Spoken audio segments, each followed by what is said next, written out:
Chapter 81. I'll take this commission. You can inform S.H.I.E.L.D. to transfer the money now.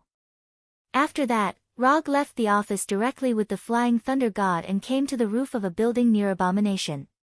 Looking down from the top of the building, Abomination was like a rampaging beast, constantly destroying and attacking the streets. Although the soldiers around him were doing their best to attack Abomination, they did not cause any harm to Abomination.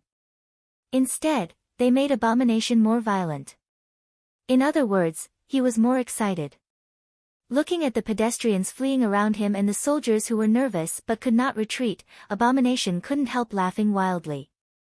This perfect body. This powerful strength. This feeling of dominating everything. This is the future I really want. I am God.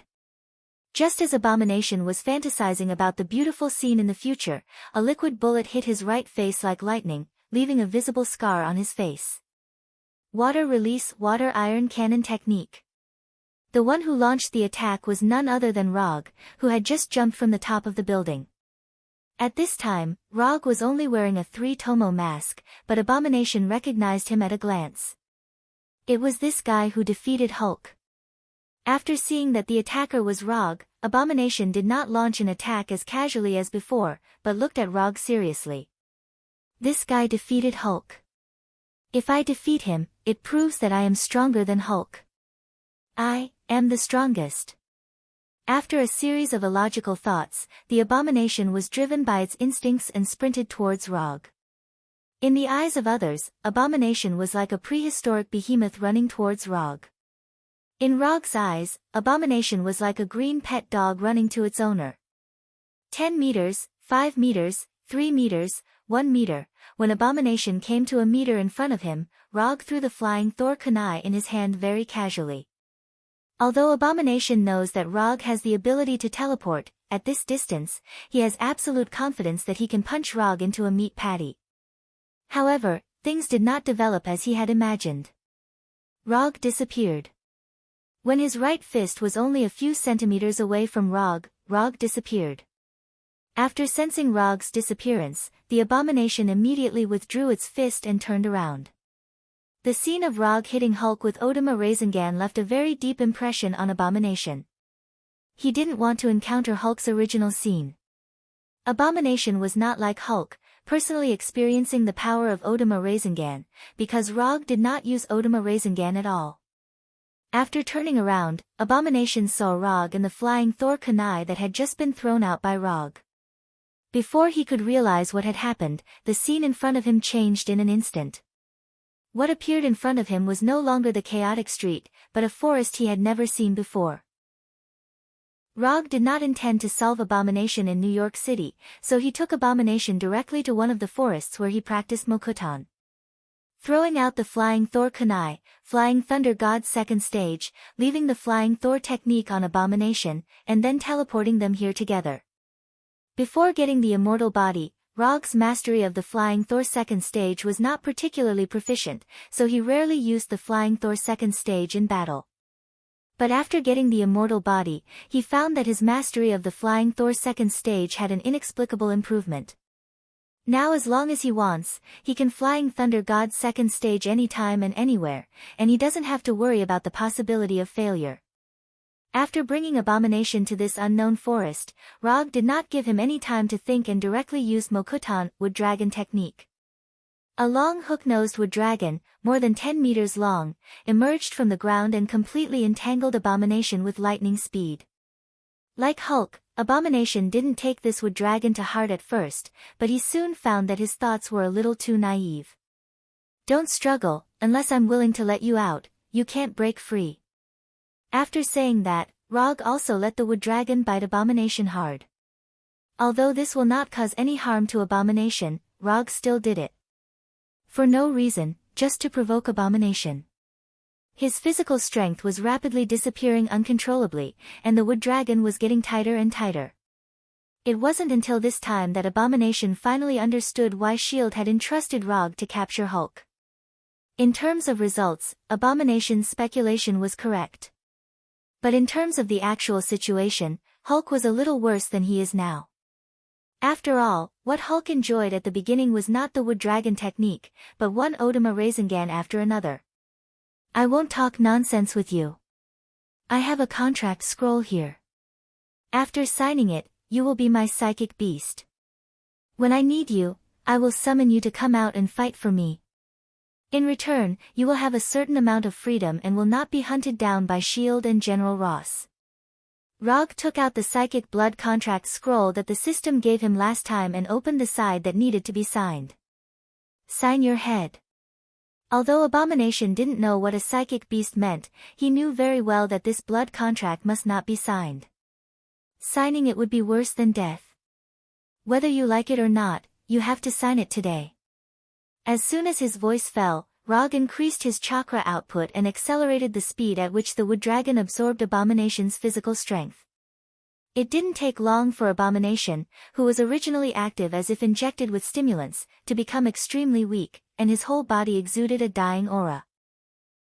When the wood dragon left Abomination, the nearly 4-meter-tall Abomination fell forward uncontrollably, making a low sound of falling to the ground. I'll ask you again, are you going to sign it or not? Even though the Abomination couldn't even stand up, he still expressed his opinion clearly.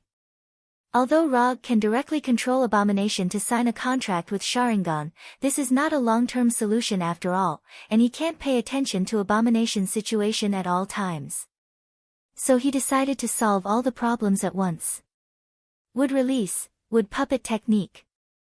A 5-meter-tall wood arhat emerged from the ground, and then came in front of Abomination, and beat Abomination violently. Time passed little by little. After being deeply touched by Wood Arhat's iron fist of love, Abomination used the fingers of his right hand to touch some of the green blood flowing out of his body, and seriously wrote his name on the blood contract scroll.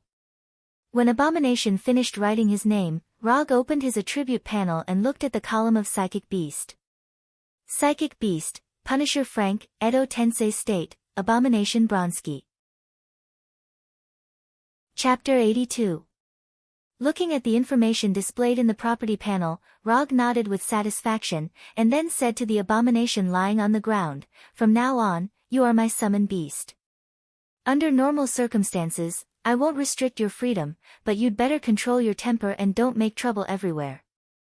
In addition, when I summon you, you'd better listen to the arrangement. Someone will come to you later, and he is also my man. As for whether you two plan to live together or live separately, it's up to you. Finally, a warm reminder, don't try to escape. If I find out, I'll let you have a good talk with Makujin and let it correct your wrong ideas." After explaining, Rog returned to his office with the Flying Thunder God, and then informed Punisher to go to the forest to pick up the Abomination. The matter with the Abomination has come to an end for the time being. As long as S.H.I.E.L.D. sends the reward, the commission will be completely completed. He now has a total of 73 ninja coins unspent. If he adds the 30 ninja coins entrusted to him, his unspent ninja coins has once again returned to the 3-digit level. With the Sage Body and the 2 accompanying would release ninjutsu, his need for ninjutsu has further decreased. Whether it is attack or control, he now has enough means, and for the time being, there is no lack of firepower or control skills. After thinking about it, he opened the exchange page of the system and focused his attention on the basic ninjutsu on the first page of the exchange page. Transformation Jutsu. One of the 3 ninjutsu taught by the ninja school, the basic of the basic ninjutsu. Ninjas who don't know transformation jutsu are not even qualified to graduate from the ninja school. But it is such a basic ninjutsu that Rog has never exchanged. Clone jutsu, he only exchanged for substitute jutsu, and he also studied substitute jutsu to the extent of instinct. He will definitely not exchange for clone jutsu. He already has shadow clone jutsu, and exchanging for clone jutsu is purely a waste of ninja coins. Compared with clone jutsu, transformation jutsu is undoubtedly much more practical, and the future improvement may be greater. When the shape-shifting technique was unleashed to its limits, it could even cause the chakra primogenitor to reveal a flaw in an intense battle. Just as Rog was thinking about whether he should exchange for the shape-shifting technique, he received a transfer message on his phone. It was a transfer of $100 million. At the same time when the mobile phone received the transfer information, the commission in the system became completed, and the 30 ninja coins were transferred to his account. Transformation jutsu only costs 30 ninja coins, so he finally exchanged for this ninjutsu that may play a great role in the future. Transformation technique. By condensing chakra to change one's appearance, one would be able to transform into someone else. Ordinary methods would not be able to see through it. Other than turning into other people, they could also turn into animals or objects. Whether it was transforming into a human, an animal, or an object, it was only a change in appearance, not a change in essence. This meant that even if he transformed into Hulk's appearance, he would not have the same physique and strength as Hulk. For special agents or spies, the transformation technique could be considered a rare divine skill. But for Rog, who likes to fight head-on, the biggest meaning of the transformation technique is to confuse the enemy. After confirming the chakra operation of the shape-shifting technique, he began his first shape-shifting technique. Bang! When the white smoke dissipated, the person sitting on the chair became Natasha, who Rog had just seen. Just by looking at the appearance, there is no problem. But this jutsu is a bit too weak. The effect of the jutsu will be lifted if I endure a little bit of a violent attack. It is enough to scare people. As for the rest, Rog stopped the messy thoughts in his mind and lifted the effect of the shape-shifting technique. Time flew, and a year passed in the blink of an eye. During this year, Rog continued to receive some commissions from time to time as usual to earn some ninja coins for himself. Most of the time, he spent on the study and mastering of the 2 Kekkei Genkai Sharingan and would release, making these 2 Kekkei Genkai a part of himself. After the end of the day's practice, Rog opened his property panel and looked at his current status. Host, Rog Profession, Ninja Talent, No Seal Technique, 7 Attribute Chakra Kekkei Genkai, 3 Tomo Sharingan, Would Release Physique, Senju Body, Senju Hashirama, Ninjutsu, Substitution Jutsu, Body Flicker Jutsu, Hold Jutsu, Shadow Clone Jutsu, Flying Thunder God, Level 2, Chakra Perception, Rasengan, Self-Taught, Odama Rasengan, Self-Taught, Summoning, Transformation Wood Release, Wood Dragon Technique, Wood Human Technique Lightning Release, Chidori, Chidori Sharp Spear, Chidori Flow Fire. Release, Grand Fire Annihilation Water Release, Water Iron Cannon Genjutsu, Dark Walk Sharingan Genjutsu, False Memory Taijutsu, Strange Strength Chakra Amount, One Tail Summon Beast, Punisher Frank, Edo Tensei, Abomination Bronski Unconsumed Ninja Coins, 256 Ninjutsu hasn't changed much, it's still the same ninjutsu from a year ago. In terms of ninja coins, he didn't accept many commissions this year and only earned more than 100 ninja coins. Rog originally intended to let Punisher and Abomination accept the commission together, but he found that the system perfectly avoided this loophole. If he didn't accept and execute the commission himself, the system wouldn't pass it at all.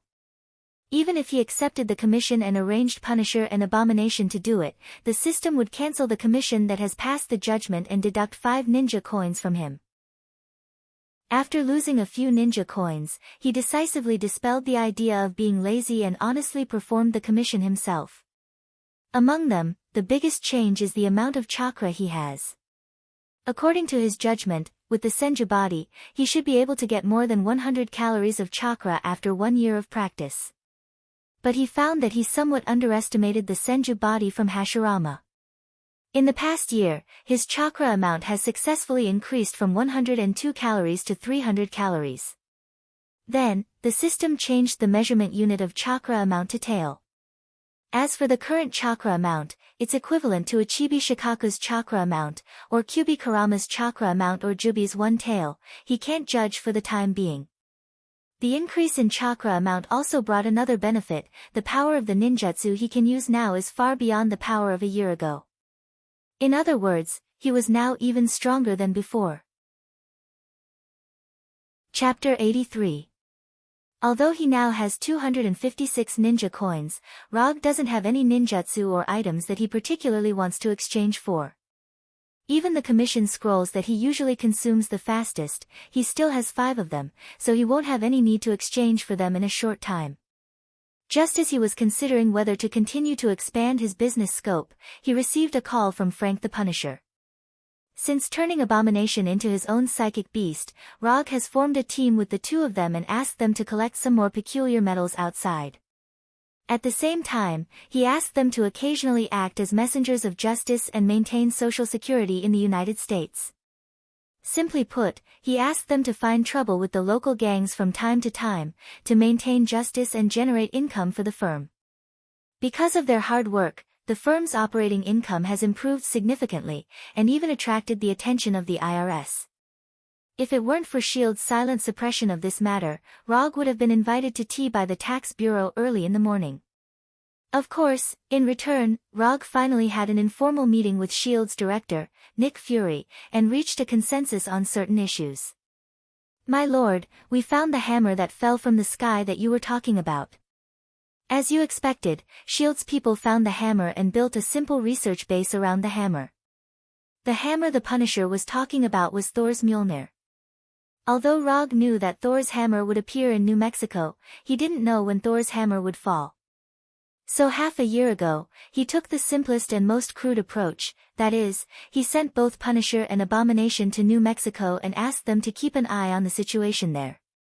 Waiting really paid off. After hanging up the call from Punisher, Rog began to sense the flying Thor technique on Punisher. Thor, we're finally going to meet. I hope you can bring me some unexpected surprises." When Punisher ended the call with Rog, a strong man with long blonde hair suddenly broke into the research base, quickly knocked down the guards in the base, and quickly approached Thor's hammer in the middle of the research base. This guy is good. Obviously, he has received professional combat training. The guards inside can't stop him. The speaker is Abomination Bronsky, who is nearly 4 meters tall. At this time, Abomination has no previous fierce and arrogant attitude. After signing a psychic contract with Rog, Abomination escaped several times, but the results of the escape were not good. The best escape result was that he even saw the border of Canada. At that time, Abomination was trained by the combination of Wood Arhut and Wood Dragon for a whole month, and then he completely gave up. "This is S.H.I.E.L.D's business. We don't have to do anything, we have to make sure that the hammer is not taken away." The Punisher also noticed Thor, who was rampaging in the research base, but he didn't take Thor seriously.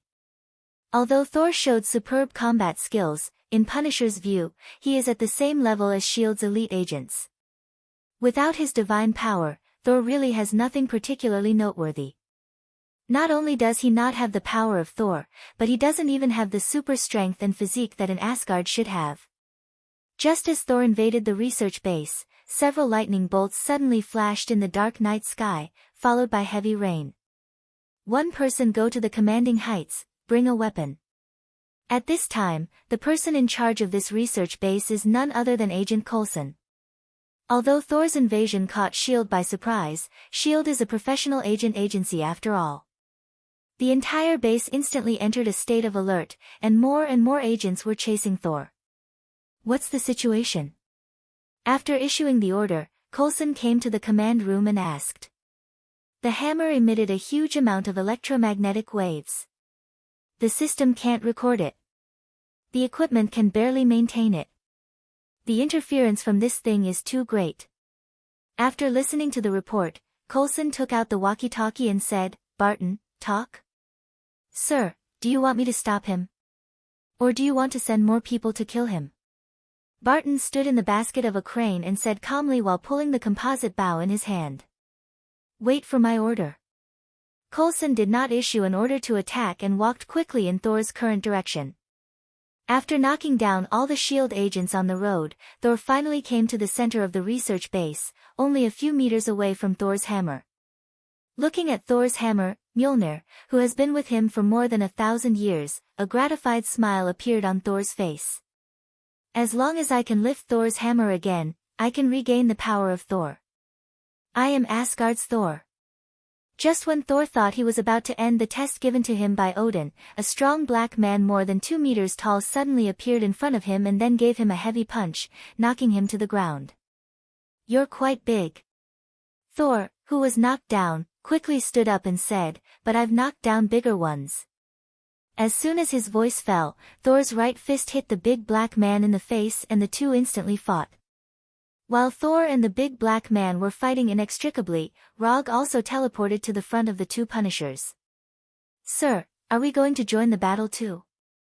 Abomination immediately asked after seeing Rog appear. Although he had been severely trained by Arhut and Wood Dragon for a month, Abomination was still the same Abomination who was eager to fight. But before the battle, he would ask for Rog's permission. "No, I'll take care of things here. You can continue with your previous entertainment activities." The entertainment that Rog mentioned was the work of the Punishers and Abominations to generate income for the firm. For them, this is a job that will make both of them happy. Regarding Rog's arrangement, the Punishers and Abominations had no objection and left immediately. Looking at Thor, who was hugging and rolling with the big black man in the mud, Rog silently used chakra to perceive Thor's state. "This seal is ridiculously strong. Thor doesn't seem to have much problem on the surface, but in his body, there is an incredibly powerful seal. This seal not only completely sealed the power of Thor in Thor's body, but it also suppressed his Asgard physique to a very low level. That feeling is like suppressing a heavyweight boxing champion with a height of more than 2 meters to the state of a newborn baby." Just when Rog was shocked by the seal in Thor's body, Thor knocked the big black man to the ground with a beautiful flying kick, and then kicked the big black man hard on the head. After doing all this, Thor, covered in mud, came to Thor's hammer Mjolnir and grabbed the handle of Thor's hammer with a smile on his face. Then, there was no then. Tani used both hands and all the strength of his body, but Thor's hammer remained motionless and showed no signs of moving. After trying for dozens of seconds, Tani looked incredulously at the night sky shining with lightning and roared at the sky with incomparable grief and indignation. Whether it was Coulson, Barton, or other S.H.I.E.L.D. agents, they all silently watched Thor kneeling on Thor's hammer at this time. "Okay, the show is over. Ground units, assault." Looking at Thor, who seemed to have lost his soul, Coulson raised the walkie-talkie and issued new instructions. At this moment, a flying Thor kunai shining with silver-white light flew towards Thor's hammer like lightning. When the flying Thor kunai hit Thor's hammer, Rog appeared in an instant and held the flying Thor kunai. "Is this Thor's hammer?" Rog ignored Thor next to him, and ignored Coulson, Barton, and others who were condescending, and directly held the handle of Thor's hammer, and then his right hand suddenly exerted force. Kacha! Thor's hammer, which had not moved since it fell, suddenly moved. Chapter 84. Once again, it was time for the necessary part of every novel that was published. First of all, I would like to thank all the readers for their support. If it wasn't for all of you, this novel wouldn't have been promoted all the way to the top. It wouldn't have been able to complete the recommendation process and be published on the front page. Thank you to all the readers for your recommendation tickets, collections, comments, and gifts. I've read all the chapters and reviews you left behind. Thank you for all your suggestions. Then, I would like to thank the Mr. Long Guang. Even though the recommendation results weren't ideal, he still arranged for a follow-up recommendation. This gave the novel more exposure and allowed Apprentice to complete his dream of being published on the front page. Therefore, I would like to sincerely thank Mr. Long Guang. Thank you for your support and support. Finally, it was time to act pitiful. Readers who had been reading the novel should know that Apprentice wasn't acting pitiful. He was really pitiful. Every day, he would work overtime until midnight and could barely write a chapter when he got home. Therefore, he still owed all the readers 15 chapters.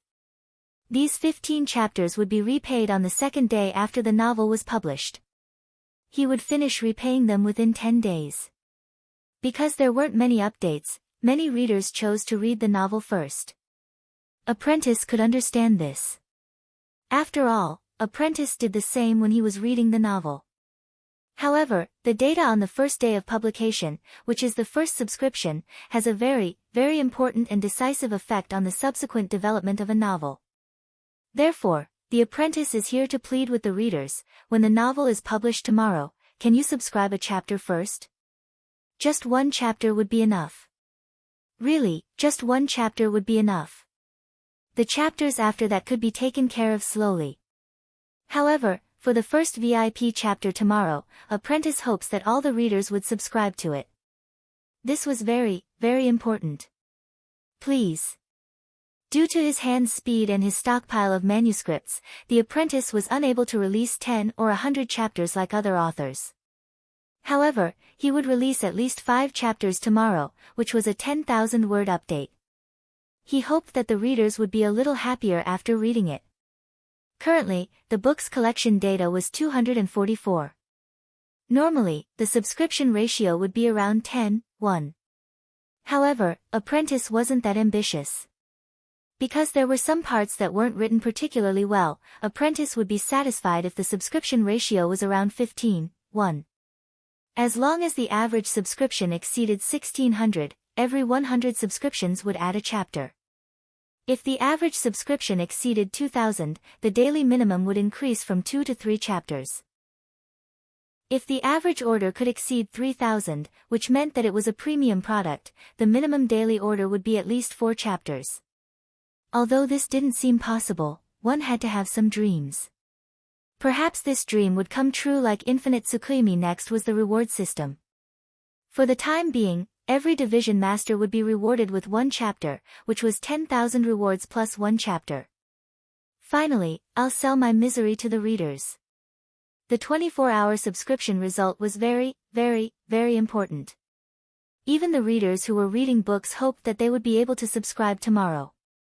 This was very, very, very important. Please, everyone.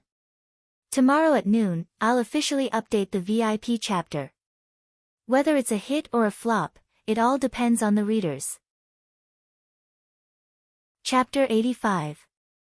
Thor's hammer didn't move much and the sound it made when it moved was very weak.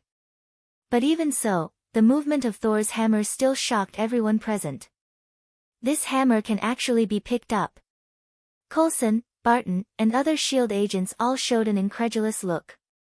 After discovering Thor's hammer, they tried various methods to try to move Thor's hammer. But no matter what method they used, Thor's hammer didn't show any signs of movement, as if it was connected to the whole earth. Coulson, Barton, and others just felt incredible, but as the former owner of Thor's hammer, Thor was completely shocked at this time. No one knows Thor's hammer better than him. It is precisely because of this that he was shocked by the scene in front of him. In Thor's memory, except for himself and Odin, no one can lift Thor's hammer. I have really been abandoned, even Thor's hammer is not willing to recognize me. Thor's hammer would rather be lifted by a stranger than return to my hands. I really am. Rog didn't know what Thor was thinking in his mind, and he was also in a state of confusion. What's going on? Didn't they say that there was Odin's spell on Thor's hammer? Didn't they say that only people with a pure heart and justice can lift Thor's hammer? Didn't they say that as long as you can lift Thor's hammer, you can have Thor's power? Is there a bug in Odin's spell? Before Rog could figure out what was going on, Thor's hammer in his hands suddenly became extremely heavy, and then it fell directly to the ground with a bang. At the moment when Thor's hammer fell to the ground, a blue lightning bolt as thick as a bucket fell from the sky and directly struck Rog. Boom! The lightning directly hit the Thor's hammer on the ground, and the raging electric current created a tornado-like airflow, blowing the people around it away. When the lightning was about to hit him, Rog left the place with the flying thunder god and returned to the small hill outside the base.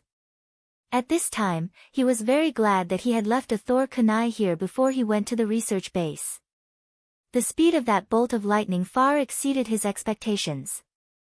If he hadn't left behind the flying Thor kunai in advance, he would have been the first person to be struck by lightning while raising the Thor's hammer. Although Rog was far away from Thor's hammer, the lightning did not seem to intend to let him go. The night sky, which was already filled with thunder and lightning, was suddenly enveloped by bolts of lightning. The entire night sky became as bright as day.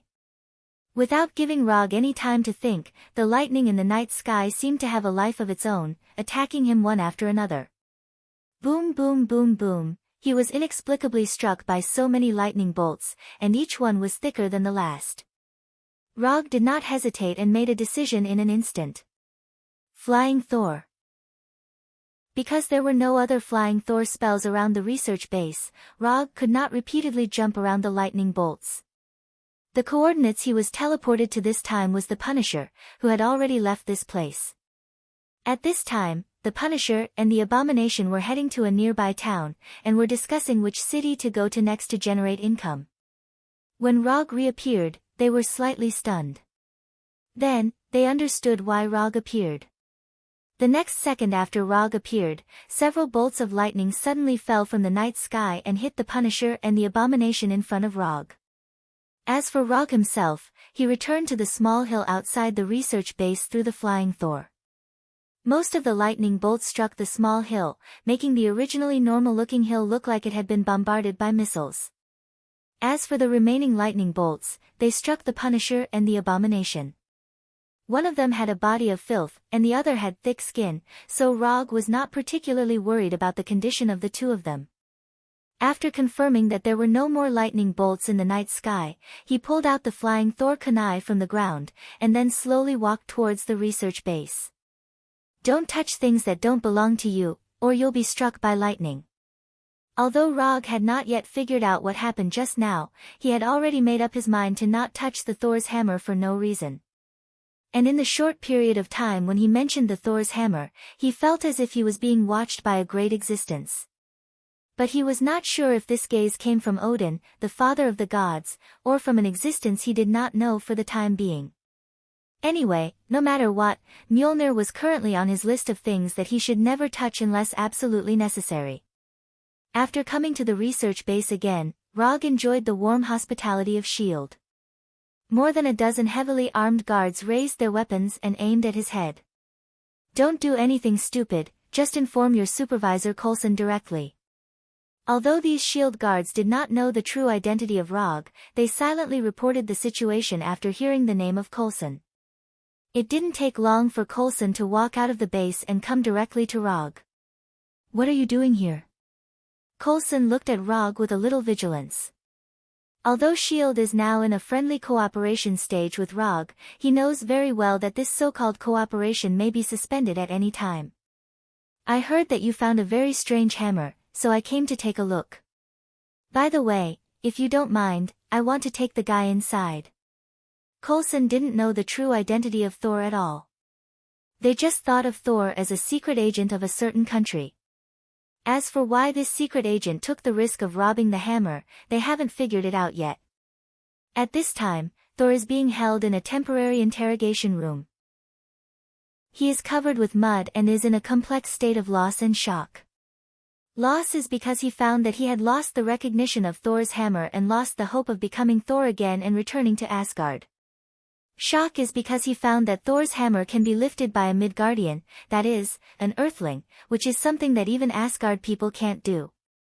If Rog hadn't been attacked by lightning, Thor would have even thought that Thor's hammer had found a new master for himself.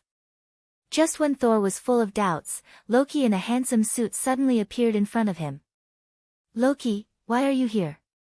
Seeing his brother suddenly appear in front of him, a look of hope appeared on Thor's face. I came to see you, Loki said in a low tone. What's the matter? Is something wrong with Jotunheim? Let me explain to my father. Thor said in a hurry, he had never been so eager to see his father. But Loki's next words immediately made him fall into the abyss of despair. Father is dead. Chapter 86. Loki's words were like a bolt from the blue, striking Saul's body, causing him to be completely stunned. Father is dead? Odin, the father of all gods, is dead? Then, uncontrollable sadness and annoyance welled up in his heart. What? Thor asked in an extremely sad tone. Banishing you, coupled with the threat of war, made him unable to bear it any longer. Don't blame yourself, I know you love him, I want to tell him, but he won't listen. Listening to Loki's words, Thor couldn't help but shed tears from the corners of his eyes. Knowing that you can no longer lift Thor's hammer, but still putting Thor's hammer beside you, this is too cruel. The burden of the throne now falls on me. Then can I go home? Thor asked in a pleading tone that he had never used before. The condition of the armistice agreement is that you must be banished. Yes, but we can find a way. Mother also forbids you to go back. Although they grew up in the same family, it has to be said that in terms of IQ, Thor is suppressed by Loki. But this is also where Loki's talent lies. After all, people with too low IQ can't become the god of trickery. See you never, brother. I'm sorry. No, I'm sorry. Thank you for coming. After completely fooling Thor, Loki left the interrogation room with satisfaction and came to the vicinity of Thor's hammer. After a friendly exchange, Coulson finally agreed to let Rog take Thor away. Just as they were heading to the interrogation room, Rog saw Loki trying to lift Thor's hammer. That guy is trying to lift Thor's hammer, aren't you going to do anything about it? At this time, Loki was in a state of magic invisibility, and the surrounding shield staff did not notice his existence at all. Which guy? Coulson followed Rog's gaze, but he saw nothing. It's that guy in a suit with black hair. Although Rog had never seen Loki before, he was 100% sure that the person who was trying to lift Thor's hammer was Loki. Forget it, there's no point in telling you. After saying that, Rog went straight to the aisle near Thor's hammer and said to Loki below, "You're Thor's brother, right? I think it's better if you don't lift Mjolnir. You'll be struck by lightning if you do." Loki didn't expect that someone would be able to see through his invisibility spell. What surprised him even more was that Rog actually knew about his identity and Thor's hammer. "Who are you?" Loki withdrew his hands and silently put them into his suit jacket, ready to pull out the dagger at any time. "My name is Rog, I'm a ninja." Ninja? What kind of occupation was this? Loki thought that Rog was a sorcerer like himself, so he could see through his invisibility spell so easily. In the eyes of Coulson and others, Rog seemed to be talking to the air at this time. But as an experienced agent, Coulson immediately reacted and quietly arranged for SHIELD staff to scan the environment near Thor's hammer. After looking at Rog carefully, Loki didn't say a word and turned away. A strange guy came out of nowhere, and he didn't look strong at all. He was a low-level existence that didn't need to be cared about at all. Rog didn't stop Loki from leaving, but silently observed the energy around his body that couldn't be detected by the naked eye with Sharingan, and memorized the way this energy worked that he had never seen before. Is this Asgard's magic? Interesting. When Loki's figure completely disappeared, Rog turned to Coulson and said, "That guy is gone." Next, it was a routine release procedure. The only thing worth noting was that when leaving the research base, Thor silently took a notebook placed on the table. "I didn't expect you to have talent in this area." SHIELD staff didn't notice Thor's little move at all, allowing him to easily take away the notebook that belonged to Dr. Jane Foster. "Why can you lift Mjolnir? And, why did you come to save me?" "These questions, I'll answer you later. What you need now is to change into clean clothes and solve your food problem by the way."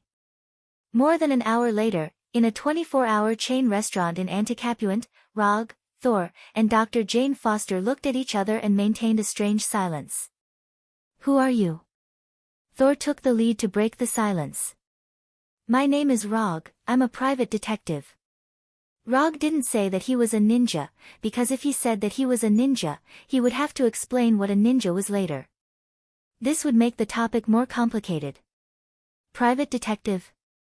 Obviously, whether it was a ninja or a private detective, Thor didn't understand either.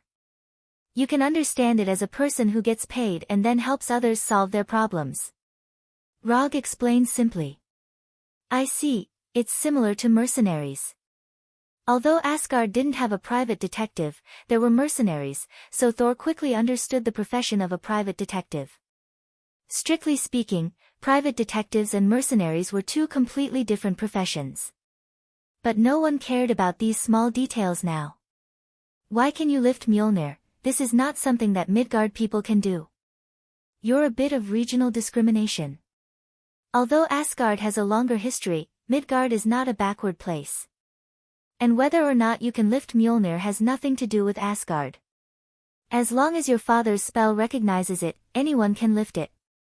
Dr. Forster, who was sitting next to Thor, looked at Thor and Rog with a confused expression. She knew every word that Thor and Rog said, but she didn't understand the meaning. My father. Thor's expression suddenly became lonely. I saw your brother just now, he's quite handsome, but a bit cunning, he's not an honest person. Loki has always been like this, he likes to play pranks since he was young. When he mentioned Loki, Thor's lonely face showed a hint of relief.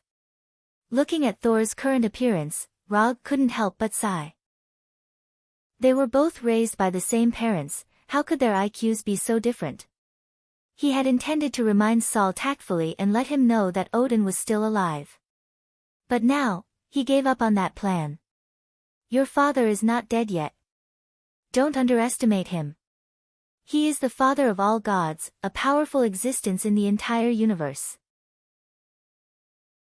Chapter 87. My father isn't dead? Thor's voice became agitated. Of course. You have to have some faith in your father. The name Father of Gods is not just a title. Without enough strength, the others in the universe will not recognize the title of Father of Gods. Hearing this, Thor calmed down a little and began to think seriously. After eliminating some subjective thoughts, he felt more and more that Rog's words were correct. The main reason was that Loki had too many bad records, so after calming down, Thor quickly noticed the loopholes. Then how can I go back? Thor asked the question he was most concerned about. I don't know. Thor thought that Rog knew how to get him back to Asgard, but Rog's answer instantly extinguished his hope. Actually, I also want to go to Asgard. So if you find your own strength, I hope you can bring me along. The reason why Rog said so much to Thor was purely because he also wanted to go to Asgard and see a world outside of Earth. The universe is so big, I want to see it. In addition, he also wanted to go to Asgard to see a civilization that was completely different from Earth, especially when it came to combat and magic. You want to go to Asgard? That's right. Looking at Rog's serious face, Thor seriously thought about it. Bringing a Midgardian to Asgard was not in line with Asgard's rules, but it was not a particularly serious matter. After thinking seriously for a few minutes, Thor finally made a decision. If I can return to Asgard, I can bring you along. However, I have a condition. I hope you can protect the people here from harm during this period of time. Although Thor was not as smart as Loki, he had lived with Loki for more than 1,000 years after all. So after figuring out some things, he knew what Loki would do next. After losing Thor's power for a few days, he finally began to understand what Odin had often told him before, the responsibility of being a king. No problem. Not to mention just protecting the people here, even if Thor asked him to deal with Loki, he would not refuse. After reaching an agreement with Thor, Rog left the restaurant and booked a room in the town's best hotel, and paid the room fee for a week in one lump sum. Rog wanted to book a room for Thor, but after thinking of Thor's Dr. Jane Foster, he silently gave up the idea. With Thor's appearance, even if he was unfamiliar with the place and had no money, he would never live on the streets. After all, this kind of man with a strong body, handsome face, and long blonde hair was very popular with the opposite sex in this country. In the next few days, Thor stayed with Dr. Jane Foster, teaching Dr. Jane Foster about the universe, and at the same time, trying to learn about the Earth. In the evening, Thor usually stayed with Dr. Jane Foster. During the day, he would appear beside Rog. Although he had lost the power of Thor that he was proud of, and Asgard's innate strong physique had been suppressed to the level of ordinary people, Thor did not sink because of this. It was because he was now in the weakest period of his life that he needed strength more. Although he did not have the strength of the past, Thor quickly adapted to his current state and showed the fighting qualities that a top warrior should have. That punch just now was good, as expected of Asgard's former Thor. In order to make the battle more fair, Rog did not use chakra, nor did he open Sharingan. Your fighting skills are also very good, and there are not many people in Asgard's royal guards who can have your skills. While Rog and Thor were learning from each other, Thor's friends, 3 warriors of Sengoku and Sif came to Earth with the help of Heimdall. If possible, Sif and others would not want to go to Earth in a way that violates the king's orders. But there is no other way, who told Loki to sit on the throne of Asgard now. The huge energy of Bifrost connecting the two worlds not only attracted the attention of S.H.I.E.L.D., but also Rog's attention. That thing just now should be Bifrost, it looks like someone is looking for you. Rog pointed to the funnel-like spiral cloud in the distance. Yes, it's Bifrost that is teleporting. Thor's eyes instantly became serious, looking at the spiral cloud in the distance with a dignified expression. Thor thought that the person who came this time was sent by Loki, but when he saw that it was Sif and others who were teleporting, the dignified expression on his face disappeared in an instant. In Asgard, in addition to his parents and Loki, he trusts the three warriors of Sengoku and Sif the most. However, before he had time to talk to Sif and others, Bifrost opened again, sending the real enemy over. At the end of Bifrost's second teleportation, Rog used Chakra's perception to perceive the target of the teleportation. This almost cheat-like energy intensity is worthy of the destroyer specially built by Odin. Get ready for battle, the destroyer is here. Rog silently reminded Thor. When the flying dust raised by the teleportation gradually dissipated, Coulson and others, who had rushed over, finally saw the true appearance of the destroyer. Is it a robot made by Stark? I don't know, that guy wouldn't tell me anything. Coulson took the handheld loudspeaker from the S.H.I.E.L.D. agent next to him, came to the destroyer, and said loudly, "Hello, your weapons and equipment are not registered, please identify yourself immediately." The advancing destroyer stopped silently after hearing Coulson's words, and then opened the armor on its face. Just when Coulson and others thought that the destroyer would identify itself according to their request, they saw the flame-like orange-red light shining on the destroyer's body. Then, there was a powerful high-temperature beam of light. Boom! It only took a few seconds for the destroyer to blast the S.H.I.E.L.D. vehicle in front of him into wreckage, and then he walked straight towards the town. Meet the enemy outside the town, you should know better than me what kind of power the destroyer has. If we fight in the town, even if we win, the town will probably be gone. Sensing the power of the high-temperature beam just fired by the destroyer, Rog turned to Thor and said, "We are responsible for stopping the destroyer, you are responsible for evacuating the town's residents." Thor did not refuse Rog's suggestion to meet the enemy outside the town, but he did not intend to let Rog participate in this battle. This is Asgard's business, and it should be solved by Asgard's people. No, the weak guy is responsible for evacuating the residents. You are the weakest here, so you are responsible. Chapter 88. The weakest guy was in charge of evacuating the town's residents. Thor had lived for more than 1,000 years, but this was the first time he had heard someone say this to him. I like this guy, ha ha ha. Volstagg, one of the three warriors of Sengoku, patted Thor on the shoulder, then put his axe on his shoulder and laughed as he walked out of the town. Being weak is a sin. You can slowly get used to this now. Fandral, one of the three warriors of Sengoku, did not laugh like Volstagg, but he turned his head and gave Thor a look that said, you know what I mean. As for Hogg, he did not say anything. He just sighed silently, then took the warhammer in his hand and followed Volstagg, who was the first to leave.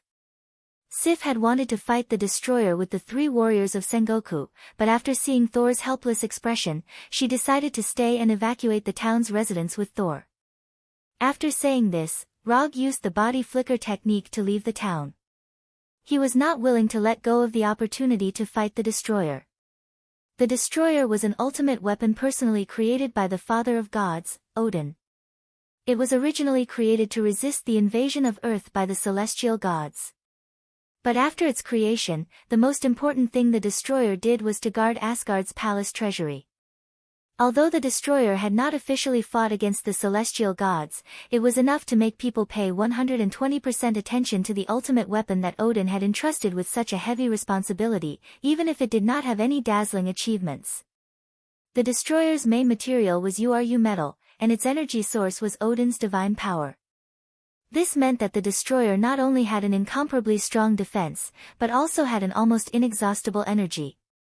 Looking at the destroyer's height of more than 6 meters and its body that was emitting a silver-white light, the first thought that came to Rog's mind was not that the destroyer was very strong, but that it should be very valuable. Just as Rog's mind was filled with thoughts that he should not have had, the destroyer opened its face armor, and then a powerful high-temperature light beam shot out. Boom! The high-temperature beam hit the ground where Rog had just stood, leaving a 3-meter-wide crater in the ground. As for Rog himself, just as the high-temperature beam was about to hit him, he used the body flicker technique to change his position. After dodging the high-temperature beam of the destroyer, Rog bit his right thumb and slapped it directly to the ground. Spirit communication technique. With his right palm as the center, a complicated psychic formation appeared on the ground, followed by 2 clouds of white smoke of different sizes. The Punisher and Abomination were summoned. The Punishers and Abominations were originally attacking a notorious gang and were about to achieve victory. However, at this critical moment, they were summoned by Rog. Ever since they became Rog's spiritual beasts, this was the first time they were summoned in battle. The Punisher did not think too much about the fact that he had summoned it out. His expression was as calm as ever. Compared to the Punisher's calm expression, the Abomination was incomparably excited. He could finally enjoy the thrill of battle. Finally, I don't have to bully those weaklings anymore. Finally, he could enjoy the battle to his heart's content. After listening to Rog's instructions, the Abomination rushed toward the destroyer without saying a word. At the same time, it let out a series of excited roars. Just as the Abomination was about to pounce on the destroyer like a hungry wolf, a dull and heavy sound suddenly came from its body. Bang! The Abomination did not realize what had happened at all. It only felt an indescribable pain in its abdomen, and then it was blasted away. Facing the menacing Abomination, the destroyer did not do much. It did not even continue to shoot the high-temperature beam.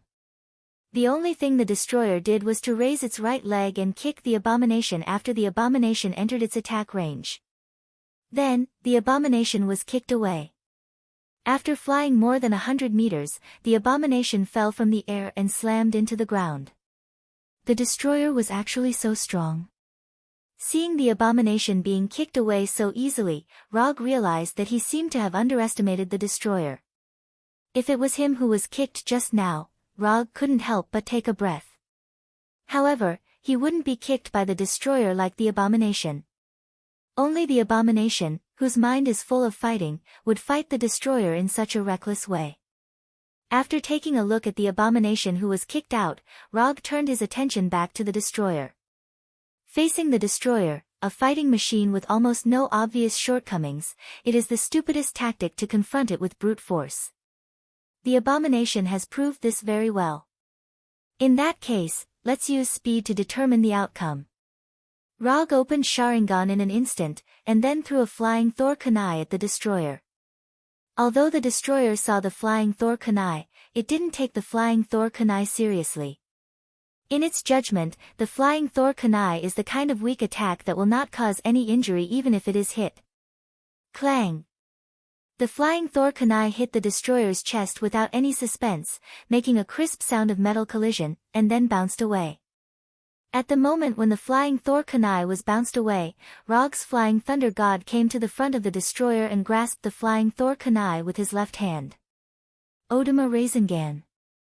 An Odama Rasengan with a diameter of 1 meter appeared in Rog's right hand, and then hit the destroyer's chest fiercely.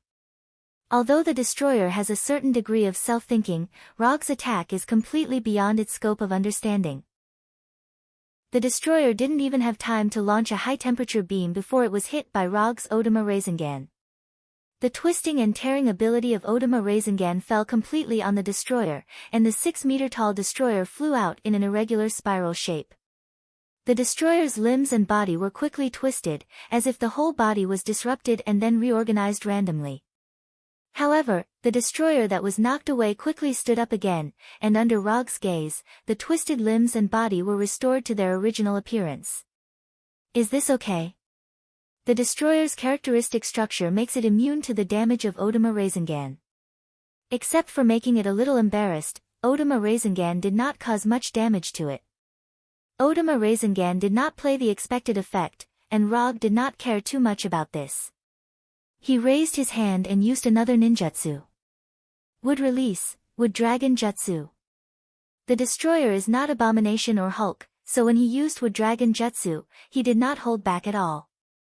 Nearly 20 meters long, the long hook-nosed wood dragon sprang out of the ground, like a python that catches its prey, tightly entwining the 6-meter-tall destroyer. Chapter 89. It was the same entanglement effect, but when the wood dragon entangled the destroyer, it was obviously more strenuous than when it entangled the Hulk and the Abomination. This also caused Rog to have to increase the output of chakra of the wood dragon technique. The destroyer was more difficult to deal with than the Abomination and the Hulk because there was no such thing as physical strength in the destroyer. Therefore, the longer the destroyer was entangled with the Abomination and the Hulk, the less physical strength they had. Although the wood dragon could not absorb physical strength from the destroyer, in addition to absorbing the target's physical strength, the wood dragon could also absorb the energy in the target's body. However, when the wood dragon began to absorb the energy in the destroyer's body, an unexpected scene happened. The wood dragon successfully absorbed the energy in the destroyer's body, but as soon as the energy from Odin was absorbed, the nearly 20-meter-long wood dragon burned. In an instant, the hook-nosed wood dragon turned into a fire dragon. This sudden flame not only exceeded Rog's expectations but also caused the 3 warriors of Sengoku behind him to look at each other. On the way here, the 3 warriors of Sengoku first witnessed the Abomination descend from the sky and then the destroyer being sent flying by Rog. When they finally arrived at the battlefield where Rog and the destroyer were fighting, they saw the wood dragon entangling the destroyer instantly turn into a fire dragon. Although the 3 warriors of Sengoku had never fought against the destroyer, they knew very well how powerful this ultimate weapon that Odin had personally created was. But at this moment, they watched helplessly as the destroyer was restrained by Rog, an earthling.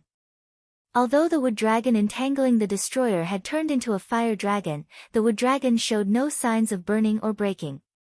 The reason why the wood dragon could still entangle the destroyer tightly was that Rog was frantically outputting his chakra. After his chakra unit changed from a card to a tail, he thought that he would not need to worry about the amount of chakra for a long time. But now, he realized that his idea was a little too naive. After maintaining it for more than 10 seconds, Rog decisively gave up on maintaining the wood dragon spell. Without the infusion of Rog's chakra, the burning wooden dragon quickly showed signs of burning. Its nearly 20-meter-long body was continuously corroded by the flames and was torn apart into pieces of burning wood. Seeing this, the 3 warriors of Sengoku could not help but sigh. If the wood dragon had held on for a while longer, perhaps the destroyer would have stopped because of the lack of energy. Although this possibility wasn't high, it wasn't impossible. When the wooden dragon wrapped around the destroyer shattered into pieces of burning wood, Loki, who was sitting on the throne of Asgard's palace, suddenly stood up. This earthling was more difficult to deal with than he had imagined. Loki, who was holding the Gungnir, looked at Rog seriously through the destroyer's perspective. He quickly made a decision and headed to the Bifrost. Without the entanglement of the wood dragon, the destroyer also regained its ability to move. Just as the destroyer was about to use the high-temperature light beam to eliminate Rog, the obstacle, Rog in front of it silently formed a seal. Forming seals was not necessary for Rog. It was just that in order to make the following scene more ritualistic, he decided to add such a link at the last minute. The moment Rog finished forming the seal, a huge wooden figure more than 25 meters tall crawled out of the ground like an ancient beast. Mokutan wood puppet technique.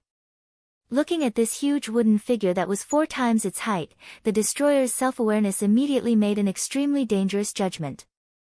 Since absorbing the energy in the destroyer's body would cause the wood dragon to catch fire, there was no need to use the wood dragon to absorb energy. If the advantage of the wood dragon spell was to control the target and absorb energy, then the advantage of the wood puppet technique was its extremely strong physical influence. Even if you have a body made of URU metal. Even if you have Odin's divine power as a source of energy. Today, I will definitely reform you. With a thought, the godlike wooden figure Arhat raised his fists. Boom boom boom boom boom, F***CK tactics and strategies, and F***CK combat skills. The bigger the fist, is the truth. Under Rog's control, the wooden figure Arhat seemed to have transformed into a bodhisattva praising the Gatling gun of Nanwu. Its fists were like 6 big, clean pipes that were spinning 3,600 times per second. Great compassion to the world, physical conversion to my Buddha. Da. Clearly under the scorching sun, the 3 warriors of Sengoku felt a chill from the bottom of their hearts. Is this guy really human? He must be an evil god that had transmigrated from a different dimension. How could this kind of person appear in Midgard? He should be conquering the universe, not staying in this weak chicken country where the average combat power is less than 5. At this time, Rog did not know what the 3 warriors of Sengoku were thinking. There was only one thought in his mind, and that was to blast the annoying silver-white human-shaped self-propelled armor in front of him into the block form that metal should have. The sound of missiles exploding continued to ring out, and the ground continued to vibrate with palpitating vibrations.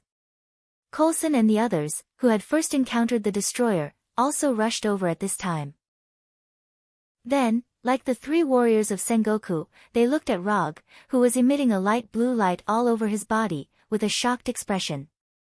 In order to maintain the tyrannical and unreasonable influence of the wooden figure Arhat, Rog almost operated his chakra to the limit. Time passed little by little, and when the 25-meter-tall wooden figure Arhat finally stopped waving his fists, what appeared in front of them was a deep circular pit with a diameter of tens of meters. As for the originally majestic destroyer, its original appearance was completely unrecognizable. Even the orange-red light in the destroyer's body that seemed to never be extinguished had completely disappeared. It's finally over. When the wooden figure Arhat stopped, the people present could not help but breathe a sigh of relief. After confirming that there were no energy fluctuations on the destroyer, Rog also ended the wooden figure technique and gasped for breath. Such an intense output of chakra made him experience what it meant to be tired after being impulsive. If it were not for the sake of maintaining his image, he would not even want to stand now. He just wanted to lie on the ground and rest. Just when everyone thought that the matter had come to an end, the hammer of Thor, more than 10 kilometers away, suddenly soared into the sky and flew toward the town at a speed faster than the speed of sound. Then, a thundercloud quickly gathered in the sky, and a giant lightning bolt more than 10 meters thick struck down fiercely, making a thunderous sound that resounded for tens of kilometers. Chapter 90. After the giant lightning bolt, a powerful aura instantly enveloped the entire town. Even Rog and the others, who were a few kilometers away from the town, could clearly feel the godlike aura. Thor had returned. Sensing the powerful aura coming from the town, Rog revealed a puzzled expression. How could he retrieve Thor's power just by evacuating the townspeople? He didn't know what had happened, but he was sure that Thor had successfully retrieved Thor's power. He was even stronger than before he lost Thor's power. Thor's right hand gripped Thor's hammer, Mjolnir, and his clothes turned into Thor's armor. His red cloak fluttered even though there was no wind. Blue lightning bolts that were visible to the naked eye were swimming around his body like electric snakes. Sif and Dr. Forster couldn't help but smile when they saw Thor turn back into Thor. Sif was happy because the Thor she knew had returned. The Thor who had led them to defeat one enemy after another had returned. Dr. Forster was happy because she had witnessed Thor's resurrection from the dead. Thor's chest had been pierced, and he had turned back into a mythical figure. After regaining Thor's power, Thor wasn't as excited as he had imagined. Instead, he looked at Loki calmly. I thought you just wanted to prove that you were stronger than me, but now I realize that I don't know you at all. I can tolerate your usual pranks, and I can also overlook your usual excessive actions. But you shouldn't joke about your father's life, and you shouldn't start a war between Asgard and Jotunheim just to satisfy your desire for the throne. Loki, you've really made a mistake this time. Thor didn't expect his younger brother to appear behind him and pierce his chest with the Gungnir while he was evacuating the townspeople. I am also the heir to the throne. I can make Asgard the ruler of the 9 realms. I can let the entire universe know of Asgard's power. I will prove to my father that I am the most suitable person to become Asgard's king. It's not my fault, it's the world's. Loki still didn't think there was anything wrong with what he had done. Become Asgard's king, destroy Jotunheim's frost giants, and lead Asgard's army to conquer the 9 realms. Listening to Loki's Chinibu speech, Roger suddenly felt that his usual Chinibu actions were not worth mentioning compared to Loki's. After sensing that Saul had regained the power of the thunder god, he dragged his tired body back to the town and caught up with Loki's Chinibu speech. No, you will never become Asgard's king. As soon as his voice fell, the Thor's hammer in Thor's hand flew towards Loki like lightning. Then, it directly pierced through Loki's illusion. He left a long time ago. He should be there now. Rog pointed outside the town. When Thor looked in the direction of Rog's finger, he saw the unique teleportation beam of Bifrost. As Thor's younger brother, Loki knows Thor's character better than anyone else. So after Thor regained control of Thor's power, he left the town as soon as possible. What Saul and the others saw was nothing more than an illusion he left behind. When he returned to the town, Rog was almost deceived by Loki's illusion. If he didn't open his Sharingan and observe carefully, he wouldn't have been able to see that it was an illusion. The one who controls Bifrost now should still be Heimdall. He can help us return to Asgard. Only the guardian sword in Heimdall's hand can open Bifrost. So after seeing Loki leave through Bifrost, Thor instinctively thought that Bifrost was still under Heimdall's control. But he ignored a small problem, that is, it was the guardian sword that opened Bifrost, not Heimdall himself. As long as one has the guardian sword, anyone can open Bifrost. I hope so. Rog was not as optimistic as Thor. If his guess is correct, the one who controls the guardian sword and Bifrost is definitely not Heimdall. As Rog guessed, the one who is guarding Bifrost is not Heimdall, but a frost giant. As for Heimdall, he is firmly frozen in ice at this time. After returning to Asgard through the Bifrost Bridge, Loki came to the 2 frost giants guarding the Bifrost Bridge. Phew! Phew! 2 indestructible energy beams shot out from the tip of the Gungnir, directly turning the 2 frost giants in front of Loki into an atomic state. This is not the first time he killed a frost giant. Before leaving Asgard, he used the same method to kill the frost giant king, Laufey. Laufey never thought that he would die at the hands of his own son, Loki. The weapon that killed him was actually the Gungnir of his old enemy, Odin. If time could go back, Laufey would never have trusted Loki so easily, even if he was his own son. After taking care of the 2 frost giants guarding Bifrost, Loki went to the control panel of Bifrost and summoned the frost giant's divine artifact, the Chest of Frost. When the Chest of Frost, shining with dark blue light, appeared in Loki's hand, his skin became more like a frost giant. Only those with the bloodline of the frost giants can use the Chest of Frost. Just as Loki was trying to aim Bifrost at Jotunheim, he heard a crisp sound of ice breaking. Then, a tall figure appeared behind him and sent him flying with a punch. The one who sent Loki flying was none other than Heimdall. The reason why Heimdall became the guardian of Bifrost was not only because he had Heimdall's eyes that could perceive all things, but also because of his own strength. The guardian of Bifrost was Asgard's first line of defense. If it weren't for a moment of carelessness, Heimdall wouldn't have been frozen by Loki's Chest of Frost, and he wouldn't have lost the guardian sword that controlled Bifrost. As soon as Heimdall sent Loki flying, he heard Thor's shout.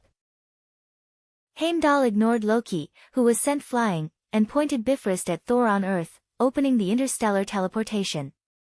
In the next second, the exit of Bifrost shone with a rainbow-like light. In the rainbow-colored light, figures emerged one after another. Thor, Sif, the 3 warriors of Sengoku, and Rog. In the end, Thor fulfilled his promise and brought Rog to Asgard. They saw Heimdall on the control panel and Loki holding the Gungnir. Chapter 91. Seeing Thor, Rog, and the others appear one by one, Loki's mood instantly became as cold as the chest of ice. If it was just Saul, he might not be a match for him. What's more, there was Rog next to Thor, who could defeat the destroyer. At this time, Loki began to regret going to Earth. Why did he stop Thor from evacuating the town's residents? Stopping Thor was one thing, but why did he have to add insult to injury? If he didn't add insult to injury, all of this wouldn't have happened. Loki, surrender. Now that things had developed to this point, Thor was still unwilling to force Loki into a desperate situation. No matter what, Loki was his younger brother, a brother who had accompanied him for thousands of years. Although this brother wasn't very obedient and would turn into a snake to scare him, he still couldn't be ruthless. Surrender? Why should I surrender? I am the evil god, Asgard, and the future king of the Nine Lands. As soon as his voice fell, the chest of ice appeared in Loki's left hand. In an instant, Loki's skin turned dark blue like a frost giant, and an extremely cold aura that seemed to be able to freeze the soul gushed out from his body. The moment Loki summoned the chest of ice, Thor didn't hesitate and directly threw Thor's hammer at Loki. Thor's hammer had just flown a short distance when it was hit by the ice energy from the chest of ice. In the blink of an eye, an icicle several meters in diameter appeared in front of Thor and the others.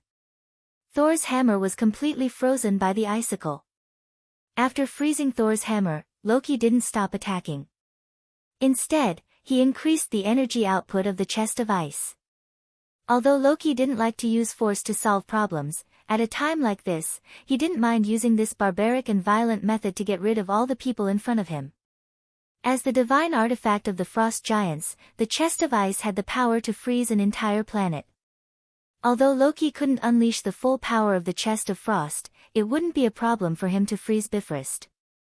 Using the chest of frost, Loki regained control of the situation and picked up Odin's Gungnir. He held the box of frost in his left hand and the spear of eternity in his right. Under the buff of these two divine tools, Loki instantly reached the peak of his life. The Bifrost Hall wasn't very wide to begin with. After being attacked by the chest of frost, most of the area was covered in huge blocks of ice. The energy from the casket of frost and the energy from the Gungnir constantly flew across the Bifrost, forcing Thor, Rog, and the others to temporarily leave the Bifrost Hall. Originally, Loki did not expect to deal with Thor, Rog, and the others here. From beginning to end, he only had one goal. Control the Bifrost and destroy Jotunheim. Although Loki was also a frost giant, he didn't have any good impression of the frost giants who were like barbarians in Jotunheim, let alone treat them as his own kind. After forcing Thor, Rog, and the others out of the Bifrost Hall, Loki first used the chest of frost to freeze the entrance of the Bifrost. Then, he went to the control panel of the Bifrost and aimed the muzzle of the Bifrost at Jotunheim. Interstellar teleportation wasn't the only function of the Bifrost. Strictly speaking, this wasn't even the main reason why the Bifrost was designed. The Bifrost was an out-and-out weapon of war. It was an ultimate weapon of war with the power to destroy a planet. When the Bifrost's power was maximized, the energy beam of the Bifrost could directly penetrate an entire planet. As for the interstellar teleportation function of the Bifrost, it was only to quickly send Asgard's army to the enemy planet. Why did the Bifrost's teleportation exit look like a cannon barrel? It was because the Bifrost was built according to the specifications of a war weapon. I didn't expect your brother to be more courageous than you. He destroyed an entire race just like that. How domineering. Rog didn't interfere in the battle between Thor and Loki. Even when Loki attacked him with the chest of frost and the Gungnir, he didn't have any intention of attacking Loki. The two of them had a conflict, so why should an outsider like him interfere? In the end, this was all a family conflict. Although the consequences of this family conflict were a little serious, no matter what, this was a family matter between Thor and Loki. Loki wasn't like this before. Is inheriting the throne really that important to him? Until now, Thor still couldn't understand why Loki wanted the throne so much that he didn't hesitate to sacrifice his life for it. After sighing silently, Thor began to summon Thor's hammer in the Bifrost. Under Thor's forceful summoning, the frozen Thor's hammer finally broke free from the shackles of the icicles and returned to his hand. I can't let Loki continue to make mistakes. As soon as his voice fell, Thor raised the Thor's hammer in his hand and slammed it into the Bifrost's deck. The energy of the Bifrost came from Asgard, and the deck was both a passage and an energy transmission channel. As long as the deck was destroyed, the Bifrost would lose all its energy supply, and naturally, it wouldn't be able to continue shooting energy torrents to destroy Jotunheim. Are you sure you want to do this? If you destroy the bridge, you won't be able to see Dr. Forster again. Rog silently reminded Thor. After hearing Roger's words, Saul's action of smashing the bridge paused for a second before he started again. Under Thor's full attack, the solid deck began to crack. As Thor continued to attack, the cracks began to expand, spreading like a spider web. Just as Thor was desperately attacking the Bifrost's deck, a golden energy beam flew out of the Bifrost and hit Thor like lightning, sending him flying. When Thor began to destroy the Bifrost's deck, Loki noticed this. So he broke the ice wall at the entrance of the hall and walked out with the box of ice and the Gungnir. Before Jotunheim was destroyed, he wouldn't let anyone destroy the Bifrost. He wanted to prove to everyone that he was the most suitable person to inherit Asgard's throne. After being sent flying by Loki, Saul quickly got up and leaped high into the air. "Forgive me, Loki." Seeing Thor jump and raise the Thor's hammer in his hand, Loki instantly read Thor's thoughts. Thor's hammer finally fell on the Bifrost's deck. Boom! An indescribable explosion of energy sounded, and a powerful energy storm instantly destroyed the Bifrost's deck. The Bifrost was destroyed. The energy storm destroyed the Bifrost Hall, causing the Bifrost Hall, which was already on the edge of Asgard, to fall directly into the endless starry abyss. Chapter 92. After discovering that the prodigal Thor had plans to destroy the Bifrost, Rog silently used the body flicker technique to retreat a distance. Thor and Loki have super strong physiques that surpass humans, so they don't have to worry about the shockwaves caused by the energy explosion, but Rog can't. Even if he has the body of an immortal, he doesn't think that his physique can be compared to aliens like Asgard. After the gorgeous explosion, it was a mess. Just as Rog began to sense the traces of Thor and Loki, a powerful life form far beyond his imagination appeared in his perception. A super life form as powerful as a planet. If Thor's energy strength after recovering Thor's power is a small pond, then the super life form that appeared in Rog's perception now is a vast ocean that stretches as far as the eye can see. Compared to this ocean, Rog felt that he was at most a palm tree on the beach. After perceiving this indescribable super life form, he decisively ended his perception and withdrew all the chakra and spirit force that he released outside his body. In Asgard, only one person has such a strong energy reaction as powerful as a planet. The king of Asgard, Thor's father, the father of Thor, the father of all gods, Odin. Wearing armor, a red cloak, and a golden eye patch on his right eye, Odin walked past Rog unhurriedly. When passing by Rog, the father of all gods, Odin turned his head and glanced at Rog, then continued to walk forward. Odin's casual glance made Rog's heart beat faster involuntarily. That feeling was like encountering an irresistible natural enemy, and a sense of fear that was branded in the depths of his instincts gushed out of his body. At this time, Rog finally understood why the purple potato spirit, known as the Crazy Titan, didn't dare to have any ideas about Asgard when Odin was still alive. On the surface, Odin's figure wasn't tall, and he had a head full of white hair. It was easy to mistake him for an old guy who could be knocked down with a heavy punch. But if someone really did that, they would know what it meant to not judge a book by its cover, and that the older ginger, the spicier it was. Rog quickly simulated the scene of his battle with Odin in his mind, and came to a conclusion that he didn't know whether to laugh or cry. Even if he used all his means, even risking his life, he definitely wouldn't last more than a minute in Odin's hands.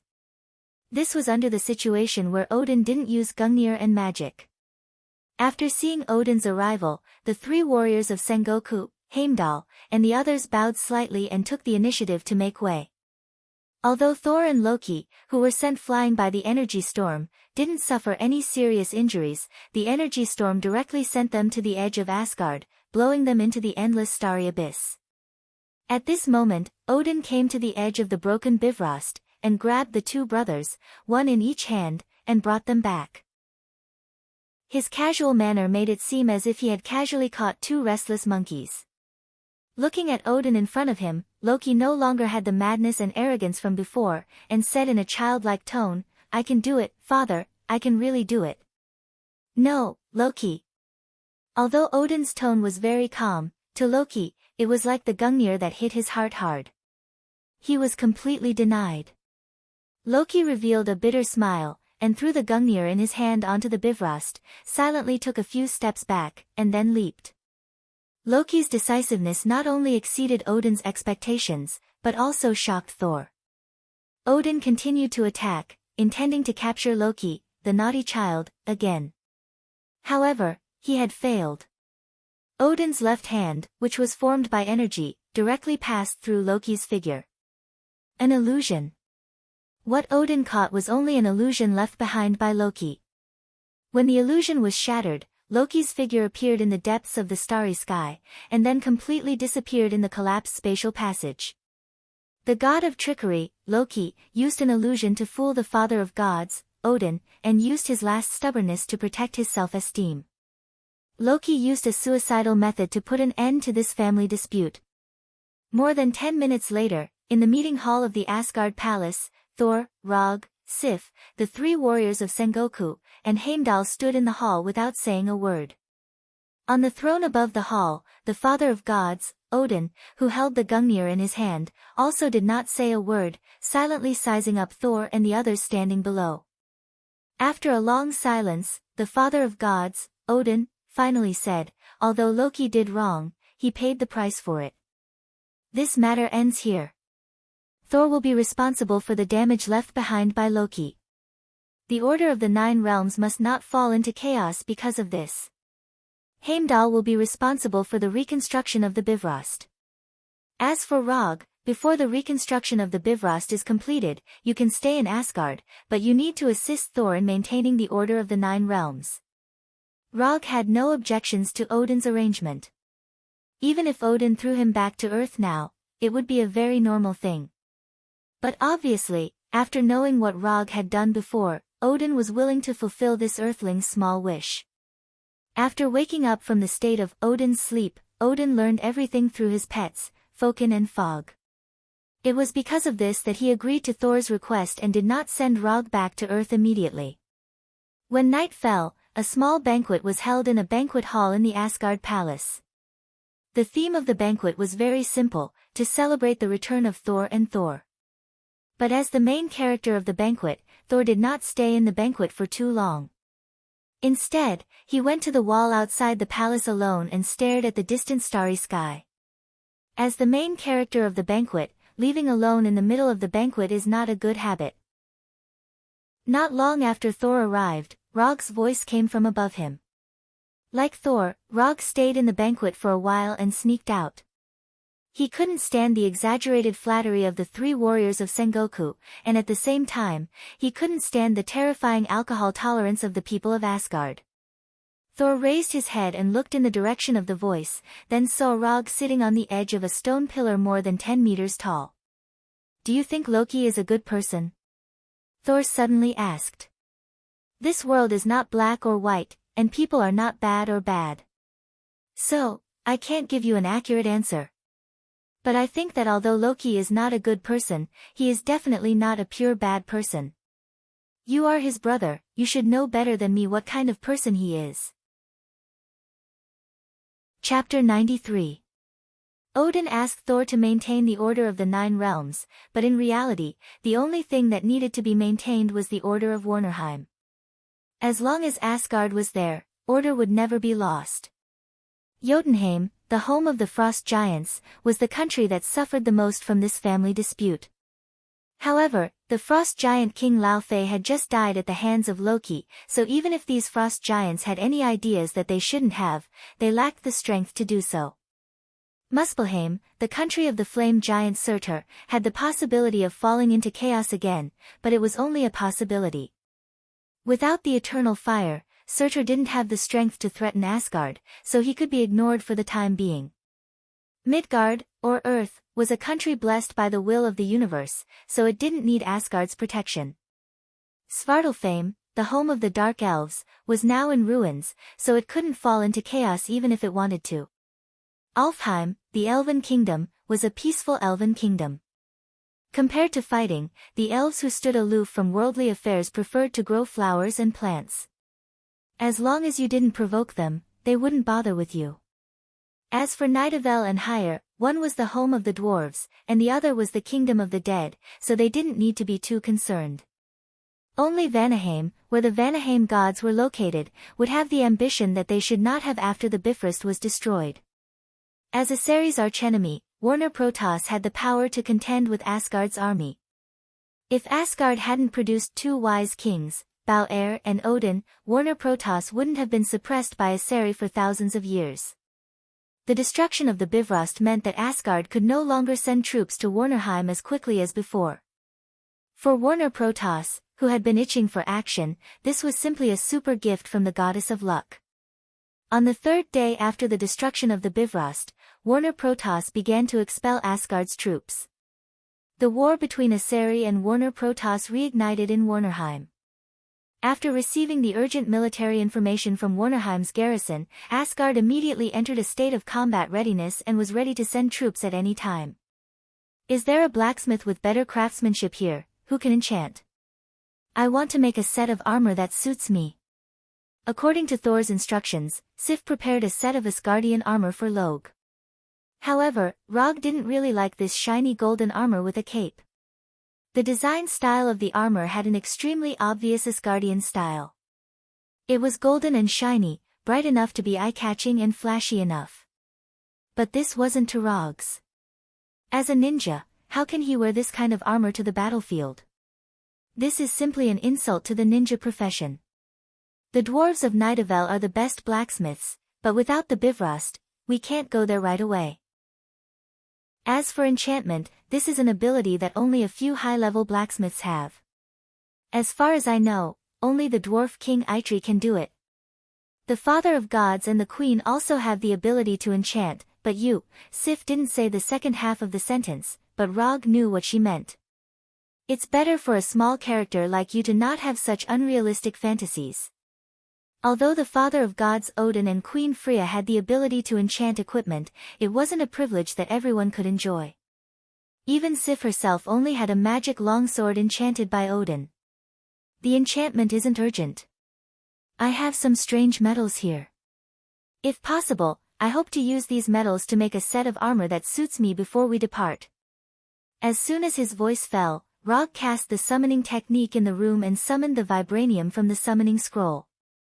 The vibranium that was summoned was part of the 10 tons of vibranium sent by the Wakanda King T'Chaka last time. I didn't expect you to have vibranium. Sif just glanced at it casually and recognized that these black ores emitting a faint blue light were vibranium. You know about vibranium? Rog asked with some surprise. Before the vibranium meteorite fell to Earth, Asgard already had a complete set of vibranium forging methods. And in the past few hundred years, Asgard went to Wakanda many times to get vibranium. Several times, I led the team there. What was called a foundation that had been settled over time. This was it. Compared to the average lifespan of the Asgard people of 5,000 years, the lifespan of the people of Earth was much shorter. Although vibranium is strong enough, it's not the metal of choice for forging equipment. Compared to vibranium, URU metal is more suitable. For example, this gift of the Earth Goddess in my hand is made of URU metal, and it has the enchantment of the Father of Gods.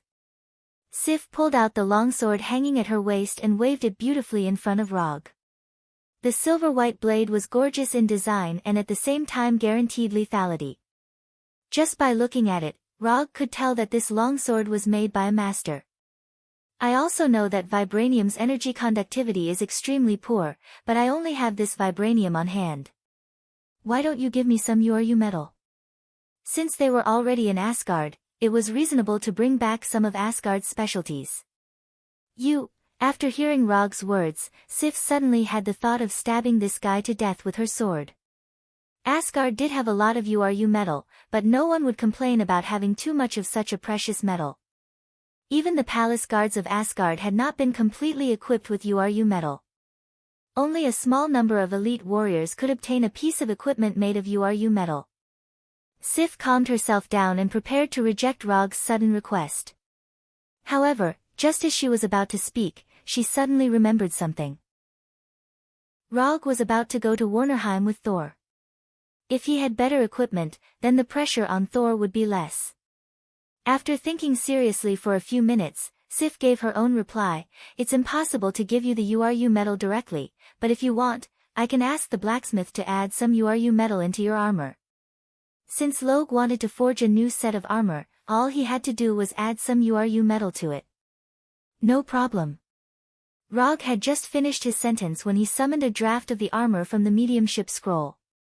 Are you sure you want to make this kind of armor? Taking the draft from Rog, Sif frowned and asked doubtfully. Yes, it's like this, and the color must be dark red. The armor design sketch that Log took out wasn't something that he had casually drawn. The armor on the draft was exactly the same as the armor of Uchiha Madara. Chapter 94. Under Rog's insistence, Sif took away the design sketches of the armor and the unforged vibranium ore. Because of the loss of the Bifrost, it took Asgard 3 days to build the transmission magic array to Warnerheim and complete the final preparations for the expedition. Asgard's army has already been assembled. As long as Odin gives the order, this army, which symbolizes Asgard's strength, will set foot on the land of Warnerheim and put the flag of Asgard on every piece of land in Warnerheim. Half an hour before the army set off, Rog finally got his own armor from Sif. Compared to Asgard's golden armor, which exuded nobility and magnificence everywhere, the armor in Rog's hands could be regarded as extremely simple. Moreover, such a simple set of armor made people wonder how much defensive ability this set of armor had. Although Warner Protoss has been suppressed by Aseri, it doesn't mean that Warner Protoss is weak. Looking at Rog solemnly put on this simple armor that can be made by any craftsman, Sif can't help but begin to doubt Rog's strength. There are only two kinds of people who dare to wear this kind of armor on the battlefield. One is a rookie who doesn't have much combat experience and doesn't know the immensity of heaven and earth. The other is a king of the battlefield who has absolute confidence in his own skills and doesn't worry about being injured at all. Judging from Rog's age, Sif thinks he is more likely to be the former. After wearing the same armor as Madara, Rog opened his 3-tomo Sharingan and summoned the Kusanagi sword and the Thunder Fan. He had blood-red eyes, dark red armor, a Kusanagi sword hanging from his waist, and an unreasonably large thunder fan on his back. Sif doesn't know if it's her illusion, but when Rog put on the armor and took the weapons, she suddenly felt that the man in front of her seems to have such an invincible aura. The process of going to Warnerheim is not noteworthy, and it can even be regarded as a bit boring. Groups of troops walk into the transmission array, and then when the army in front is finished, the process is repeated. Compared with the transmission of Bifrost, this method of transmission is at least several generations behind, and it doesn't have the momentum of an army at all. Looking at the Rainbow Bridge's momentum of teleporting an army over with a clattering sound, and then looking at the slow teleportation of the magic array, the two were completely incomparable. But in any case, Asgard's army set off smoothly. Asgard is an army with a good tradition, so according to their customs, they first teleport the commander of the army, and then arrange for the army behind to be teleported. For this tradition of Asgard, Rog silently despised it. To put it nicely, this is called the commander taking the lead. To put it bluntly, this is to let the commander face unnecessary risks. If the enemy on the opposite side prepared an ambush in advance, or this transmission is completely a trap. Then when all the troops of Asgard are teleported, they will see the cold corpse of the commander. It's no wonder that every king of Asgard is strong, because those who are not strong have been killed by Asgard's tradition. Along with Thor, Rog and the 3 warriors of Sengoku were also teleported. As for Sif, she is not on the list of this expedition. The reason was simple, Queen Frigga had personally struck her name off the list of expeditionary troops. When the colorful transmission light in front of them disappeared, the first thing Rog and the others saw was a Asgard camp that was about to collapse. There are corpses everywhere in the camp, and energy beams and arrows are flying around the camp like headless flies. After seeing Thor's figure, the Asgard officer in charge of the camp immediately greeted him and reported the current situation to Thor. After listening to the officer's report, Thor didn't give any specific orders. He simply said that he understood, then waved Thor's hammer and flew out. The three warriors of Sengoku were already used to Thor's actions, and immediately rushed out with their weapons. When the Asgard soldiers around him rushed towards the Warner Protoss army like hungry wolves, Rog walked out of the transmission circle unhurriedly. It's finally going to start. At first, Rog's speed was just a normal walking speed, but in a few breaths, his speed began to increase. In the end, the Asgard soldiers only saw a red figure flash by. Rog didn't pull out the Kusanagi sword at his waist, nor did he touch the thunder fan behind him. At this time, he wanted to pay his respects to his idol. One man against an army. Thor in the air was about to swing Thor's hammer and descend from the sky. Then, he saw a scene he had never seen before. Thor thought his fighting style was wild enough, but now, he knew what it meant to be bold on the battlefield. Rog, like a red lightning, came in front of a Warner Protoss soldier. Then, with a flash of his sword, the Warner Protoss soldier fell back, and bright red blood spurted out from his neck. Rog didn't use the Kusanagi sword. He just took the Warner Protoss soldier's long sword, and then used the long sword to end the life of the Warner Protoss soldier. After casually killing the soldier, Rog didn't stop his footsteps. He turned sideways and directly came in front of the other three Warner Protoss soldiers.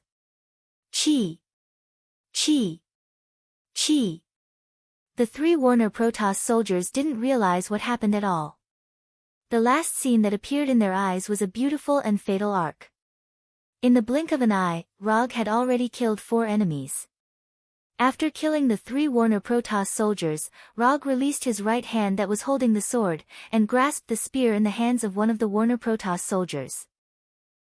Stab, stab, entangle, point, pull, an inconspicuous spear, in Rog's hand, as if it had a life of its own, constantly attacked the surrounding Warner Protoss soldiers. Rog was like a battlefield harvester, quickly reaping the lives of the Warner Protoss soldiers. Attracting attention on the battlefield wasn't a wise decision. But this was the effect he wanted. More and more Warner Protoss soldiers rushed towards him. At this time, he threw the spear in his hand. After the spear pierced through the 3 enemies in front, it finally stopped. Rog didn't pay attention to the spear, because now he had a new weapon. One by one, the Warner Protoss soldiers rushed up, trying to completely surround him, and then cut down the guy who was rampaging on the battlefield. But no matter how many soldiers rushed up, Rog's pace wasn't affected at all. Now he didn't care about the weapon in his hand at all. Whatever weapon in the hands of the Warner Protoss soldiers, he would use that weapon.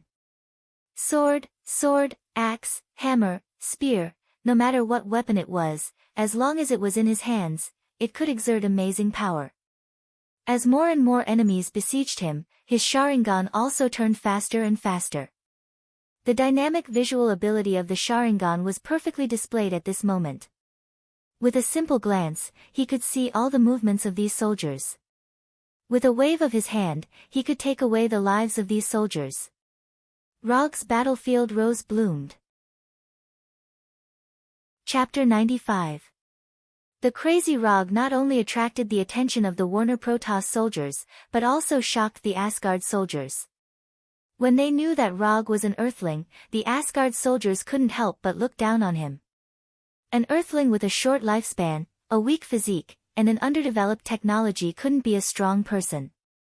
If it weren't for the 3 warriors of Sengoku maintaining their respect for Rog, the Asgard soldiers would have completely ignored Rog. Although Thor had sparred with Rog before, after seeing the scene in front of him, he suddenly felt that he didn't seem to understand Rog's strength at all.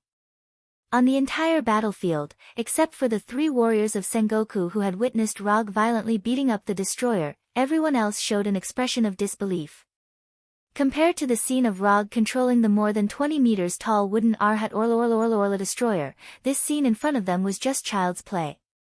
The Asgard soldiers were now very happy, because they found that they actually had such a strong person on their side. The Warner Protoss soldiers were now in despair. They even felt that they weren't facing a human, but a grim reaper disguised as a human. Rog's massacre still continued, and under his stimulation, the Asgard soldiers also displayed strength that exceeded their usual. One by one, they excitedly rushed towards the Warner Protoss soldiers. The battlefield began to boil. Blood splattered everywhere, and life and death were only separated by a fine line. At this time, the battlefield was like the boundary between the underworld and the human world. The left foot died, the right foot survived. The commander of the Vanir celestial race took a deep breath as he watched Rog slaughtering his own warriors like chopping vegetables and melons. Then, he issued a slightly cruel order. They used all their firepower to completely annihilate Rog, who was as dazzling as the god of death.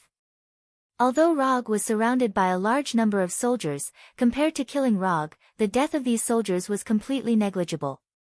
Because even if they didn't do so, these soldiers would eventually die in the hands of Rog. Although Asari and Warner Protoss both highly advocated individual bravery, this did not mean that their weapons of war would remain in the era of cold weapons.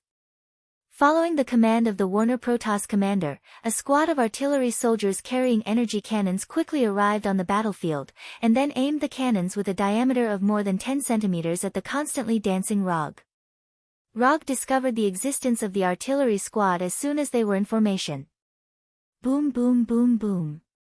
One energy cannonball after another fell from the sky like raindrops, instantly enveloping the area where Rog was. Explosions rang out continuously, and balls of colorful energy storms attacked everyone in the surroundings, regardless of whether they were friend or foe. The moment these artillery soldiers opened fire, Rog used body flicker to leave the battlefield, avoiding the raindrops of cannonballs. When the dust raised by the explosion dissipated, what appeared in front of everyone was a field of Warner Protoss soldiers falling down like wheat. Since Warner Protoss used energy weapons, Rog naturally wouldn't be polite to them. Rog put his hands together, straightened his thumbs, and formed a hand seal. Fire release, grand fire annihilation. A flame only as thick as a finger spewed out from Rog's mouth. Then, the flames suddenly grew, and instantly expanded into a flame wave like the sea. In the blink of an eye, the flame wave arrived in front of the Warner Protoss army, and completely devoured them like an ancient beast. The flame wave only lasted for less than 10 seconds before completely dissipating. Then, the Asgard people, including Thor, saw a scene like a Vichy hell. The Warner Protoss soldiers who were attacked by Grand Fire Annihilation still maintained their last movements before death, in the form of charred black corpses. They maintained the appearance of escaping, struggling, unwilling, and suffering. Wherever the flame passed, it was all scorched earth. Those who were attacked by the flame were all dead. Even Thor, who had been on the battlefield for a long time, couldn't help but suck in a breath of cold air after seeing the scene in front of him. The originally noisy battlefield suddenly fell into a strange silence. After increasing the amount of chakra to one tael, this was the first time Rog used Grand Fire Annihilation. From the situation on the scene, the increase in chakra not only increased the attack range of Grand Fire Annihilation, but also significantly increased the temperature of the flame. After clearing the Warner Protoss army in front of him, Rog pulled out the Kusanagi sword from his waist and rushed toward the Warner Protoss army on the other side. The first battle of the Asgard army finally ended with Rog's brilliant performance.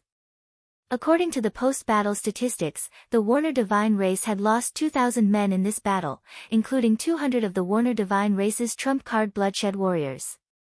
When Rog wiped off the blood on his Kusanagi sword and returned to Asgard's camp, all the Asgard soldiers he met on the way silently took a step back and slightly bowed to him.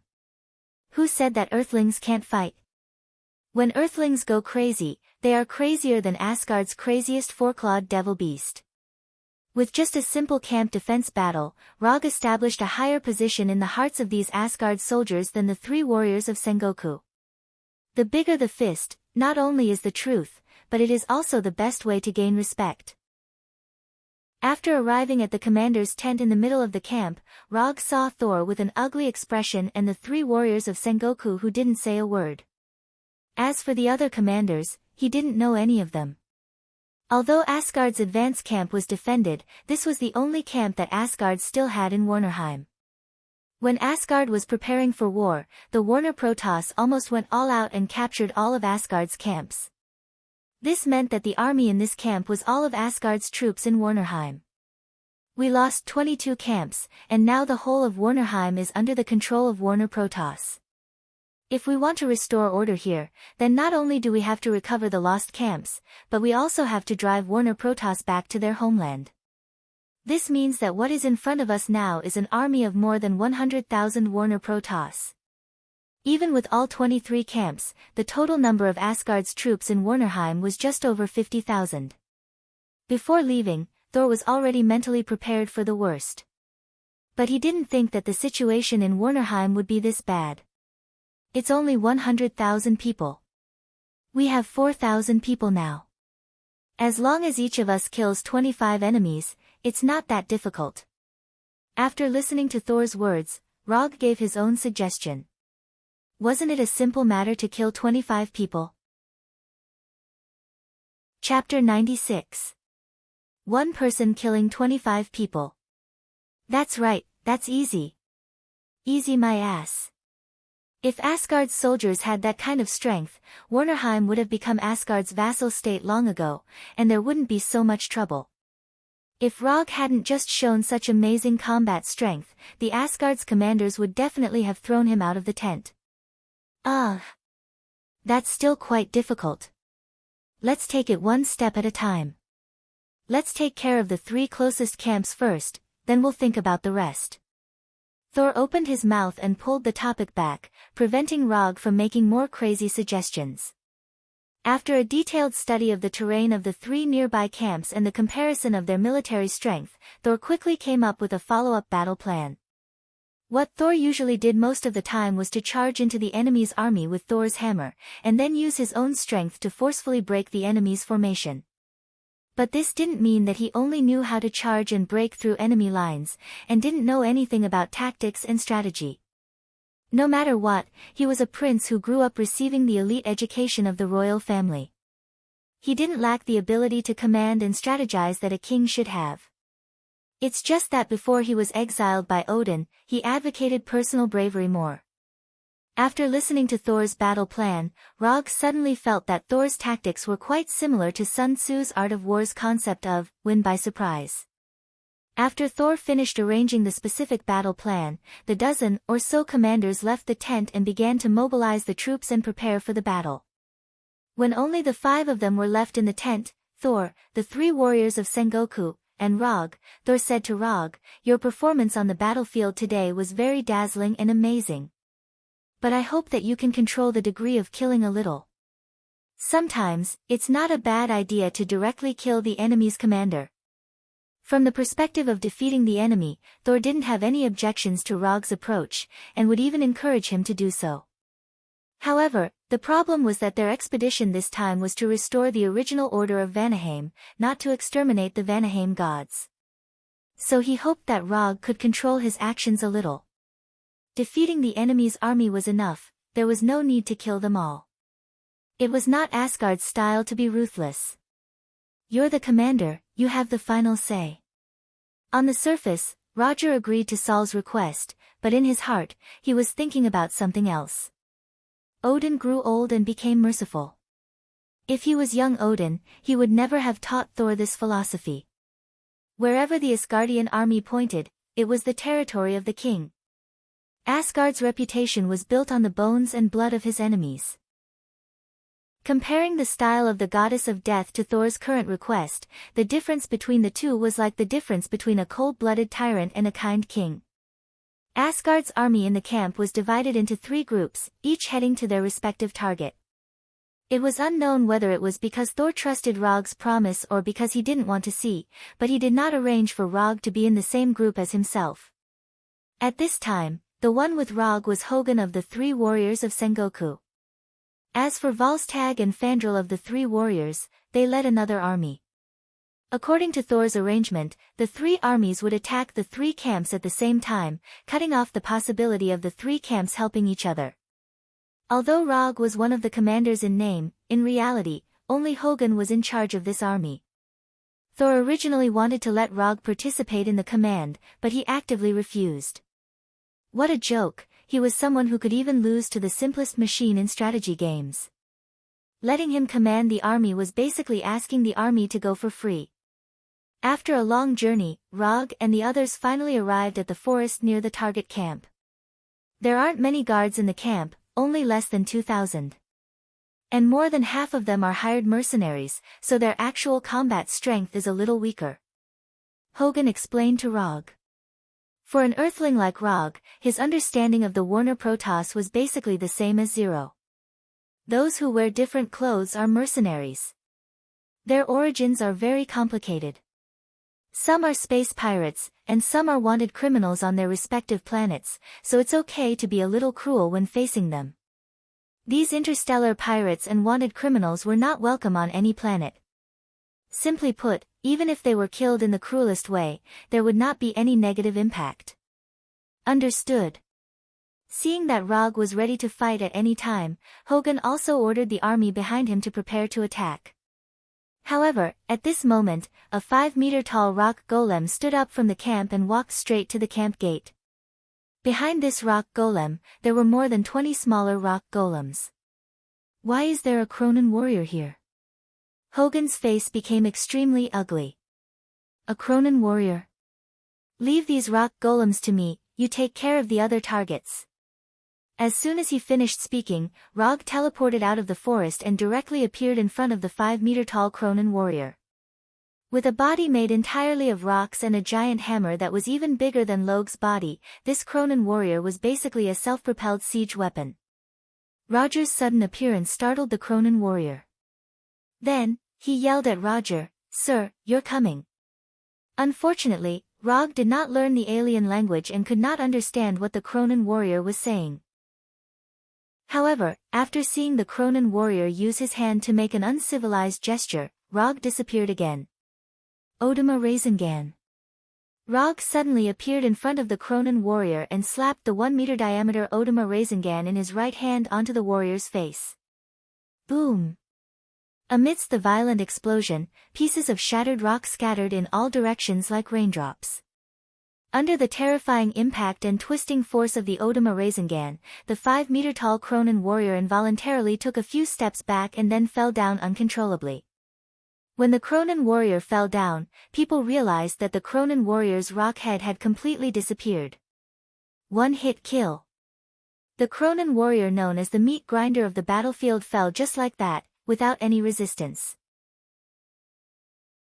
Chapter 97. The Cronin warrior, who was famous for his defense, actually got his head blown off in one hit.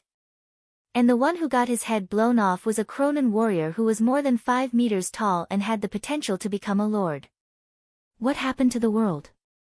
Even the experienced and knowledgeable Asgard warriors and Warner Protoss warriors couldn't help but wonder if they were hallucinating after seeing this scene. The ones who were the most shocked were the 20 or so Cronin warriors behind them. For Cronin warriors, there was a simple and brutal standard to judge them. That was, the bigger the body, the stronger the strength. However, their boss, who was more than twice their height, fell in front of them just like that. For these Cronin warriors, this was like a bolt from the blue. Compared to the shocked onlookers who were wondering if they were hallucinating, Rog himself was incomparably calm. Let alone a stone man, even if a steel giant was hit by his Odama Rasengan, even if it didn't die, it would definitely lose half of its life. What's more, after the Cronin warrior made that obscene gesture, he silently increased the output of chakra. In broad daylight, in front of everyone, he actually made such an obscene gesture. This was simply the regression of civilization, the collapse of etiquette, and the deterioration of wisdom. Therefore, Rog felt that he had to correct this Cronin warrior's uncivilized behavior. After dealing with the Cronin warrior, Rog's gaze landed on the 20 little Cronin warriors behind. Although they were little Cronin warriors, that was only in comparison to the Cronin warriors that had fallen. These little Cronin warriors were still in a state of shock. Each one of them was more than 2 meters tall and had arms thicker than Rog's thighs. Squeak! While these Cronin warriors were still in shock from the death of their boss, they heard a sound that sounded like 1,000 birds chirping at the same time. Following the sound, they saw Rog holding the Kusanagi sword and the light blue electric current visible to the naked eye. Kusanagi sword, Chidori blade. Rog didn't give these Kronen warriors too much time to react. When these Kronen warriors looked at him, his figure suddenly disappeared. Then, there was the sound of stones cracking one after another. These cracking sounds were crisp, short, and cruel. In front of the Chidori blade that could easily cut through steel, the defense that these Kronen warriors were so proud of was like paper.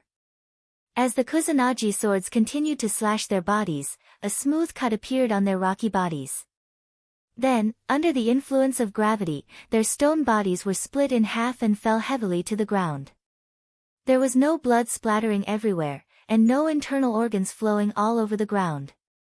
After being cleanly cut in half by the Kusanagi sword, the dead Kronen warriors turned into pieces of gravel in just a few seconds.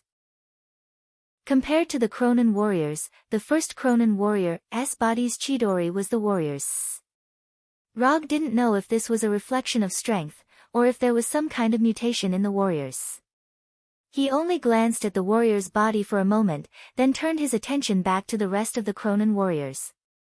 After decapitating the last Kronen warrior, Rog stopped and put the Kusanagi sword back into the scabbard. From when he first appeared to when he put the sword back into the scabbard, less than a minute had passed. When Rog began to turn around and leave, Hogun and the Asgard warriors finally reacted and rushed out of the forest. What followed was an ordinary attack and defense of the camp that couldn't be any more ordinary.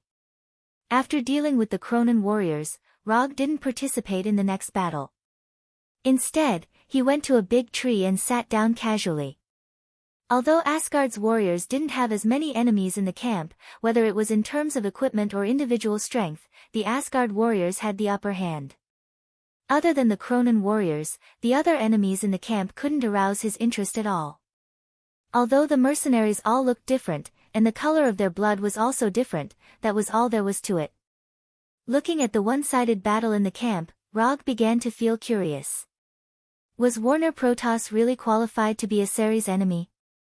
Whether it was in terms of equipment or individual strength, the Warner Protoss warriors were a level lower than the Asari warriors. Even the Blood Blade warriors of Warner Protoss were at the same level as the elite warriors of Asgard. But one was an ace, and the other was only an elite. But soon, Rog knew why Warner Protoss was Asari's enemy. Just as he was about to fall asleep, he felt a strong energy wave descend into the camp.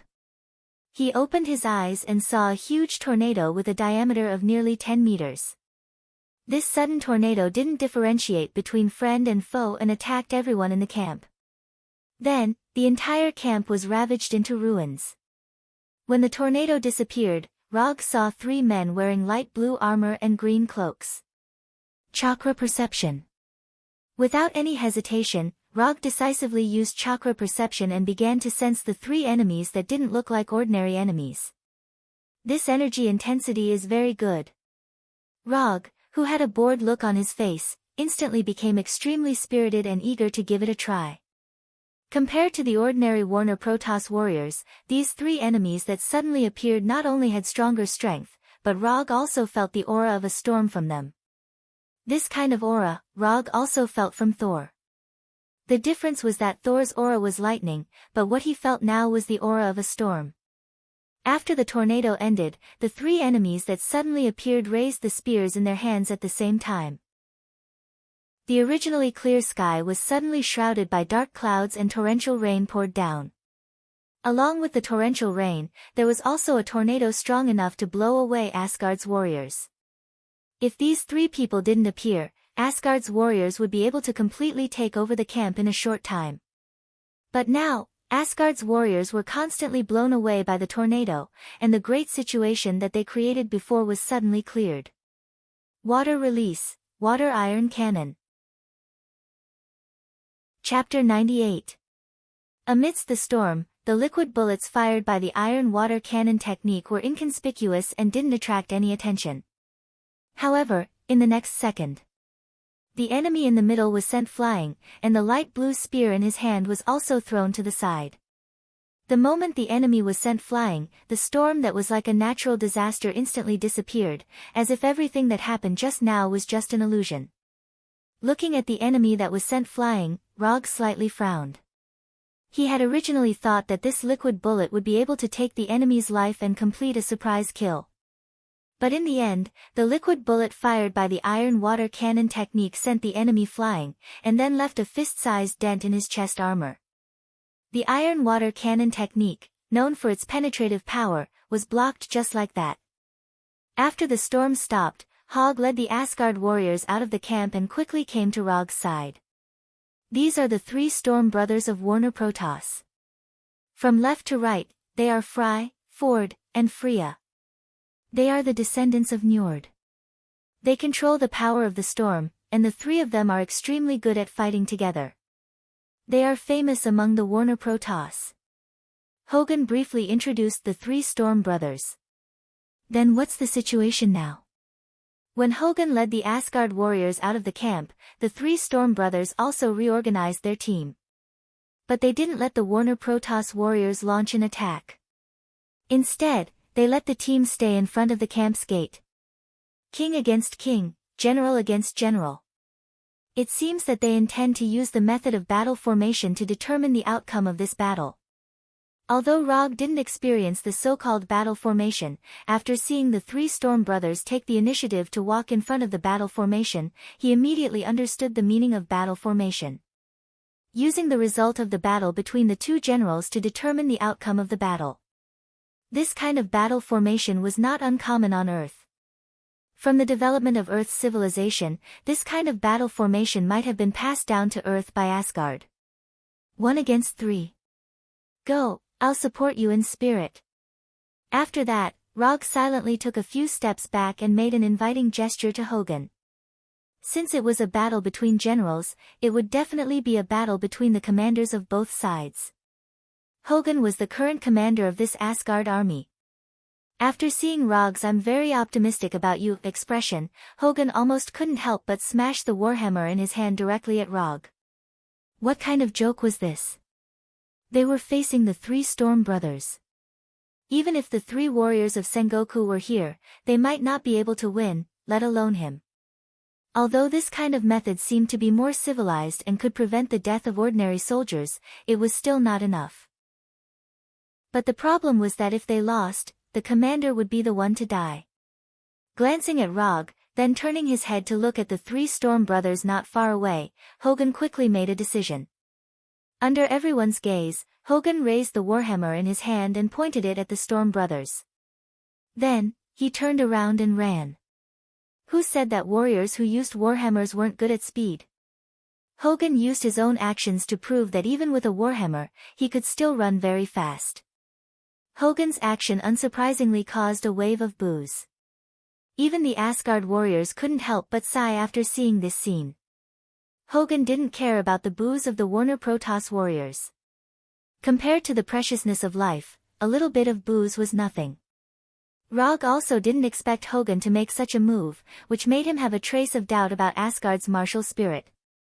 Since Hogun wasn't interested in a battle between generals, Rog could only do it himself.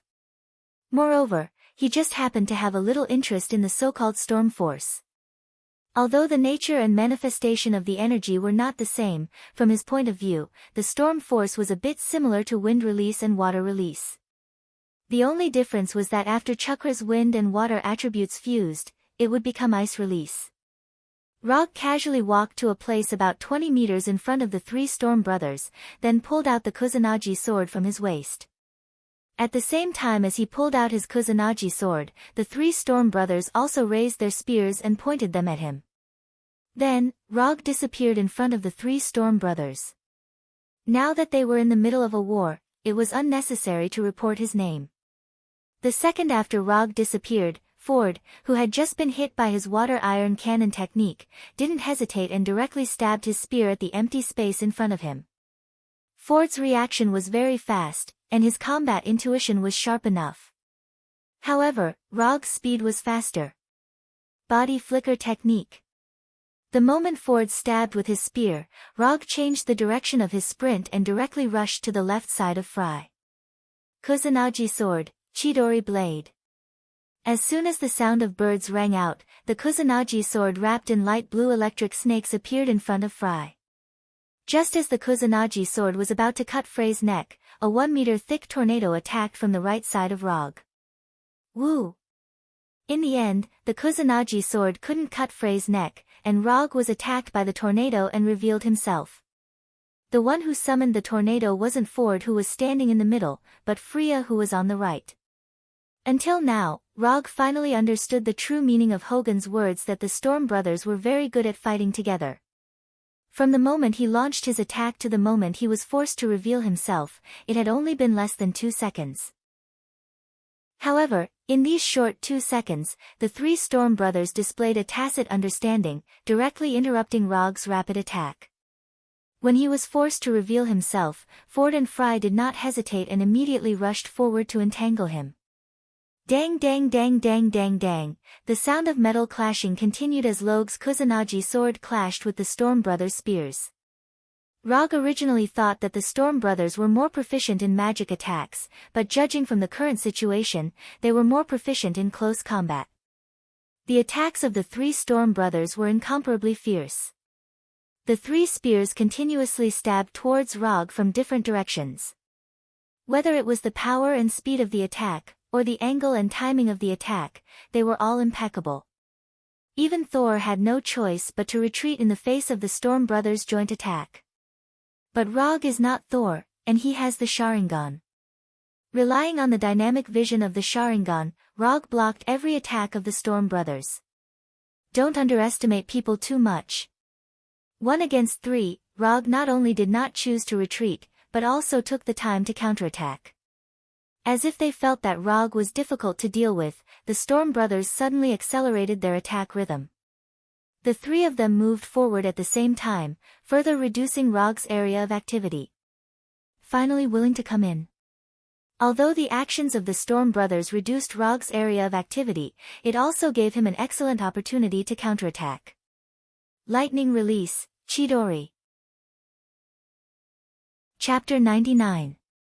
What are you supposed to do when 3 adult men with bad intentions approach you with a stick in their hands? The answer is simple: electrocute them. Visible electric currents instantly covered Rog's body. Without needing to control them, the electric currents were like poisonous snakes hunting their prey, suddenly pouncing on the 3 Storm Brothers. Boom! In the blink of an eye, the 3 Storm Brothers were sent flying and then heavily hit the ground. Never get close to a man who can electrocute people, especially one who has a sword in his hand.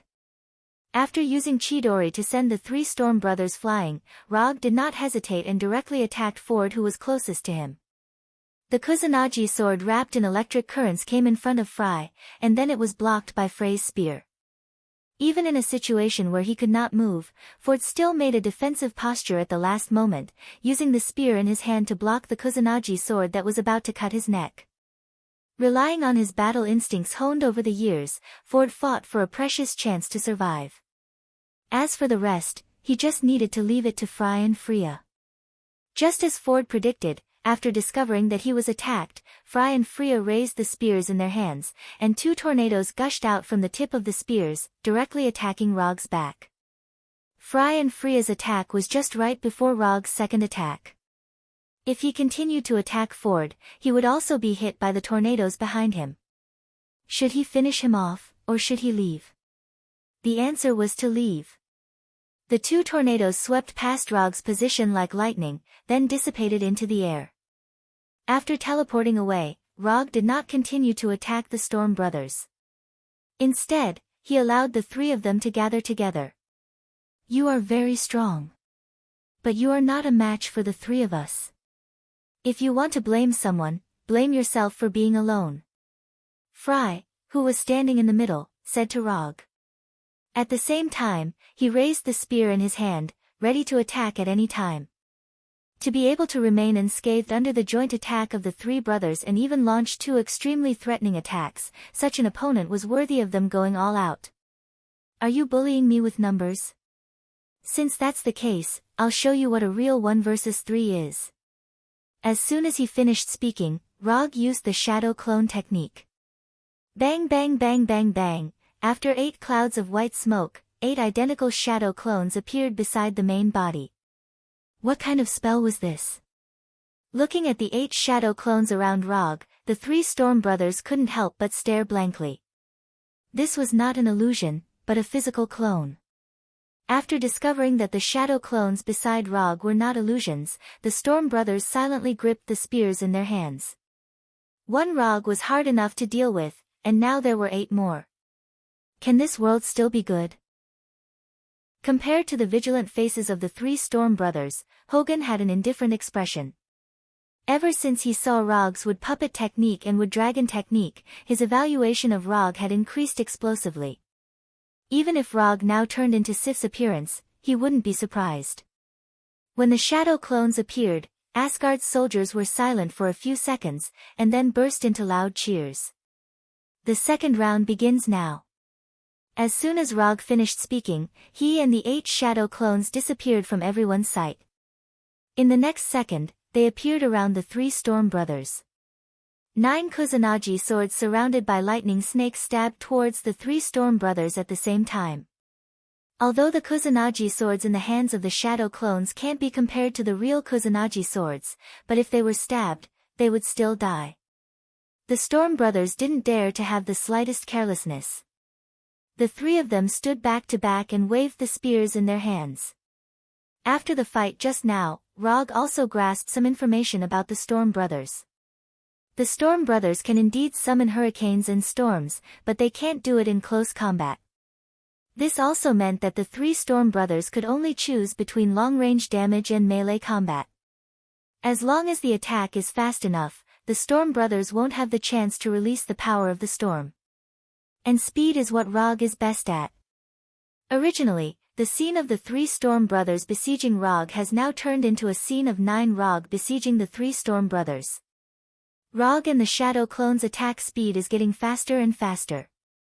Not long after, it has exceeded the limit that can be seen by the naked eye. For the onlookers, Hogan and the others, this is not good news. Because now they can only see the Storm Brothers constantly waving their spears, but they can't see Rog's figure at all. Clang clang clang clang clang, the Kusanagi sword and the spears collided continuously, and the Storm Brothers were facing more and more pressure. Just when they planned to resist Rog's attack and release the power of the storm at the cost of minor injuries, Rog's voice suddenly sounded in their ears. First one. The Storm Brothers' hair stood up, and a dangerous thought suddenly flashed in their mind. Then, Fry and Ford saw a beautiful bloodline flying in front of their eyes. It's Freya. Although the Storm Brothers' strength is about the same, after the fight, Rog found that Freya's strength is slightly weaker than Ford and Fry. Usually, this small difference won't have any impact. But in the ultra-fast attack and defense that Rog deliberately created, this small difference in strength is infinitely magnified. No matter how high the tacit understanding is, it's impossible to be completely the same. Even if they are completely connected, their strength and physical fitness can't be completely the same. As long as it's not completely the same, it means there's a flaw. Even with his throat cut by the Kusanagi sword, Freya still doesn't understand how Rog did it. The 3 of them have honed their 3-person cooperation for thousands of years, how can there be a flaw? Freya doesn't understand this, and he has no way to know the answer. After killing Freya in a flash, Rog directly set his eyes on Ford. Pick the soft persimmon, beat the enemy to death. Since Freya is dead, Ford is the soft persimmon. However, just as Rog changed his target, a tornado far stronger than before appeared in an instant, and he and his shadow clone were both blown away. The tornado with a diameter of tens of meters was like a crazy dragon that went out of control. The sky was instantly covered by black clouds, and the whole world seemed to have entered into darkness. Torrential rain poured down, and the giant tornado became bigger and bigger. A few seconds later, Ford and Fry walked out of the eye of the tornado, their bodies shining with a dazzling light blue light. Finally decided to go all out. Chapter 100. Just by looking at it, one could tell that Fry and Ford were going to fight to the death. How domineering. No, that's not right, it's energy leaking, The light blue light shining from their bodies was not a visual effect, but a real, almost solid energy. In the apocalyptic scene, two men with spears in their hands walked out, their bodies glowing. As long as one's IQ wasn't blown away by the hurricane, even a fool could tell that they were angry, and very, very angry. Therefore, after seeing Fry and Ford showing such a domineering aura, Hogan didn't hesitate and immediately ordered the Asgard soldiers to retreat. As for Rog, Hogan felt that he didn't need to be reminded. Rog wasn't surprised by Fry and Ford's violent reaction. Although he didn't know how long the three Storm brothers had been together, from their age, he guessed that they had been together for at least a few hundred years. Not to mention the death of their brothers, even if it was their pet dog that had accompanied them for hundreds of years, they would still go crazy. This kind of example was not rare even on Earth. Rog remembered very clearly that there was a man named John who killed a total of 377 people because his dog was killed. Among them, there was no lack of inhumane killings with pencils. The incident this time was a tragedy caused by a famous dog. Freya was obviously not a dog, and Fry and Ford were not John. But in any case, it was normal for Fry and Ford to have some violent reactions. Fervert's wasteful energy leakage, although it seemed very irrational, was the best choice they could make at the moment. With the three of them working together, they couldn't defeat Rog in close combat. What's more, they were now one less person, so after Freya's death, Fry and Ford completely gave up the idea of fighting Rog in close combat. The rain was like a full moon, accompanied by the hurricane that could blow people away. The original hot-blooded battle instantly became miserable and sad. In order to not be blown away by the hurricane, Rog gathered chakra at his feet to make himself stand firmly on the ground, and then put away the Kusanagi sword in his hand. Since the enemy has started to use their big move, he naturally has to use a big move to repay the enemy. Mokutan, wood puppet technique. The ground under Rog's feet began to roll, and a 20-meter-tall wood arhat climbed out of the ground, like a messenger of death crawling out of the abyss. In order to make himself look cool, Rog deliberately covered his whole body with a light blue chakra coat, adding a visual effect that only V16 VIPs can have. In addition to the sparkling visual effect, he also deliberately set the place where Wood Arhat climbed out at his feet, and he stood on top of Wood Arhat's head. Although he still didn't know the legendary ultimate move of giving you a handicap of 2 hands, this didn't affect him from experiencing the effect of the shrunken simple test suit in advance. On this battlefield, I won't allow anyone to be more pretentious than me. Standing on top of Wood Arhat's head, Rog looked down at the Ferverd brothers with an arrogant expression. After seeing Rog once again summon Wood Arhat, Hogan, who was retreating, stopped, and his heart was suddenly filled with a sense of security. As one of the parties who had seen Wood Arhat beat up the destroyer, Hogan has a blind confidence in Wood Arhat. Compared with Hogan, who was full of a sense of security, the Ferverd brothers frowned deeply. They thought that Rog was only a warrior who was good at close combat, but the appearance of Wood Arhat completely broke their idea. How can a person who can summon such a giant creature only be good at close combat? And on Wood Arhat's body, they felt an extremely strong breath of life. Although the appearance of Wood Arhat shocked Ford and Fry, it could not extinguish their anger of revenge for Freya. Even if the one standing in front of them now was Odin, the father of the gods, they would not give up. Regardless of whether they could beat him or not, if they didn't even have the courage to fight, then even if they eventually left here alive, they would leave a very obvious psychological flaw in the future. Without further hesitation, Fry and Ford raised the spears in their hands, and the torrential rain seemed to come to life in an instant. Hundreds of millions of raindrops hit Rog like bullets. Along with the raindrops, there was a hurricane that was enough to destroy houses and raise trees. At this moment, Rog seemed to be targeted by the whole world, and all he could see were enemies. Rog did not care about the raindrops that were like bullets, nor did he care about the hurricanes that were like natural disasters. He stood motionless on top of Wood Arhat's head, the light blue chakra coat set him off like a god. The torrential rain did not dim the light on his body, and the hurricane did not shake his body in the slightest. After standing in place and letting the torrential rain and hurricane hit him for more than 10 seconds, he finally controlled Wood Arhat under his feet. In order to make Wood Arhat even more imposing, and also to increase Wood Arhat's attack power, Rog put on Wood Arhat's chakra coat, and at the same time added the effect of lightning serpent on Wood Arhat's body. A 25-meter-tall giant body, a light blue chakra coat, and the outermost layer of lightning serpents that constantly wandered around. This Wood Arhat had reached the peak of his appearance and strength. Then, under everyone's gaze, Wood Arhat began to run forward. Just when everyone thought that Wood Arhat would directly rush towards Ferverd and Roland, Wood Arhat displayed an astonishing jumping ability, and directly jumped into the air. Looking at Wood Arhat, who jumped high, and then fell like a meteor, Fry and Ford did not dare to be careless, and the two spears in their hands directly collided. At the beginning, the tip of the spear only gushed out a small, finger-thick mini tornado. But when these two tornadoes intertwined and converged into one, the tornado's diameter instantly increased to dozens of meters. Rog did not pay attention to the huge tornado that was enough to swallow Wood Arhat, and a sentence appeared in his mind. Do you remember that there was a palm technique that fell from the sky? The huge tornado was like a roaring dragon, and it crashed into Wood Arhat, who was falling like a meteor. On this day, Hogun and Asgard saw a scene that they would never forget. The heavenly Buddha descends, the 10,000 Buddhas greeting the sect. Chapter 101. Although the warriors of Asgard and Warner Protoss didn't know what a Buddha was, it didn't affect their shock at the scene in front of them. A 20-meter-tall behemoth broke through the obstruction and attack of the giant tornado and descended from the sky in a domineering manner. Relying on gravity and Rog's burst of chakra, Wood Arhat emitted a blue light and had electric snakes coiling around it. He stretched out his right hand and pressed down on Ford and Fry with his huge palm. Boom!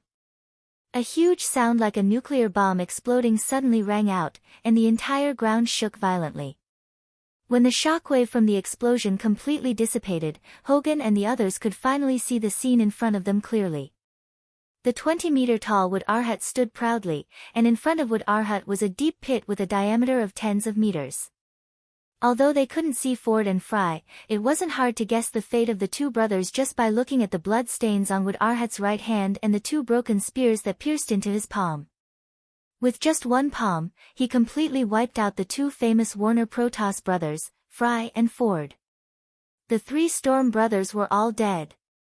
Whether it was Hogun and the others, or the warriors of Warner Protoss, they couldn't believe the scene in front of them. Wasn't this a little too crazy? They were the descendants of Poseidon Njord, an existence that controlled the power of the storm.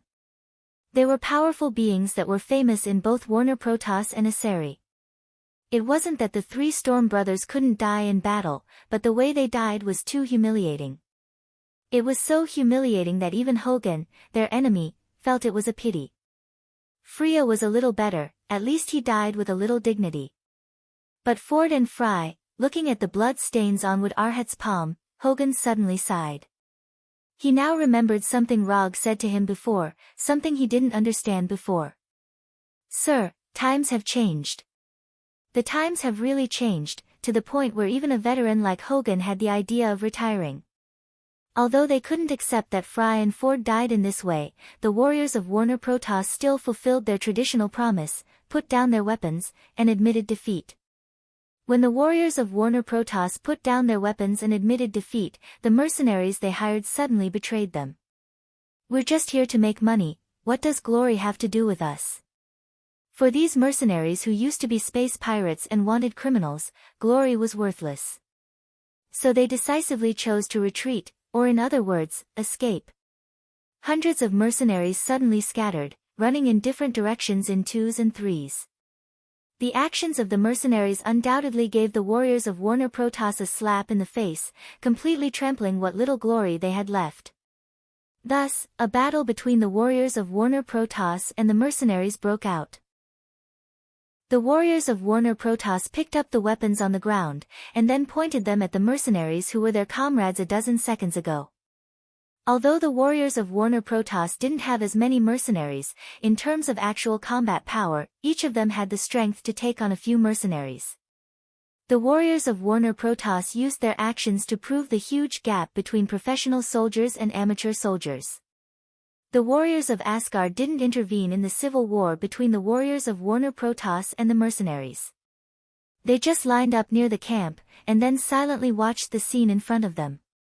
Under the huge gap in strength, the mercenaries didn't last long. After more than 10 minutes, the commander of Warner Protoss came in front of Hogun alone, and handed the weapons stained with the blood of the mercenaries to Hogun.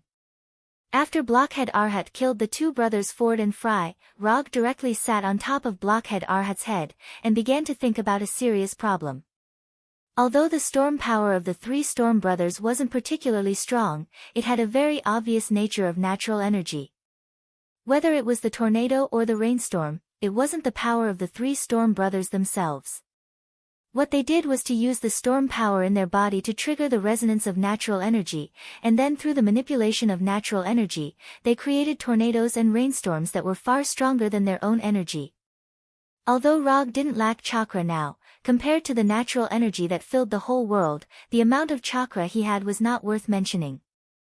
Originally, he planned to practice Sage Mode after his chakra reached the level of Nibi or Sanbai.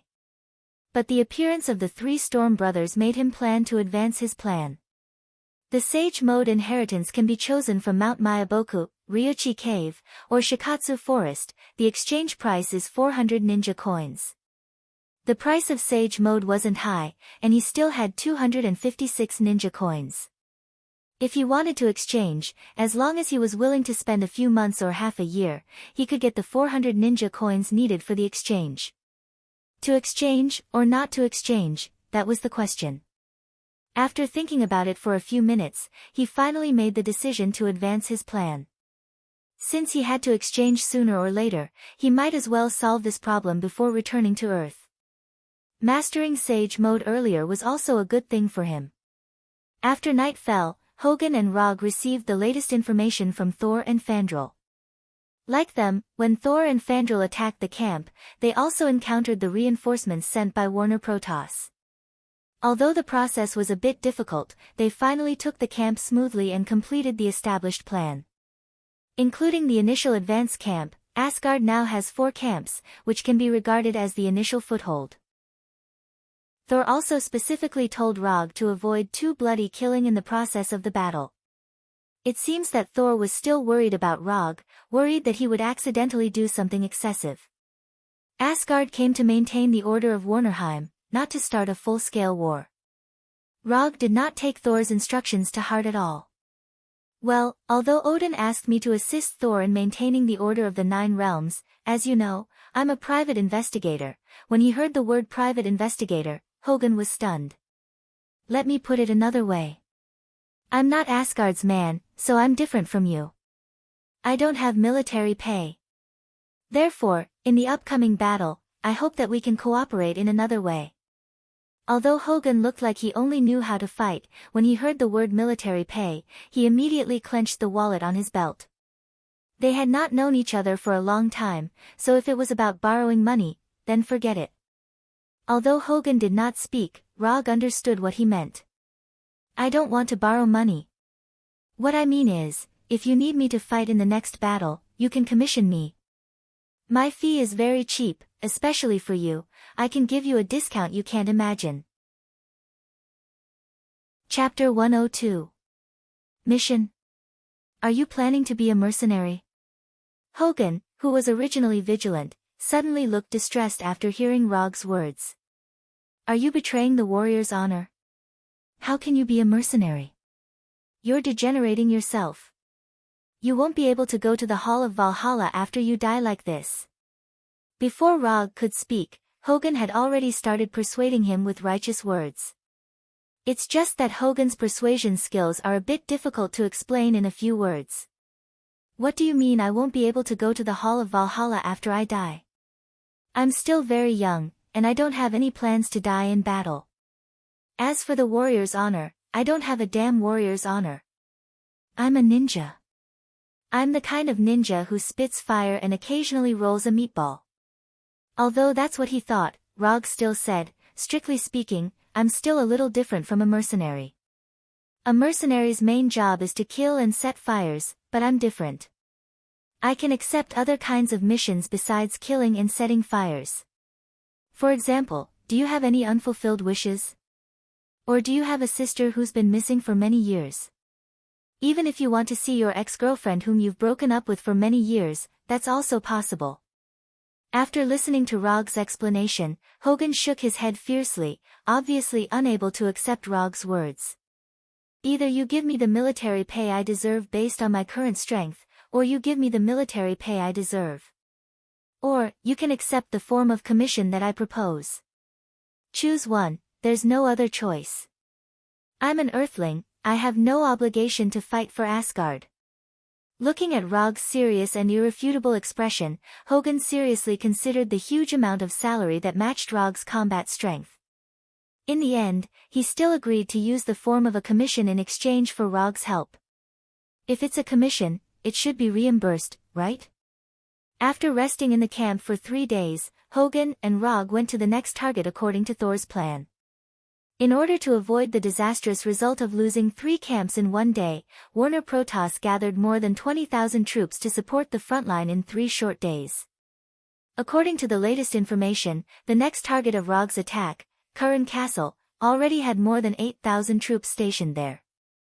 Curran Castle originally had less than 2,000 troops, but after learning of the death of the 3 Storm brothers, Warner Protoss sent 6,000 troops to reinforce Curran Castle. It was said that these 6,000 troops were the first batch of reinforcements. As for the remaining 14,000 troops, 10,000 of them were sent to Thor's side. What was grandeur? This was it. Saul alone took up half of the 20,000 reinforcements. That's why sometimes being too famous wasn't a good thing. Because Warner Protoss's troops were holed up in the city, Rog and Hogan easily arrived at Curran Castle. Curran Castle wasn't a big city, and the walls were only 10 meters high. Any warrior with a little bit of strength could easily climb over the walls. If it weren't for the dozens of shining energy cannons on the walls, Rog would have thought that he had returned to the Middle Ages in Europe. 1,000 people attacking a city with a garrison of 8,000. This quest is amazing. After arriving at Curran Castle, Rog used Chukra's perception to sense the situation inside Curran Castle. There was no special energy reaction, which meant that there were just a lot of troops stationed there. There wasn't any enemy that needed special attention. We are the warriors of Asgard. Don't compare us with those miscellaneous troops. Although the number of troops was far less than the enemy, Hogan's confidence wasn't affected in the slightest. He didn't know where he got his confidence from. 1,000 against 8,000. That means one person can kill 8 enemies. Moreover, we are the ones attacking the city. Thor really knows how to arrange missions. We don't need to attack Curran Castle. We just need to pin them down here. Asgard's reinforcements are already on the way. No wonder Hogan was so confident. Rog thought that he was hiding some big move. Compared to attacking Curran Castle, it was much easier to pin down the troops stationed in the city. However, Rog didn't intend to waste too much time here. Do you still remember the mission I told you before? There is a good opportunity right now. Do you want to give it a try? Rog tempted Hogan like a devil from hell. What opportunity? As expected, Hogan took the bait. It's very simple. You just need to entrust me to help you take down Curran Castle. As for the reward, you can use URU metal instead. A city without high-level combatants, even if there were more people, at most it would take a little more time. You want to attack Curran Castle alone? Hogan looked at Rog in disbelief. He knew that Rog's combat strength was very strong, and he had mastered a lot of strange abilities. However, there were 8,000 troops stationed in Curran Castle. Even if there were 8,000 pigs, it wasn't something that one person could handle. Not to mention that these people could fight back, run away, and attack in groups. Yes, as long as you give a reasonable reward, I can help you take down Curran Castle.